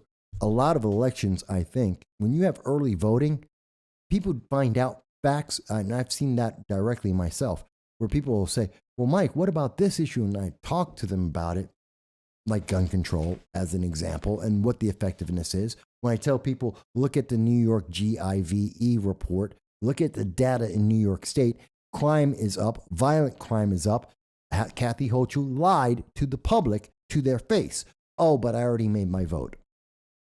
Oh, I already made my vote. I already voted early. And now I find out that, well, according to the data, Kathy Hochul's lying through her teeth. Crime is a problem in New York City and New York State. It is an issue, and she has failed at that. Oh, but they are voted early. So that's why I don't like early voting. It robs you of information. It makes it easier for someone to mislead you, politicians, to sell you an idea in a 30-second ad. And then once you find out, oh, well, and that's another reason why we have such small voting, where 4 out of 10 voted. It's buyer's remorse. People are voting, and then they learn after the fact, oh, I was wrong. John Fetterman? No, he can't speak. I did. When they do see, maybe they did the early voting, they voted for John Fetterman, and then they saw the debate, and then they saw that he's mentally disabled, that he's impaired, he's not capable of making proper communications, and it's too late. You already voted. That's the problem. So that's another reason why I don't like early voting.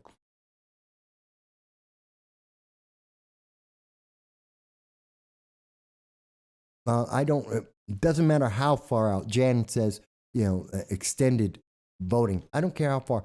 There should be no voting. I'm not saying that people can't mail in if you have a medical emergency, if there's some extenuating circumstance. I understand that. We've had that for many decades. But this idea that it's mass mailing voting, look at it like this. I started the show and I mentioned it. For decades, for hundreds of years, the United States on election, the next day after the election, we knew what all the votes were.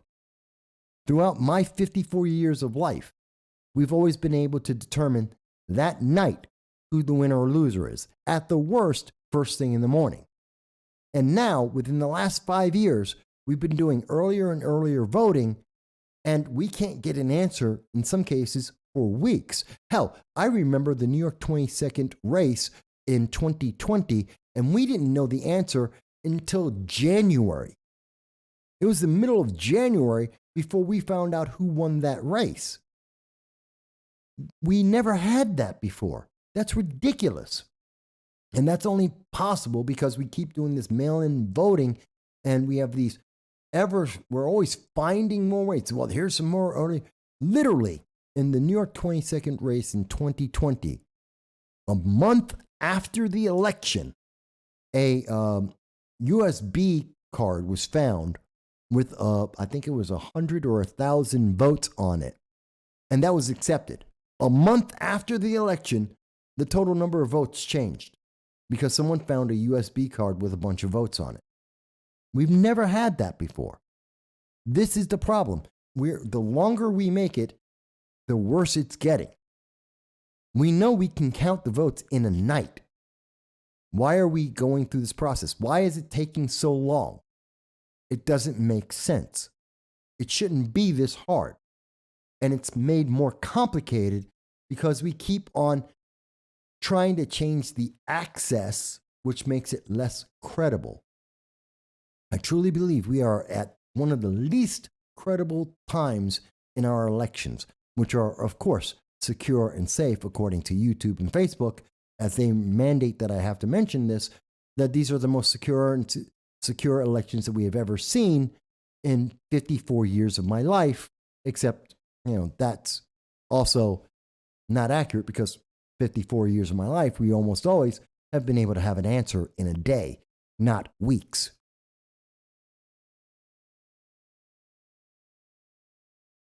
Jan mentions that she also remembers back in Perot when he ran, Ross Perot, back in the 1980s, when he had run, and debates were done in a similar manner, where we had 10%, you have 10% of the community, that region, you got to be on the debate floor. Real simple.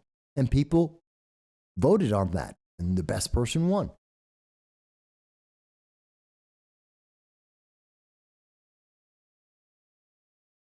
Dell says, being that the bill would be community and candidate focused, it would self-regulate. An independent could get on the stage with no party affiliation so long as they met that threshold. Yes. Yes. Based on the bill I am proposing, yes, independents who are popular could be on the debate stage, could be able to run as well. Doesn't cost you $1 billion to run. You don't need big pockets and political party okays to generate you as a candidate. The best person can get up there and win.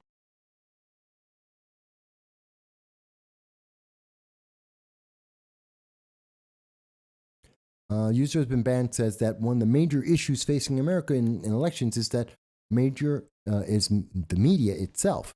They used to somewhat run debates well enough, and now they're more about giving their opinions and their political points of view, both in the question and the follow-ups. And I agree with you. And there is a lot of complacency in these elections. I agree with that comment as well. Yes, Jan, I agree with you that voter ID should be a law in every state. Yes. Hey, you need an ID if you get stopped by the police. You need an ID to drive a car. You need an ID to buy cigarettes and to buy beer.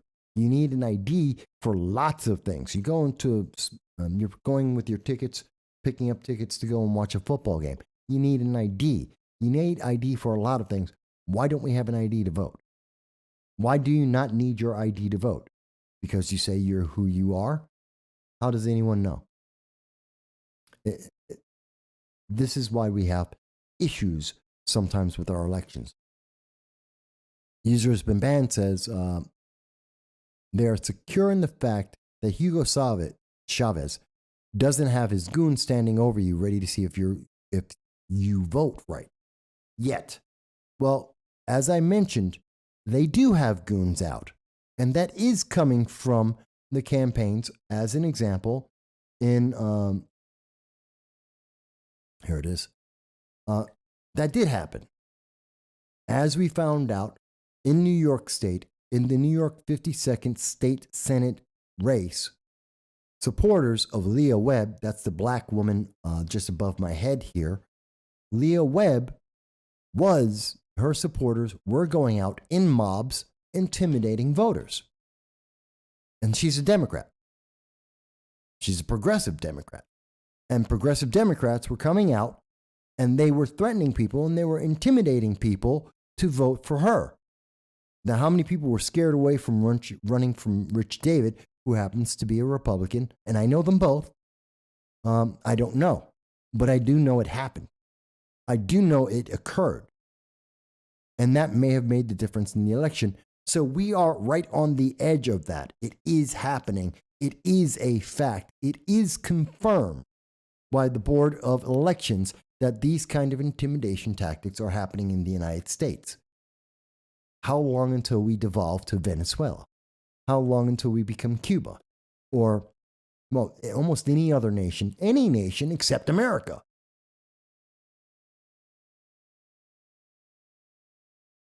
Dan M mentions, hello, Dan. I've not seen you before, I think. So welcome and thank you for joining the show. Dan M says that they should have an ID scanner in the voting booth.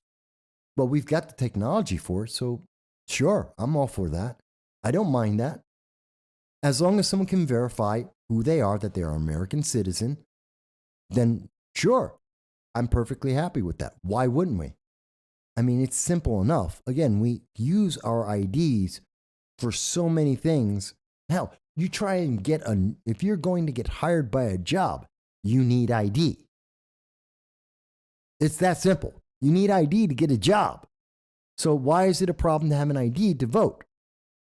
One of the most powerful things that you could possibly do that affects not just you, but your community, and depending on the election, the nation. Why wouldn't we want that? So yeah, and the technology isn't much more difficult than what we already have for scanning at the booth. It can be done. User has been banned says they have scanners at clubs to verify IDs. So there you go.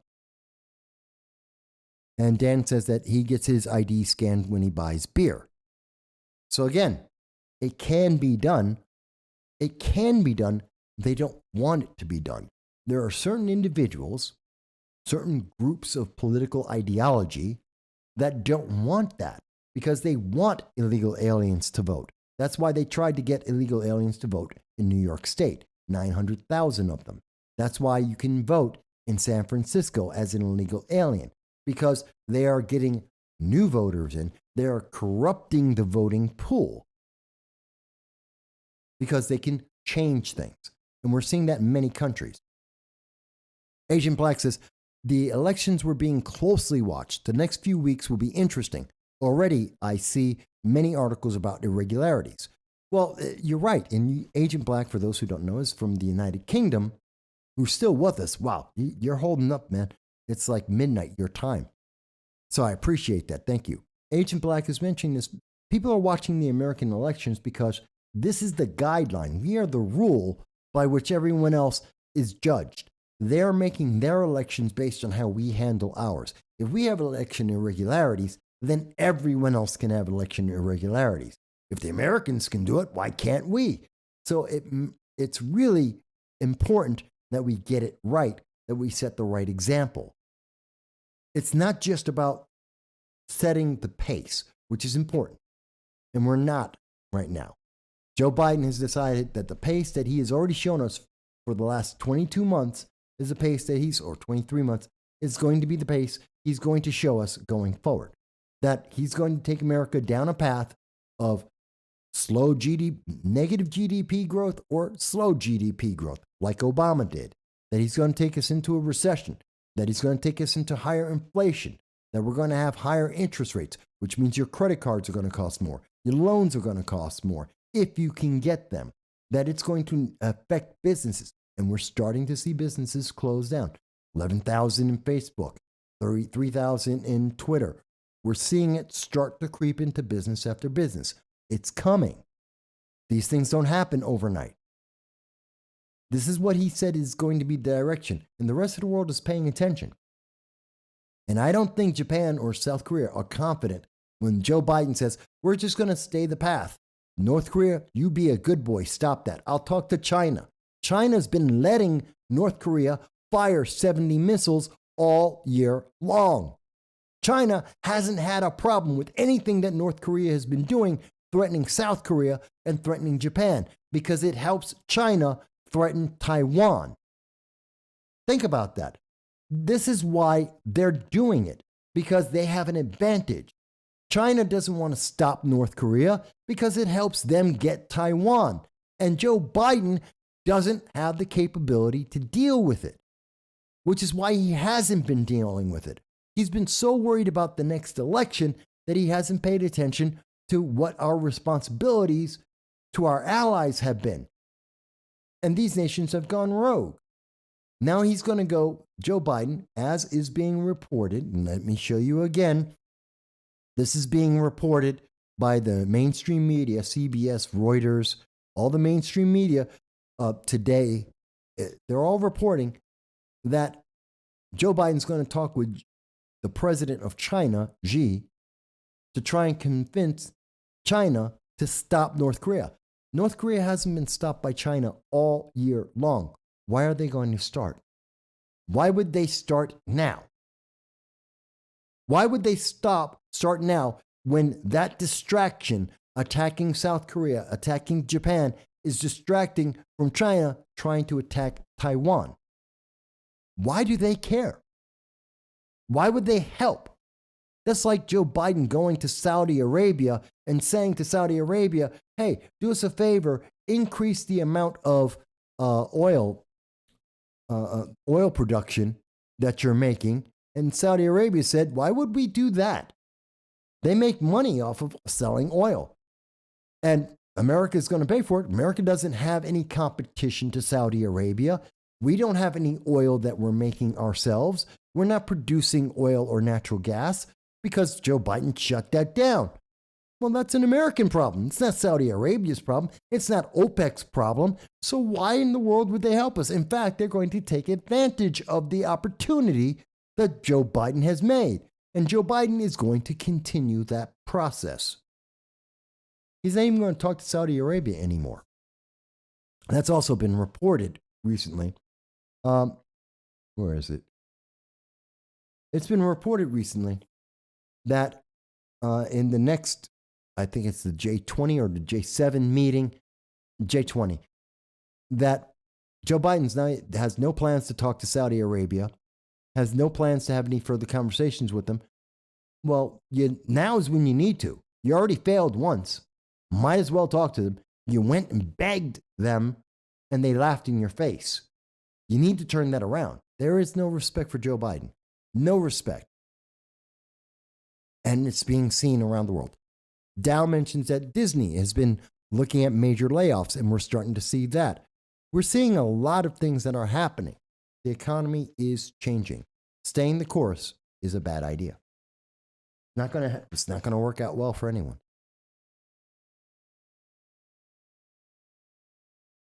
Well, yes, users ban mentions that maybe we are better off that Joe Biden isn't having conversations with people. Yes, it's probably true, but the United States needs to be active. We need to be involved. And we need to be involved not through China. China shouldn't be negotiating for the United States. That is a statement of weakness, which I guarantee you will not go over well in Southeast Asia. That will not make Japan nor South Korea think that the United States is stronger.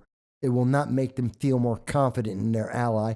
It will not make them feel like they're not getting closer to reactivation of the Korean War from 1953. This isn't going to help them, nor does it make us look good with China. China's going to look at that as America's so weak that we're going to beg to them as the big brother to take care of their little kid, which happens to be North Korea. It doesn't look good. It is a statement of weakness. It is bad for America that Joe Biden is going to be begging China to do America's job. That's not going to make anyone feel better. Now, if you think I'm wrong about that, if you think I misunderstand that international policy, please tell me. But I can tell you that every country around the world is looking at this as a statement of weakness, that the United States is too weak to deal with North Korea by itself. North Korea has looked at everything that Joe Biden has said, Nancy Pelosi has said, Kamala Harris has said, when they have gone to South Korea, and North Korea has laughed in their face. No one has respect for them. No one has fear of them. And now the United States is so weak, they have to go to China, who does have respect, who does have fear. North Korea does fear and respect China. And the United States is so weak that we have to go to China to do our job, to be able to protect Japan and South Korea. That does not make America look good. It does not help us in anything that we are trying to do internationally. If you think I'm wrong, tell me why. Call on in, 607-242-9247. Call in and tell me why America going through China, it makes us look strong with North Korea or any other country in the world. Tell me how that gives confidence to South Korea or Japan or even Taiwan. They're not any more confident either because America's too weak to do anything. And it doesn't matter if you mean Joe Biden or Kamala Harris or Nancy Pelosi. All three of them have been in South Korea, and all three of them were laughed at by North Korea and met by even more missiles. So you can't tell me that any of them, any of the leadership, are effective. Let's see. Jan mentions Joe isn't paying attention because he's working with China. So, and based on the Hunter Biden laptop and emails, you're probably right.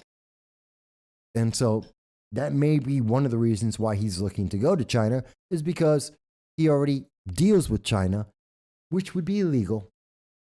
which is a crime, which is what his son should be charged with. I mean, Hunter Biden has 450 charges pending the day that the FBI stops being political. It's kind of scary.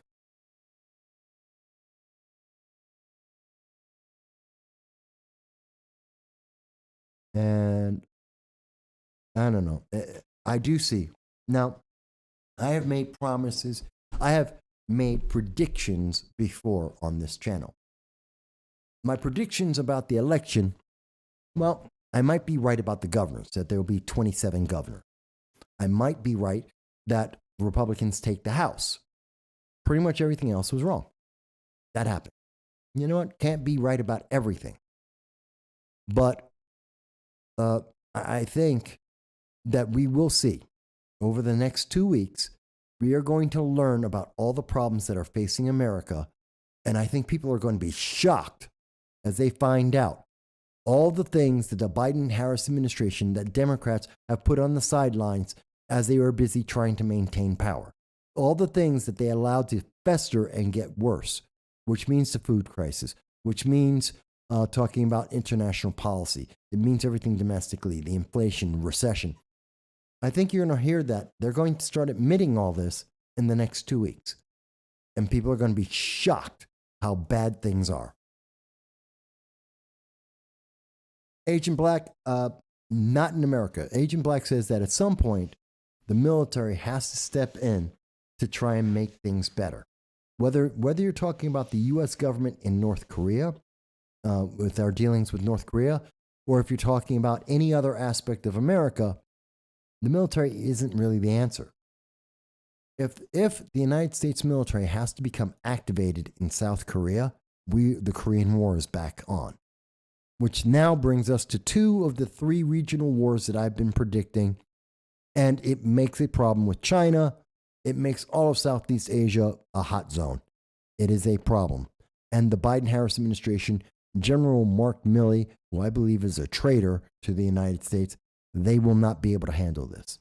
They couldn't handle Afghanistan. They couldn't handle Afghanistan without creating an international army. Hello, and thank you for calling into No Soundbites Allowed. I'm your host, Michael, and may I ask, what is your first name? Mike, this is John. How's it going? Hey, John, what's going on? Not much, Mike. I was watching the show, heard you were talking about foreign policy, wanted to change it a little bit. I'm sure you talked about the election results earlier in the show. On and off, but, yeah. Yeah, quite a bit, I'm guessing. Oh, yeah. Yeah. One of the things I wanted to talk to you about is, do you think that Donald Trump is behind the losses of the Republicans that did lose? No, I was talking about that a little bit before. Okay. 1, I don't think it matters. And 2, he has a 90% win ratio. So what's the problem? Right. To me, I've been hearing from a lot of different organizations in D.C., a lot of different conservative groups. All of them are saying, we predicted this because Donald Trump was going to screw us up. It had nothing to do with Donald Trump. What Well, happened in the election? yeah. Go ahead. I'm sorry. Yeah, I'm getting to that. I think a lot of establishment people who've been against Trump since day one are now jumping on the bandwagon, still trying to get rid of him years later. Yeah. I think a lot of people pretended to be his friend and support him and all this stuff, but once the time comes, throw him to the wayside. It's about time to get rid of him. And to me, I don't find that the smart tactic. Now, I know you don't love the man as much as some people do. No, I But think you have to he's admit, a good president. And he was fine. a good president. Yeah, we've talked about this, but there are some people who are diehards. Yeah.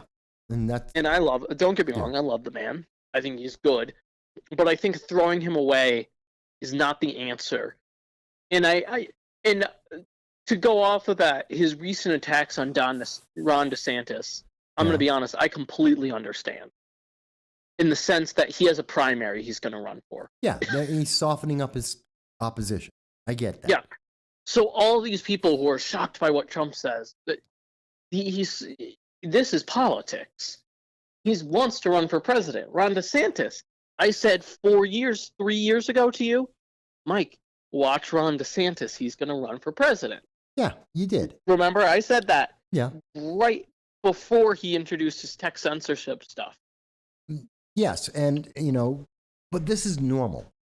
People start preparing. That's why we're seeing Greg Newsom out of California, has been talking up a storm on trying to get himself interjected into the national immigration debate to take on Texas because he wants to run against Joe Biden or Kamala Harris.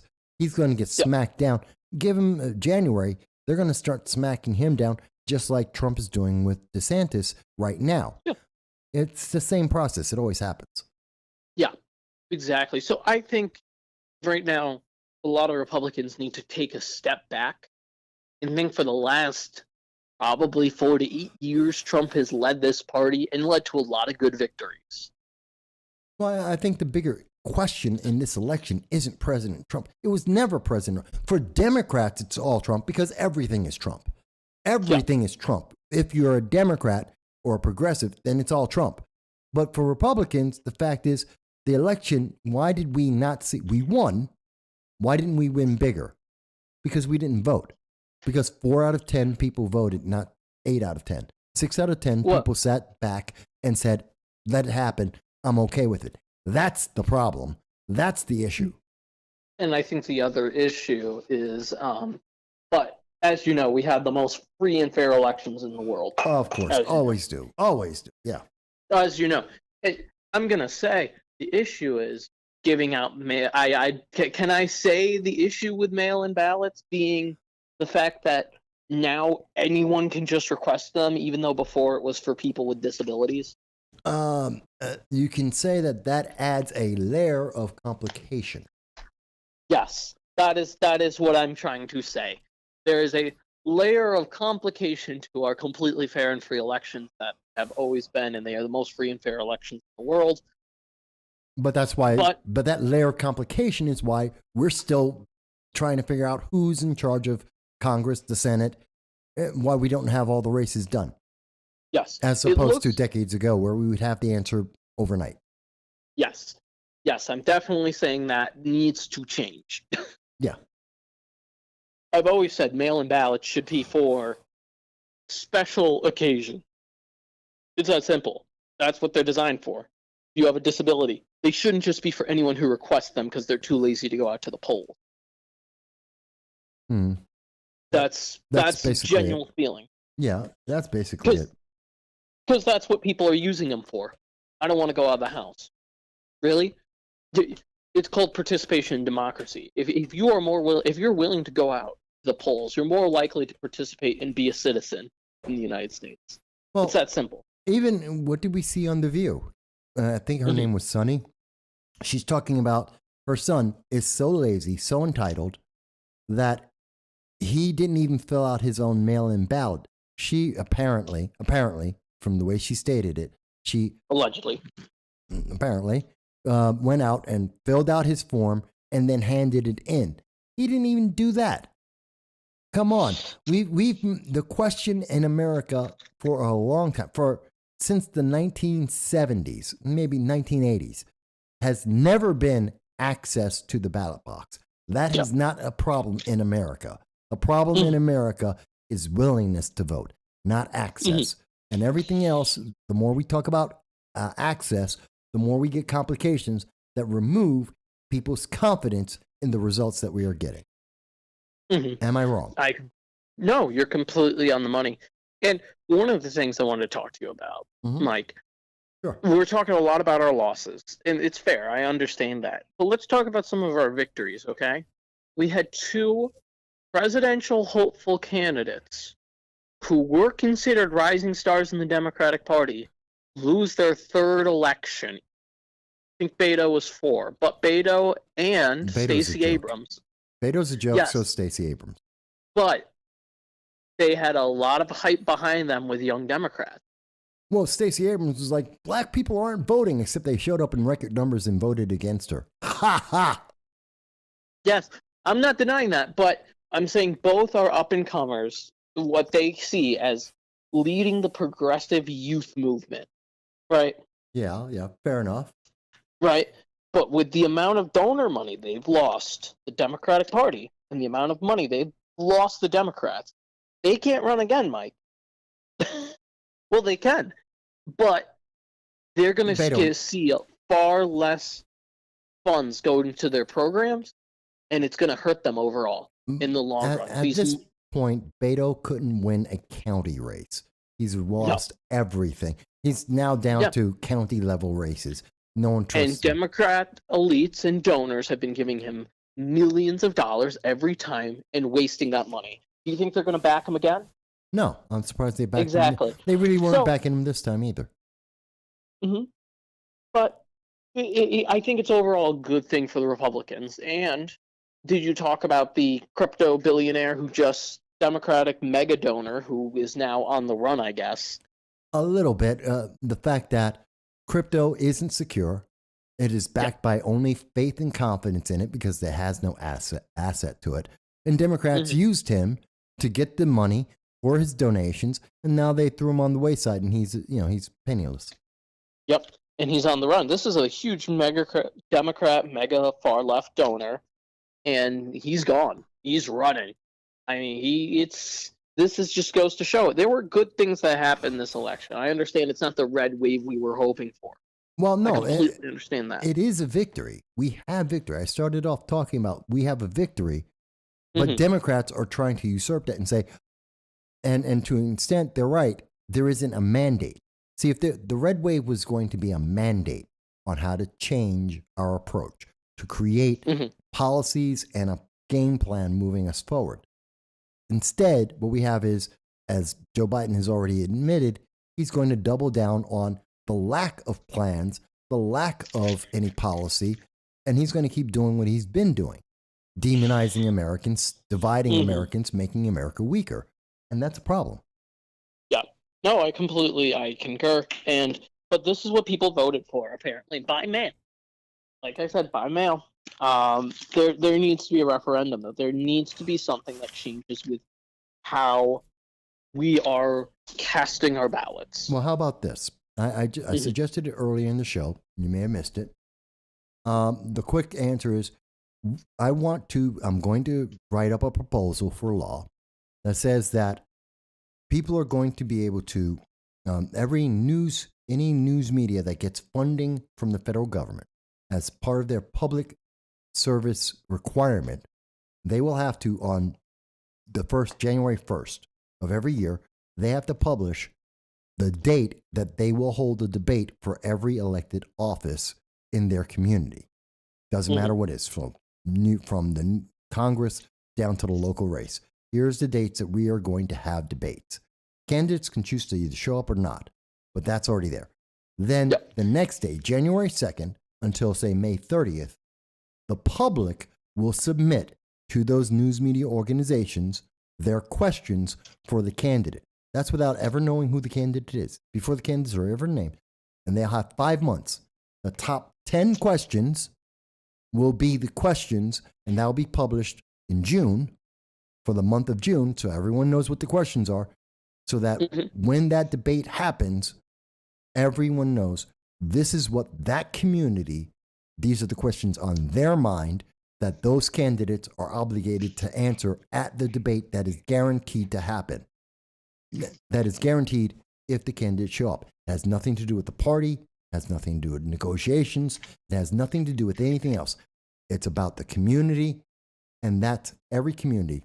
I think that should be done. Do you agree with that? Do you think it's a bad idea? I agree, and I'd add one more stipulation. It needs to be during prime time. I don't want to see another incident where Chuck Schumer agrees to a debate at 12 p.m. when nobody's watching. Good point. Yeah, they're doing the debate. Remember? Yeah. I'm sure you remember that. And we both questioned we both knew why that time was picked. Well, yeah, because but it Joe doesn't Pinion, make it correct. Joe Pinion did a great. He had a great debate. He made some great points. He embarrassed Chuck Schumer, and no one saw it because everyone was at work. Everyone who would vote was working and didn't see it, and the news media didn't follow it up by doing a reprint of it or a reproduction of the debate. They didn't even almost no one even actually quoted the debate itself. So it was Yeah. the same thing as if it didn't happen. And candidates shouldn't be able to just do that to dodge, right? Like John Fetterman kept dodging debates, and when people watched those debates, it was after the mail-in ballots were sent in. Yeah. That's ridiculous. The American people deserve to see who they're voting for. That's why I'm proposing this idea, which I'm going to work Yeah. with the Liberty First Foundation. I'm going to send it to every member of Congress, 437 individuals, telling them that they should submit this, and we're going to do a online petition for it. Because I think this answers, because the question, as we've seen, is not early voting, it is not mail-in voting, it is not access to the ballot. It is, does my vote count? Do I have any impact? And everything has been about the party guiding the questions and the direction of debates rather than the community that actually has a totally separate issue. Like I mentioned earlier, Democrats were talking about climate change and abortion when the American people were talking about inflation, crime. Those were the major issues that they were focused on. Two very different things. And it's sad that things are not going to get better. The crime's not going to get any better, Mike. I can't even take my girlfriend to New York City out of fear of what's going on there. Well, It's so bad. not just in New York City, though. I mean, it's in Yeah. Atlanta, it's in LA, it's in Yeah. Portland. And it trickles down. It trickles down into upstate area. Yeah. And we know that in New York State, the New York GIVE, Gun Involved Violence Elimination Report of the top 17 cities in New York State proves that violence and violent crime is continuing to increase. It's been increasing for easily since 2020, actually before that. And Hochul saying, "Oh, there's no crime." That's a lie. It's a lie. Yeah. It's in small communities as well as large. It's not just New York City. Yep. But Mike, thanks for letting me call in. As always have a great conversation. Absolutely. I'm glad to see a younger person's point of view. I'm always happy to hear that. Absolutely. You have a good one, Mike, and keep up the rest of the show. I'm going to definitely try. So, folks, just like you've heard, now we've heard from John, and this, not John Cordisco, but this is John Restucia. You've heard him on the show before. He's worked with me. He makes the shorts for our program, which I always enjoy listening to. And John was just giving us his thoughts. Jason earlier giving us his thoughts. We also had gotten a call from Jeremy out in Utah. Anywhere in the United States, anywhere in the world, you can call into 607-242-9247. We changed the numbers. It's 9247. And you're able to call in with whatever you think's important to talk about the issues you want to address. Maybe we've covered it. That's okay. Tell me what you think. Maybe we haven't covered it. Tell me what you think. Maybe you agree. Maybe you disagree. That's okay. I don't mind. You can disagree with my opinion. It's perfectly fine. Tell me why. That's the thing. We need to have that conversation. Just like I'm suggesting here with getting the elections and making elections more about our communities, whether it's a county or even congressional district, to make it more about our communities. It's the same thing when we're talking about this conversation. It's about what you have to say, not just me as a personality, not just what the news media is putting out in headlines, but the actual things that are affecting you and what you think about it. If you think red flag laws are great, tell me why. I recently had a conversation with a guy, and he tried to tell me, well, red flag laws don't work like you think they do. I'm like, wait a minute. I can show you the interview I had with Assemblywoman Donna Lopardo, who actually admitted that they're flawed and voted for it. And she will tell you herself that this is exactly how they work. Just like I described earlier about the Buffalo incident. Oh, well, that didn't happen. You're wrong. I'm sorry, folks. We need to have these conversations because there's so much that people don't realize is real. I had a young woman who told me that she voted in the election and she voted for Democrats almost all the way down the line, except for one or two people. because of abortion. I'm like, but abortion's not on issue in the United States. It's not an issue in New York State. It's a state issue. It's not a federal issue. Well, no, I want to protect women's rights. What about the rights of the baby? What do you mean? Well, the baby is a person too. The baby has a right. Oh, I didn't think of it that way. See, those are the conversations we need to have. Oh, I believe in abortion. Well, New York State has abortion till New York, California, Illinois. They have late-term abortion up to the moment of death. Virginia, North Carolina, you can kill a baby at the moment of birth. Some have even suggested up to 1 month after the birth. Literally, that is a suggestion that is being made out there. And they're telling you, well, abortion is important because it's your right. What about the right of the baby? Why do Democrats never mention the rights of that human being who has an entirely separate body? They have their own heartbeat, even though Stacey Abrams tries to tell you that that's some kind of conspiracy that they have heartbeats at age of 15 weeks, which they do. Scientific fact. These are the people who are supposed to be all about the science. Well, Stacey Abrams, what about the scientific fact that at 15 weeks is a heartbeat? Oh. Well, that's not science. Yes, it is. Well, that's not important. They don't have a right. Why not? If it's your body, your choice, well, it's the baby's body, it's baby's choice. Wait a minute, Jen. Montana passed that you can have abortion 1 month after birth. They passed that?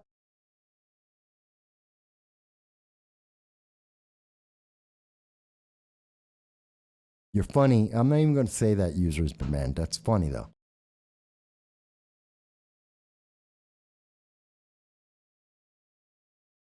But it's a problem. Yes, and I do remember the Dow was talking to us about, I forget, was it last week? Dow told us about there were robberies, or actually maybe he was speaking to me directly, about robberies in his region, and 2 of them were right next to his house. Guy got arrested, got released. How often have we seen that? We saw a guy literally walk onto a stage with Lee Zeldin with bladed brass knuckles and tried to stab Lee Zeldin in front of a crowd, and it was live streamed, and I've shown you the live stream before, and they're telling you there's no crime. That was in upstate New York. Really? This is upsetting, folks. These things are upsetting, and that's why we can't continue down this path. Why Joe Biden saying we're going to double down is probably the great news for Russia, for China, for North Korea, for Iran. They're all happy because Joe Biden's plan, the plan from Democrats so far, has failed. It is demonstrable. It is empirical. There is no question on that. It is a failed plan. But the reason why he said that is the reason why we titled this show as we did, where we put the title, It's Political Hibernation, because they know that for the next 9 months, actually year, they're going to get away with everything. Because the average citizen out there is going to say, I don't pay attention to politics. There's nothing going on. Why do I have to pay attention? It's why we have voter apathy. It is insane. It is. Oh my God, we've been on for 4 hours and 15 minutes. Did you know that, folks? The time flies so fast when we get into some of these subjects. I didn't even realize time had been flying. And I enjoy having this conversation with you guys. And I hope that you're enjoying it as well. Even if you disagree, I hope you respect my right to the First Amendment to have free speech, to put out this idea, even if you disagree. And I hope if you disagree, one day you will take the opportunity to call into this program and to tell me why you disagree. Because I am open to hearing that, to respectfully having that conversation.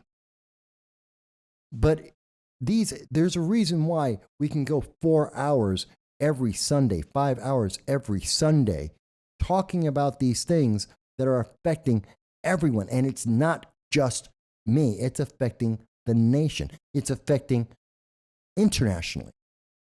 This is a global impact. When Joe Biden is saying things are going to stay exactly the same, he's telling that to Iran. He's telling that to China. He's telling that to our allies in South Korea and Japan. He's telling that to the people who are abandoned in Afghanistan. Let me remind you of that short. I want to show you that short again that I mentioned earlier. Remember, Joe Biden said that he isn't going to change anything. Everything's going to stay the same. He's not going to change. Listen to what he said. I can't. I mean, you know, it would not be a wise thing to do in order to see if they would. But it is I'm telling you, I am determined to get her home and get her home safe, along with others. Again, he's talking about Brittany Griner, a young woman who used to play for the WNBA, a woman who is an admitted criminal, committed a crime in a foreign nation, broke their laws. In the same way that I'm upset about illegal aliens coming into America and breaking our laws, I hold the same position for Brittany Griner. She went to Russia. She broke their laws. She knew what their laws were. She didn't care. She didn't think anyone was going to hold her accountable. She thought she was in the United States. She thought she could get away with it. And she didn't. She got caught and she got tried and she admitted to her crime and she got convicted. Now, is it political? Of course it is. But it doesn't matter. She's a criminal. She's an admitted criminal. So Brittany Griner goes to jail for a crime that she committed in another country, and that country rightly tried her and punished her. Maybe a bit harshly because of the politics, but otherwise they were correct. Everything was done legally. And now Joe Biden is going to try and talk to Russia, a country that does not have respect for him, that laughs in his face, that has not listened to anything that he has said since the day he has taken office. And he's going to try and get her back and others. Who are the others? Who are the others that he's talking about? What others could he be talking about? Joe Biden has been doing great, right? He's an international superstar, right? He's respected by countries around the world. Isn't that correct? That's what we were told in 2019. That's what we've been told all the way through. Well, he goes, let me go on. My dad. When you say others, are you talking about the 5,000 Americans abandoned in Afghanistan over a year ago, or the 10,000 Americans in Ukraine abandoned this year? Which one is it? Who is less important than the basketball diversity star? There you go. And that's my question. Who is less important? Who is the big thing? They're worried about Brittany Griner. All right, I'm standing here in front of the federal. Oops, sorry about that. They're worried about the one woman. That's it. They're worried about Brittany Griner, a basketball star, because she's a diversity hire, because of her equity, because she's a black woman who committed a crime in a foreign country on purpose and knew what the punishment would be. And they have to protect her. What about the Americans, the 5,000 Americans in Afghanistan? We've been talking about that for over a year. We have been asking every member of the Democratic Party up to the president every month. We have been asking them week after week, what are you doing for those Americans? And their answer is nothing. The only answer we have heard yet is, yeah, he wants to get them home too. He'll get the others also. Others. They're not even American citizens. They're not even worth being mentioned or named. Others also. We cannot keep this path. He has said that he is going to continue down the path that allowed 5,000 Americans to be abandoned in Afghanistan, thrown to the wayside. He has thrown 10,000 Americans, including children, to the wayside in Ukraine. And he's going to keep doing that. He wants to continue that process.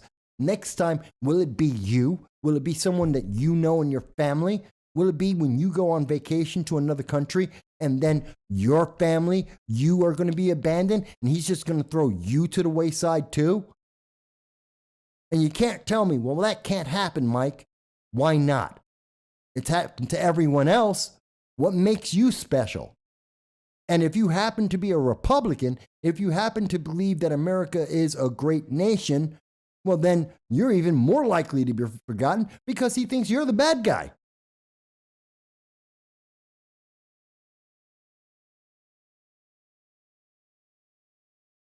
Snowden? Are we going to get back Snowden? Oh, God, no. Snowden needs to go to jail. A lot of people may disagree with me on that. I understand Snowden's done some very good things.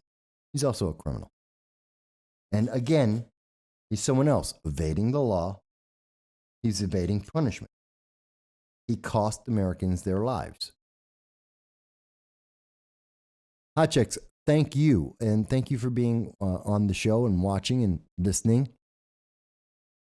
Oh, now I should mention, because we don't need to wait till Veterans Day to say thank you to our veterans. We don't need to wait until the Marine Corps birthday to say thank you to our fellow Marines all around the world. I wish every day that all the veterans and all those who serve in our armed forces, especially my brothers and sisters in the Marines, I wish them the easiest days that they can have. I wish them the easiest tours of duty. I wish that our veterans have the ease and peace of mind that only comes from being back home. I hope that they all can get the help that they need, that they're taken care of. We need to talk about the Veterans Administration. I haven't talked about that in a while because it's been basically failing consistently and not exceptionally. But it's been failing. We need to take care of them when they come home. They've made the ultimate sacrifice. They've paid the ultimate price in many cases. We need to say thank you. I don't need to wait for Veterans Day to make that statement. I don't need to wait for Memorial Day or any kind of special day to say thank you to everyone who's decided, who volunteered to protect America, to stand up for the Constitution. I often on this program and in this format, we often are arguing about our politicians and how they are executing and following the Constitution and the amendments and our freedoms. But we have to also remember that there are those veterans, those active duty who volunteered to defend all of those things, and they deserve our respect. They have earned it. They're not entitled to it. They earned it. They have been in the hot spots. They have taken the live fire. They have suffered. Their families have suffered. So I thank them from the bottom of my heart, sincerely and honestly and absolutely. I absolutely thank you because I know it was difficult. And you deserve to be recognized, not just on Veterans Day, not just on Memorial Day. You deserve to be remembered always. Always. And we do, on this channel, always remember our veterans, even though we don't always actively talk about it. It is something that is always close and dear to our heart. And we always, in our time outside of YouTube, outside of social media, we often do many activities to try and help our veterans, our active military, and we will continue to do so. I hope everyone else does as well. Don't think you're only limited to that one day. You can always help them, donate, just have an open ear. Because I'm glad you guys all came home. I'm glad for everyone being able to come home and rest. And I hope that you all will be able to do so in safety, in great health in the future as well as every day. But that's why I don't always talk about veterans, because I always talk about veterans. I'm constantly talking about veterans. I just don't always do it on this program. And I don't think we need a specific day to do that. That's my thought. Not everyone will agree. So I'm thinking we go about another 7 minutes. And let me ask you guys.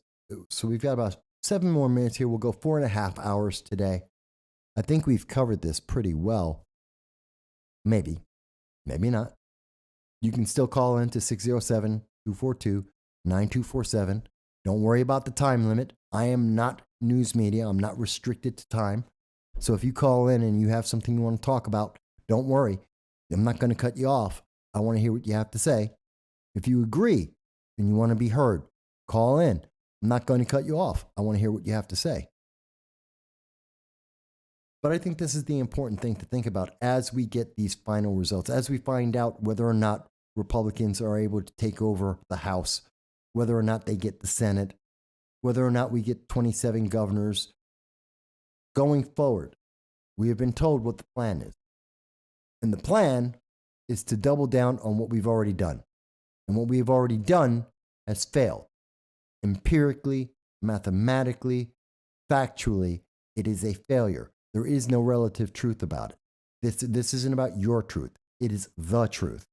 Biden has failed. He has failed internationally. He has failed domestically. We have illegal aliens flooding this nation. He's just told them to keep on coming. When Joe Biden said he's going to double down, he's going to do nothing different, that means that we're going to have even more illegal aliens coming into our nation. It means that he told North Korea to fire off more missiles. He told the Americans in Afghanistan and Ukraine that they're still on their own and he's not coming to help them. He's warned everyone in the world that America, if we won't take care of our own people, how can they count on America to take care of them? How can our allies count on us if our own people can't count on us? That is what Joe Biden has said when he says he will do the same. The recession will get deeper. Inflation will go higher. Interest rates will go up. It's going to cost you more money just to be alive. Be prepared.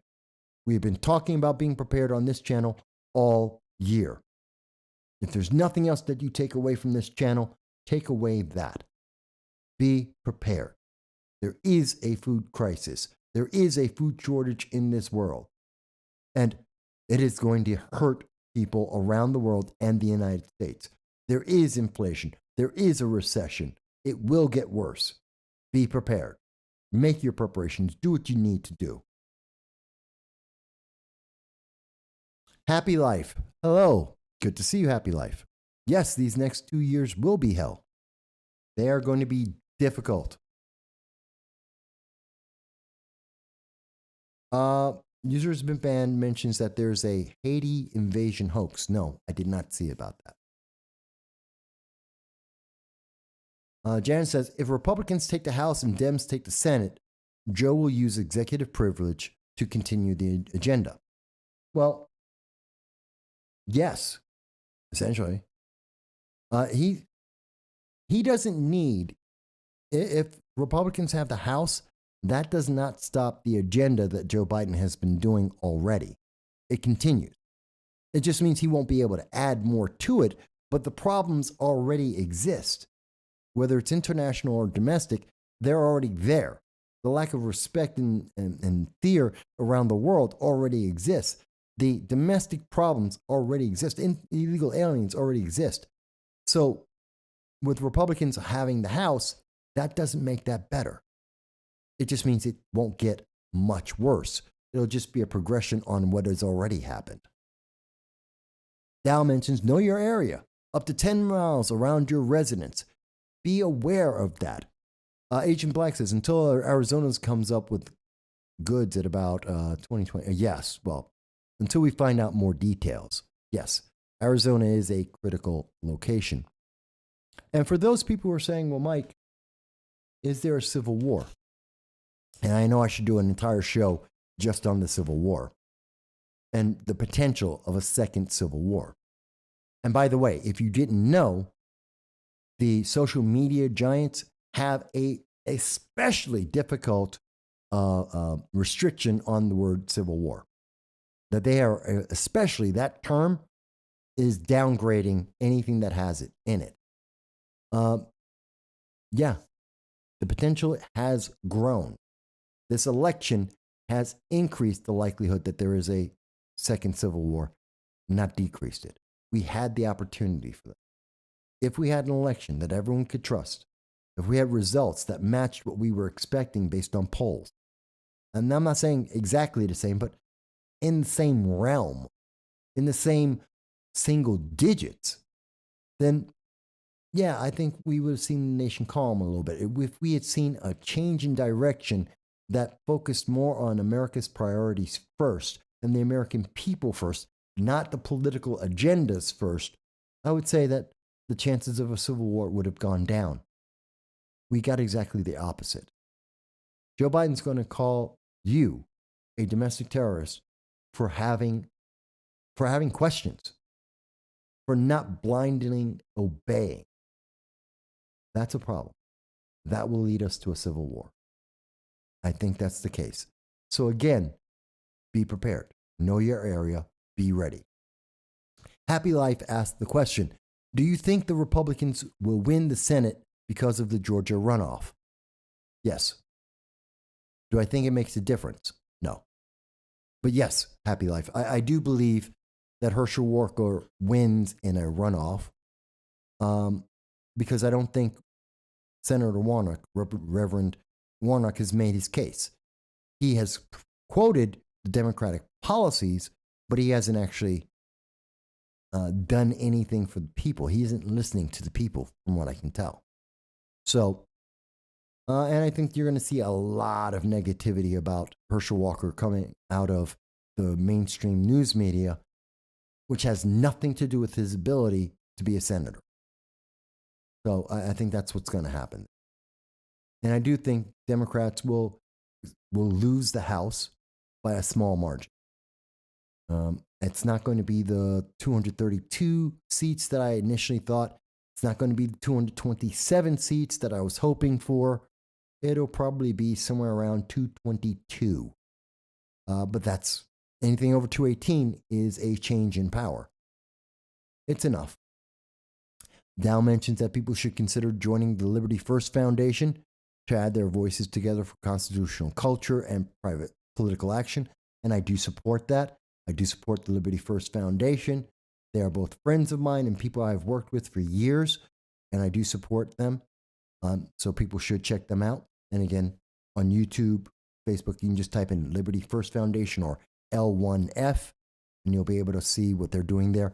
And they have a lot that they are working on right now. Dow mentions that knowledge is power. Look into communities like the Prepared Mind, Full Spectrum Survival, and Patriot Nurse. I don't know any of those three. But knowledge is power. Don't take anything I've said for granted. Don't assume that I'm right just because I said it with an authoritative voice. Question me. Check my sources. The sources will be up after the video. Check my sources. Read the information. Find out why I came to the conclusions I have come to, and make up your own mind. Whether you agree with me or disagree, I'm perfectly fine with that. As long as you know and you have an open mind. And you make your own decision, not just accept the headline and say, well, that must be true. Very often, that's not the case, as we have proven on this show as well. We did show everyone the video, and I'm going to do that one more time to thank those sponsors, those who have sponsored the program. I'll mention again, if you happen to be a progressive or someone who believes in apologizing for the color of your skin, if you happen to be a progressive, if you happen to believe in white guilt, then you should donate to this channel half your paycheck. I don't want the whole thing because I want you to live, but you should be donating half your paycheck to this channel every week because that's your policies. That's what you believe I deserve because that's what liberals say. Everyone else, you can donate $1, you can donate 50 cents, you can donate nothing at all and just subscribe and I'll be just as happy. But the progressives, it's your policy. This is why you donate to BLM, to Antifa. This is why you're giving Sean King $40,000 so he can buy a dog. Why you gave Patrice Cullors $80 billion so she could buy 6 mansions. You can give me half your paycheck. Yes, you can. And for those who have provided us with whatever amount of donation, whether it be 50 cents or $5, or God bless you, the people who've put in over 100, I want to thank each and every one of you. And I do so by saying it this way. I know you've heard it before. What difference does it? You make the difference. When you watch, chat, tweets, your likes and shares, and your subscription, you make the difference. From across the world, you help us to keep the lights on and the stream alive. You are making the difference to fight the woke and the crazy legislation that we see before. We at No Soundbites Allowed, and I want to thank you for everything that you do in helping us reach our goal, and your likes, your tweets, your comments, and your subscriptions to the channel. We want to thank you from the bottom of our heart. And this is a special thank you to those who have donated to the channel and helped us in all of our efforts. We will strive to make this channel the best that we possibly can, because you deserve no less. Thank you.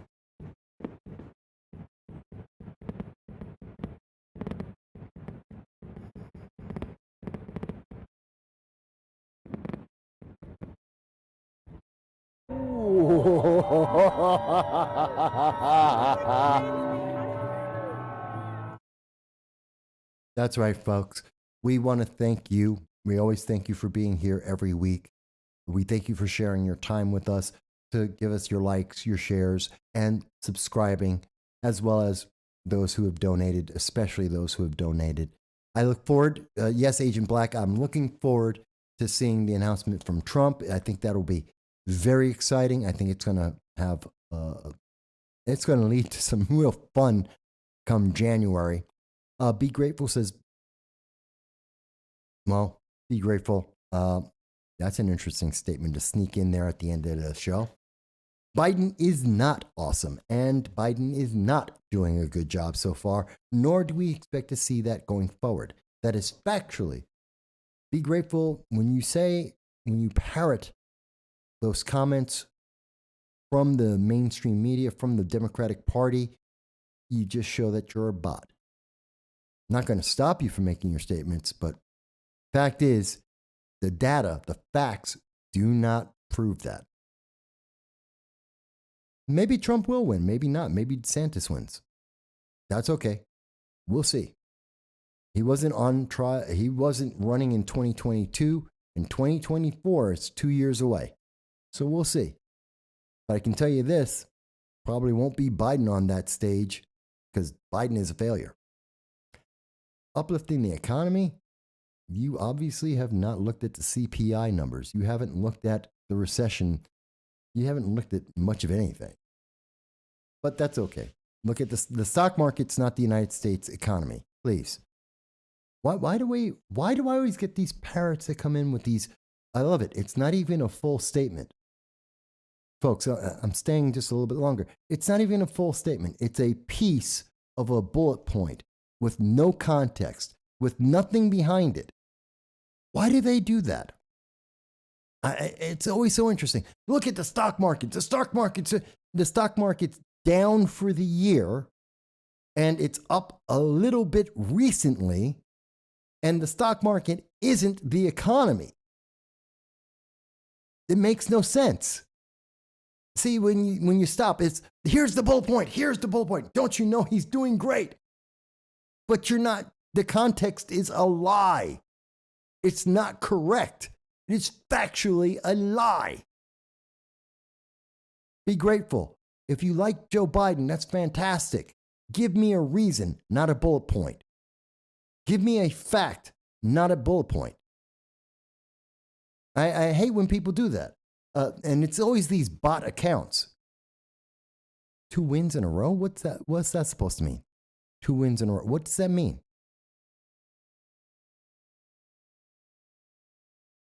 Yeah, I'm trying. Oh, there it is. There it is. Folks, this is the fun part. I'm now transphobic. Why? Here it is. Okay, please be grateful. Call in. Tell me why I'm transphobic. Be grateful. I have over 1,500 videos over the last 12 years on YouTube alone. I've been doing this for 17 years, quoted by news media organizations across this country. I have over 2 million words in articles I have written. Show me the statement that is transphobic, please. I'm only asking for proof. This is your chance to embarrass me in front of everyone. You can embarrass me in front of everyone in the world. You can silence me forever. Show me the statement in the last 2 decades that I have publicly been speaking where I have ever made a transphobic statement. I don't need to prove I'm trans. I don't have to prove I'm not trans. You're the one making the allegation. You made a claim. You have made an argument. I'm asking you to prove it. My proof is it doesn't exist. That's my proof. My proof is there is no proof of it. It doesn't exist. It's an empty claim. You're trying to silence me. You're trying to use a scare tactic because you have nothing. I'm saying, and I have confirmed, I don't need a video of me hugging anyone. I don't have videos of me hugging anybody. I don't need a video of me doing things in private that I may or may not do. Prove, you said I'm transphobic. Prove it. Where is your proof? Because if you cannot prove that statement, then one, you're being libelous. Two, the fact is you're just showing people how you are trying to silence people you don't like, for ideas you don't like, for people using the First Amendment. You're trying to find a way to scare them into being silent. And that's why people are so angry. It's because you're trying to silence them for no reason. I know it's a bot. No, Jan, I know it's a bot. I know this is just parroting. But the thing is, they want to make the worst thing. They're trying to find the worst thing they could possibly say. It's like the guy, when I showed everyone, the guy who had the racist, sexist, transphobic, homophobic comments that he hurled at me in the New York 19 race, who's a supporter of Josh Riley. And he thought that would silence me. Instead, I showed everyone what he did and the consequences that Josh Riley lost. So this person, this Be Grateful, who's probably a bot, has no evidence. Not in decades of comments everywhere in the news media, having public speaking events with literally over 1,000 hours of video that I have done. Not one item of proof. See, folks, don't back down. Don't back down when these bots come at you. Don't back down when the left comes at you and says, you've got to be quiet because you're just a bad person. Really? Okay, prove it. Prove it. Show me the proof.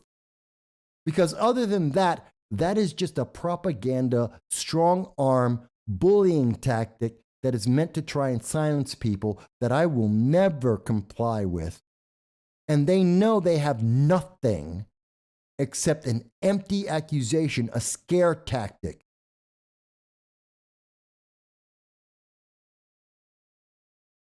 It's funny. I love it. I love it when I see these things. Oh, but aren't you scared? They told me in school that you'd be silent if someone just said that about you, if we challenge you. They told me in the organization that if I challenged you, if I called you a name, you would stop. No. Been doing this a long time. I got a very thick skin, and it takes a whole lot more than that to try and get me to even consider thinking about not saying something. But telling me that I'm a transphobe because I told you that Joe Biden is factually, empirically, absolutely mathematically wrong, that he has a record of failure for 2 years. Hey, please, you got to try better than that, my friend. Got to try a lot better. Oh, now you're going to get me shut down for anti-Semitism. Well, it might have worked a lot better if you didn't actually tell us that you're trying to actually engineer this. What is this? This is like what they tried against Ricada. Please, go for it. You know what you do? You add more people. More people will come and watch this show to see what you're trying to shut down. Go for it. Anti-Semitism? Fantastic. Where's this anti-Semitic thing I've said? Again, I have over 2 decades of comments. I have over 1,500 videos. I have over 1,000 hours of me speaking. Show me the comment. I have articles that have been written, over 2,000 articles that have been written. I've been quoted in newspapers, mainstream media on a regular basis. Show me the comment. See, they're just trying to find something. Oh my God, there's got to be something. He's got to be something. He's got to be a racist or a sexist or a transphobe or something. He's got to be a bad guy somehow because he's a Republican and he's black. He's got to be something we can say that will make him bad and we can silence him forever. No, not going to happen. You have proof? Great. What is it? What's the proof? Where's the proof? You have the proof. Fantastic. What's the proof? This is your opportunity. There's a live audience right now. Show your proof. Tell me what the proof is. Call in with the proof. Show me the quote. Where's the newspaper it came from? Where's the mainstream media? Where's the link to what is the title of the video that I have done? I never said that. In fact, I am not even saying it now. That's an allegation. Please, these are the receipts you have. You just made up a statement. Show me where that appears. Release it to BuzzFeed. Please, release it to BuzzFeed. Release it to BuzzFeed. Do me the favor. Give me the advertising. Release it to BuzzFeed. Did I quote someone saying that? Did I say that statement? By the way, folks, if you can see on the screen, he's made an allegation that I've said something that was anti-Semitic. And I'll say this. What? Did I quote someone? Did I quote an article? Was I responding to a statement by a political commentator, a politician? And by the way, what's wrong with that? That's not anti-Semitic. Yeah, go ahead, release it. I'm asking you to release it. If you think that that's anti-Semitic, 1, 2, you think I said it, and 3, you think that there's some way that you can prove I said it in a manner that wasn't, that was negative in any way, go for it. Release it to BuzzFeed, send it out to Media Matters, send it to Progressive Leaders of Tomorrow, Citizen Action, Indivisible New York, send it to the DNC, the DCCC, send it out to all of them. Go for it. I have no problem with that. Send it to the New York Times, Washington Post, send it to NBC, MSNBC, CNN. I'm telling you all the places that you can send it to. Send it to them. Don't threaten me and say, oh, I didn't do it. Do it. I'm asking you to do it. Send it to the Washington Free Beacon. Let them do their homework. Let them research the work I have done. Please let them. Go for it. In fact, if you actually have this proof, send it to the RNC. Send it to Breitbart News. Send it to Epoch Times. Send it to Steven Crowder. Send it over to Tim Pool. If you've got some proof that I've said something anti-Semitic, send it to everyone. Make sure it is public and let them come at me because it doesn't exist. I want to see it. Please. I love it. See, this is and I'm doing this on purpose, folks, because I want you to see the tactics that the left will use, the way they try to silence you, because they think you're going to be afraid. Oh, we're going to tell somebody you said something. Fantastic, prove it. Oh, but it's going to be bad and they're going to be angry with you. Great. Prove it.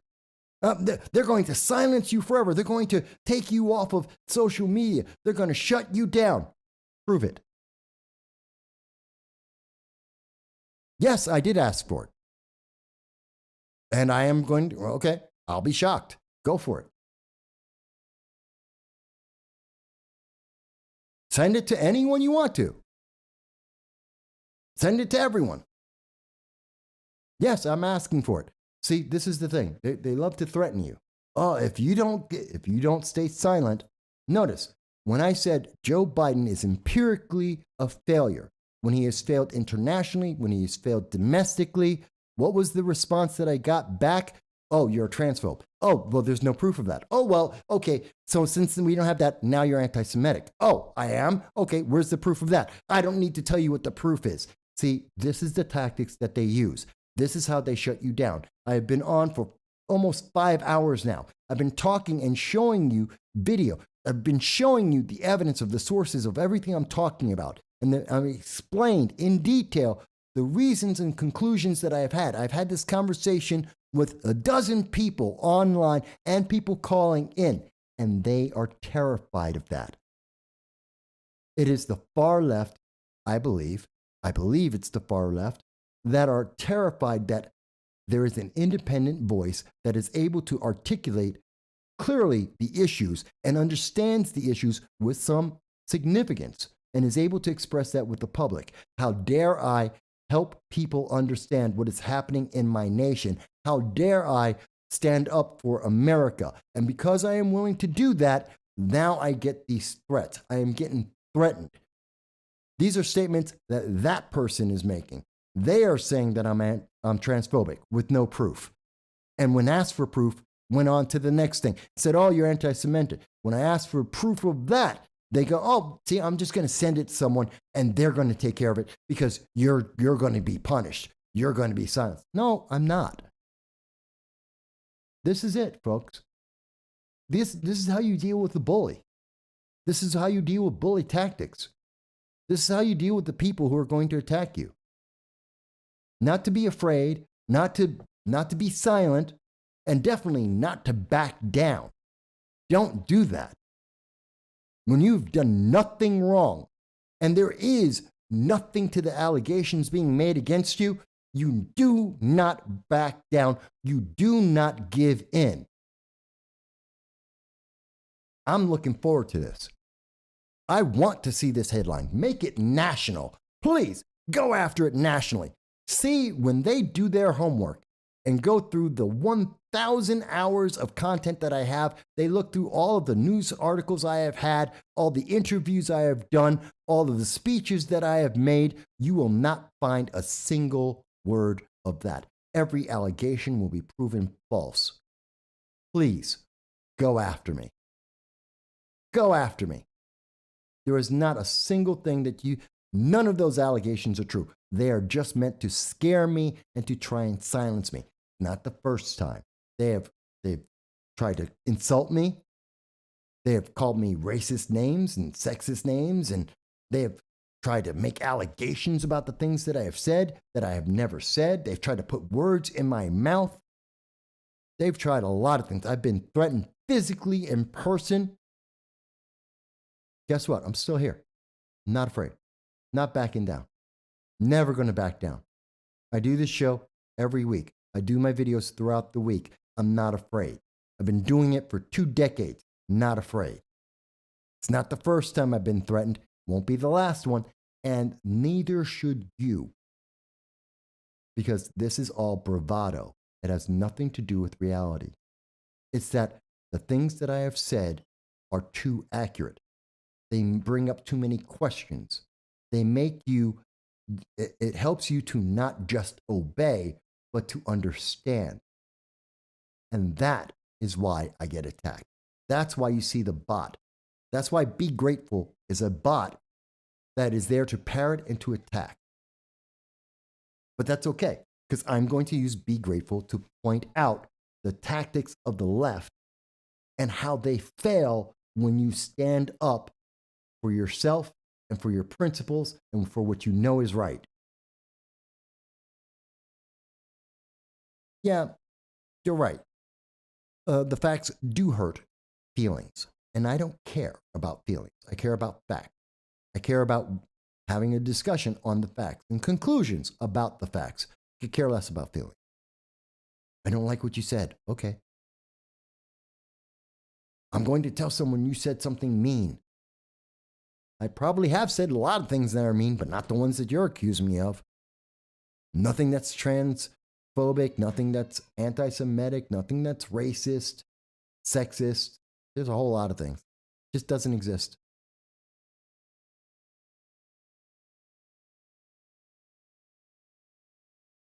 Al says, I'm sad. He didn't agree IDs are tools of oppression, so I wanted him to agree. Jan says, Democrat motto, truth over facts. There you go.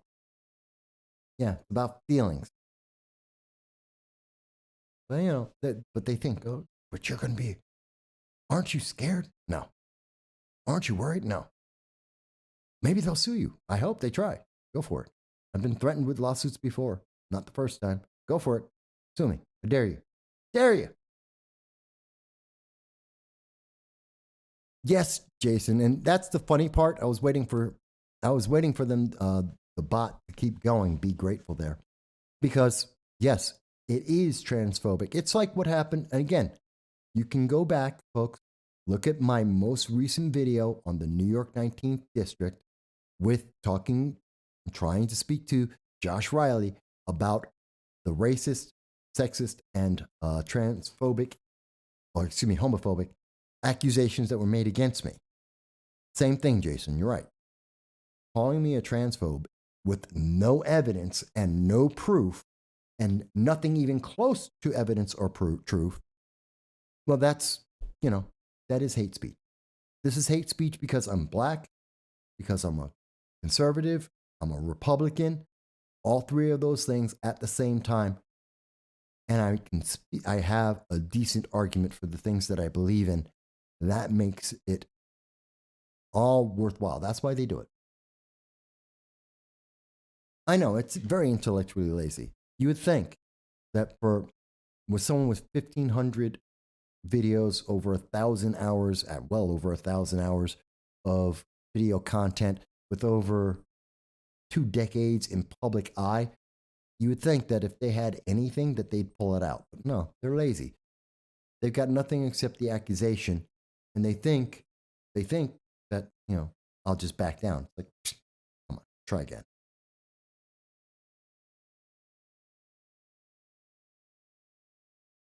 Well, that little bit of fun was interesting. So I'm going to wait 3 minutes for the end of the show.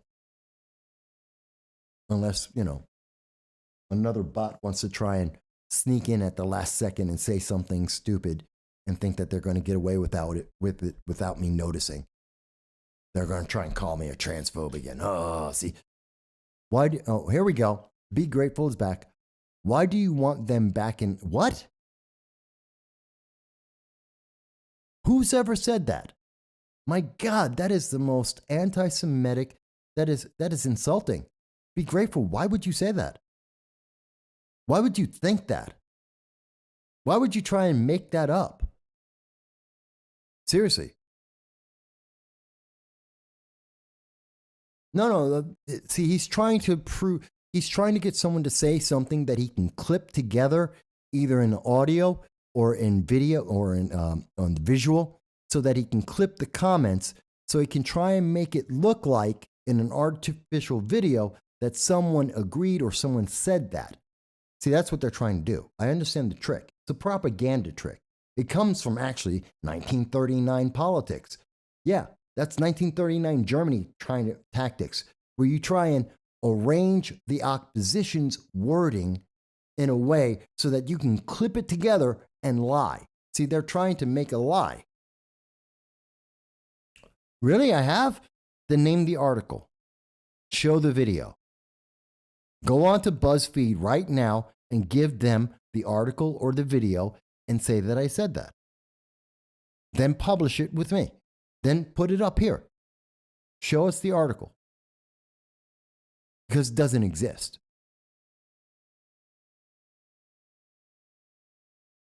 This is an empty. You're just trying to scare people into not watching the show. You're trying to make up something to, you're trying to, I think you believe, be grateful, that if you tell people this lie, that's going to scare people away. Except you have no evidence. And when asked for the evidence, you present no evidence. So you're assuming that people are just going to believe you because of feelings in the face of someone saying, show the evidence.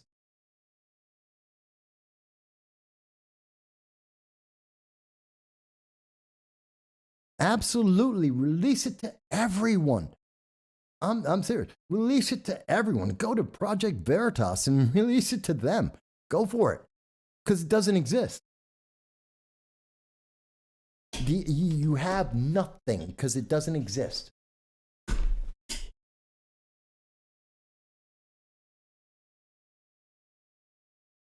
It's interesting. I don't care if they don't pay you for it. If it's true, do it. If it is true, if you were to have evidence that showed that I was a transphobe or that I was anti-Semitic in any way, if I was a sexist or a racist, then you should show that to the public, whether you get paid or not. You should release it because the public should know. But now you're telling me, no, it's not that he's trying to, it's not that he's trying to grift. He's trying to give himself an excuse. Be grateful is trying to give an excuse for why when they turn around and say, oh, I submitted it, but they didn't pay me, so I didn't give them the evidence, so that's why you're up, because I need to get paid to do this. No, you don't. If you believe, I'm saying this wide open to all of the left, all the people who don't like this program, don't like the conclusions I make, they don't like the things I say. Fantastic. You don't have to like them. But if you think that I am racist, sexist, anti-Semitic, or transphobic, or anti-gay, any of that, provide the evidence. And it is on you. You should, if you believe that, and you have evidence, or you think you have evidence that proves I am any of those things, it is behoven upon you to go out and to make that public. And I ask you to go out and make that public. But it isn't. There is nothing I've said that is any of those things. That's why for 2 decades, I get this accusation on a regular basis, and it never happens. Because you guys want to try and play games and you want to do propaganda, and I understand the game better than you do. And it doesn't work. Yeah, the Young Turks tried to get me as well. And they backed down too. Yeah, matter of fact, hey, the Young Turks, they hate me. Go to the Young Turks. Give it to the Young Turks. They don't check their evidence. Give it to them and see what they do with it.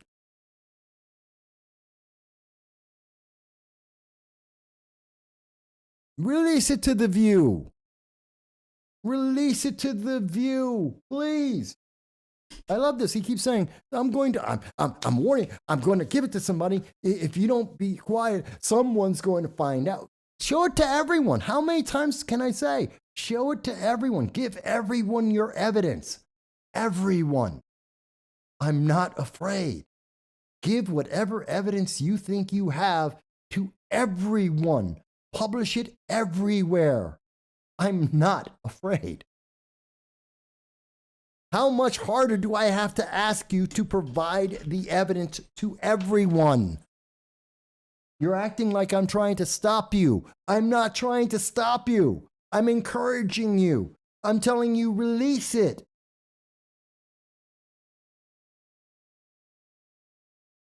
I mean, but I want people to see how warped this is from the left, how desperate they get. They are so desperate to try and get me to be afraid of their accusation. We've said something mean about you. Aren't you afraid? No. Aren't you concerned? No.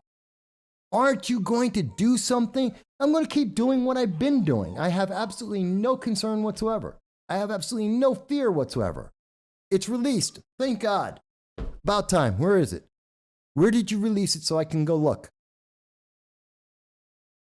Tell everyone. You released whatever evidence you had. Fantastic. Show someone. Tell people where they can see this evidence. Please. Show people the evidence so that that can shut down this channel forever. Please, show the evidence. Waiting. I'm waiting. Where's the evidence? Show the evidence. Show people the evidence.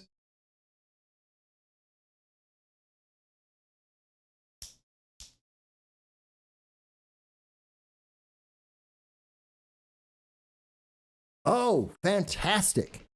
ABC, Young Turks, and Joy Reid. Well, Young Turks, I don't like, and they've already attacked me once, so maybe they will take it on. I look forward to hearing from the Young Turks. ABC, looking forward to listening to and having a conversation with ABC News. Joy Reid is a joke. But if Joy Reid wants to have me on her program, fantastic. I'll be happy to go there and tell her how much of a joke she is to her face. Fantastic.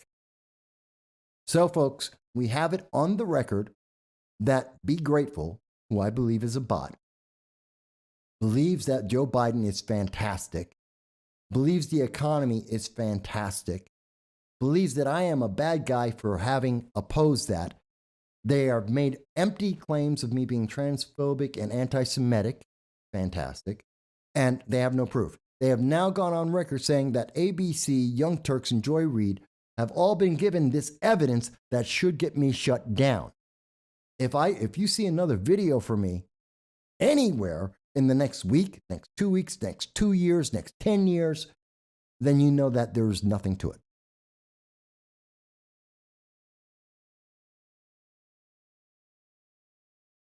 I don't think he actually made the report. Jan says, let's put money down that nothing will come of this reporting. The answer is, I don't think it actually happened. This is just a bot trying to scare people, trying to scare me, trying to scare you. Honestly, this bot is not trying to scare me. They're trying to scare you into not watching this program. That's what they're trying to do. They're trying to discourage you. Me, I'm just trying to highlight how much of a failure this tactic is the moment someone stands up to it. I literally had to beg them to release the evidence that they claim to have against me. I had to beg for it. You would think that if they had any kind of credibility, they'd have shown it immediately, that they'd have made sure. You guarantee I'm finished? Yeah, I've heard that before. I love this. I guarantee you're finished. Of course I am. Yeah, sure. Right, whatever. I've heard it all the time. I've heard that for decades. Literally, I've heard it for decades. You're not the first left-leaning individual to have made such a statement, nor is it going to be the last time that they are going to say, oh, you're finished. You're done now, Mike. This time we've got you. Oh, aren't you afraid? No. Oh, it's going to destroy your life. No, it's not. Oh, we're going to get you silenced. No, you're not. It's never happened before. It's been 2 decades. Guess what? If you guys had anything, you'd have tried it. If there was anything to be found, you'd have found it. I've had the Library of Congress has gone through every single video I have ever done. I have been investigated by the NIH. I've been investigated by the DOJ. I've been investigated by Homeland Security. I'm still here. So please, you think you got something, go for it.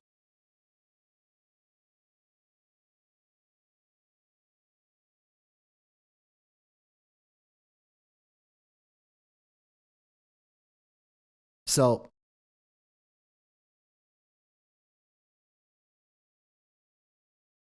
I know it is really funny. I find it great. Oh my God, we got you. Yeah. Okay. What do you have? Won't tell you. Okay. It's going to be devastating. If you think the most devastating thing that could ever happen to me is that Joy Reid puts out a false narrative about me and calls me a transphobe, I pray that Joy Reid is so stupid as to go on to international television and says that I'm a transphobe or that I'm anti-Semitic. I pray that will be the biggest. I will have money flowing out my bank like stupid. I'll be right up there with Nick Sandman. I hope that ABC News comes out and says that I'm a transphobe or I'm a anti-Semitic. I will get bank. I pray that the Young Turks try and make that statement without doing any research. I pray that they go with whatever fake evidence is being claimed in this and that they were to say that publicly. I pray that they do that. I will make so much money. I will be right next to Nick Sandman and Kenosha. I'll be right there sitting, sipping champagne with all of them. I pray that they would do that. It would be the biggest win. It would be like winning the lottery. I hope that they're dumb enough to repeat your statements publicly.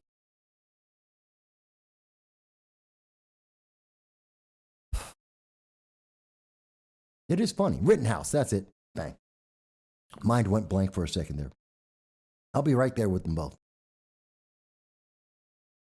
And I'll have more viewers than I've ever had before. Please, I hope they do. I hope they do.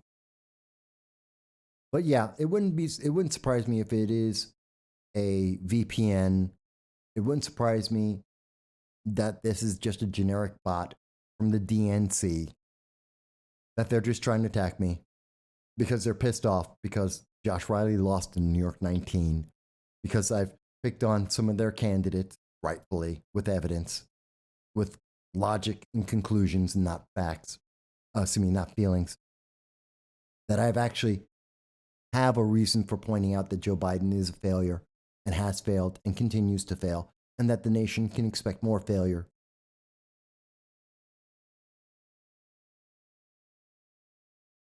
Go for it. Literally, guys, go for it. I'm looking forward. It'll be fun. This will be fun.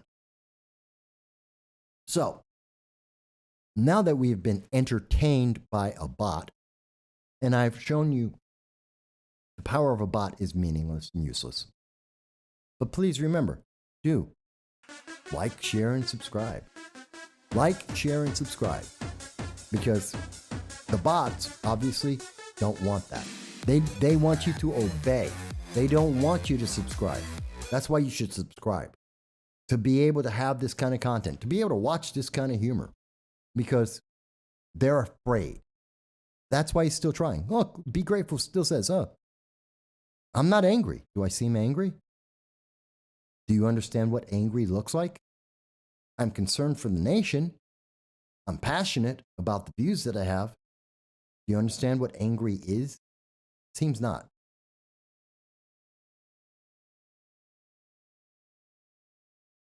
By the way, no, well, hey, that's your choice. I would kind of like what I told Josh Riley. Josh Riley once asked me in Twitter, and he sent out a thing, said, hey, will you vote for me? Make sure you vote in the election. I said, I did for Mark Molinaro. He didn't respond. Be Grateful was like, oh, Joe Biden 2024. We'll be lucky to see Joe Biden still sitting in office in 2023.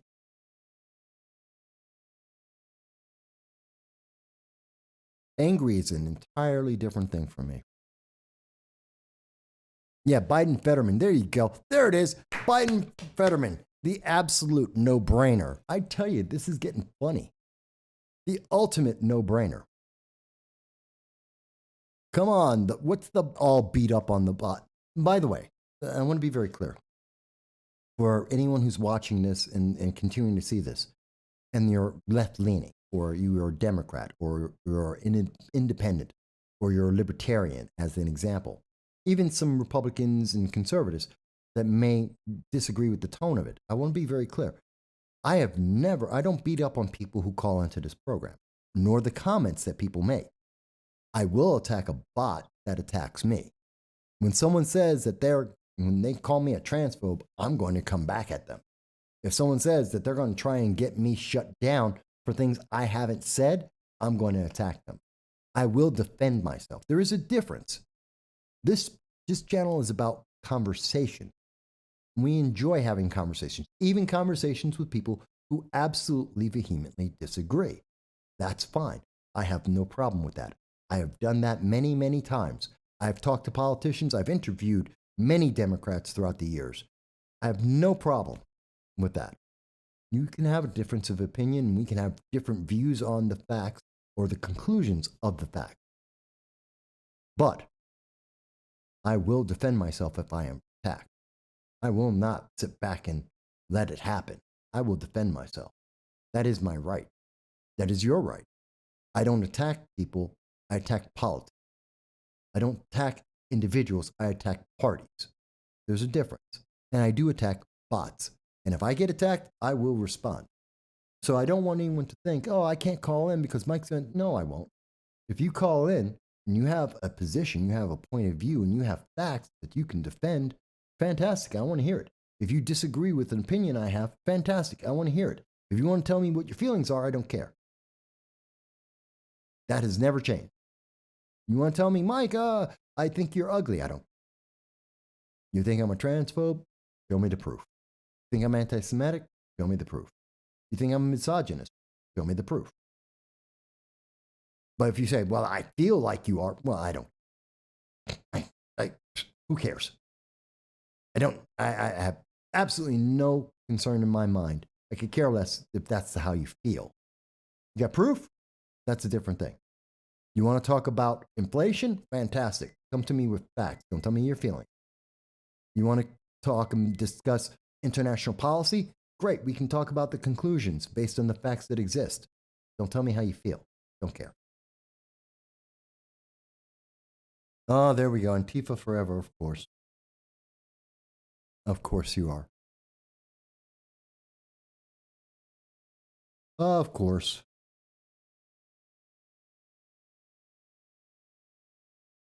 Let me say it again. We oppose any organization that believes in using violence or intimidation to prove their point. That goes for the supporters of Leo Webb in the New York Senate 52nd District race. That goes for Antifa, BLM, or any other far-left organization, including the Democratic Socialists of America and the Ithaca chapter that believes in violence. We say that about all of them.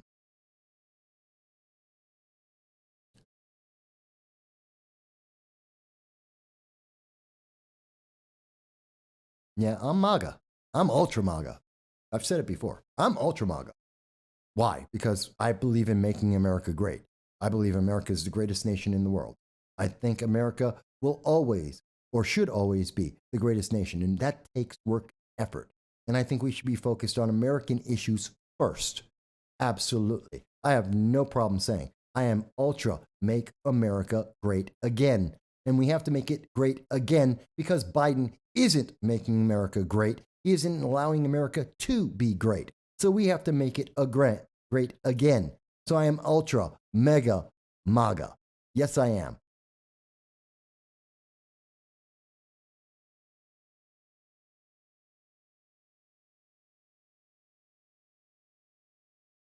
But, all right, I've had enough fun with this Be Grateful. Send it to the Secret Service. Hey, send it to everyone. America first. I love the UK. I love my viewers in India, Switzerland, Sweden, our viewers in France, in Germany, Canada, Peru, Chile, Mexico, across the United States. I love them all. But America first. America first. And with that, folks, and Agent Black, you are 7 hours ahead. It is early in the morning for you. Get some sleep. Thank you for being here with us throughout the entire show today. I really appreciate it.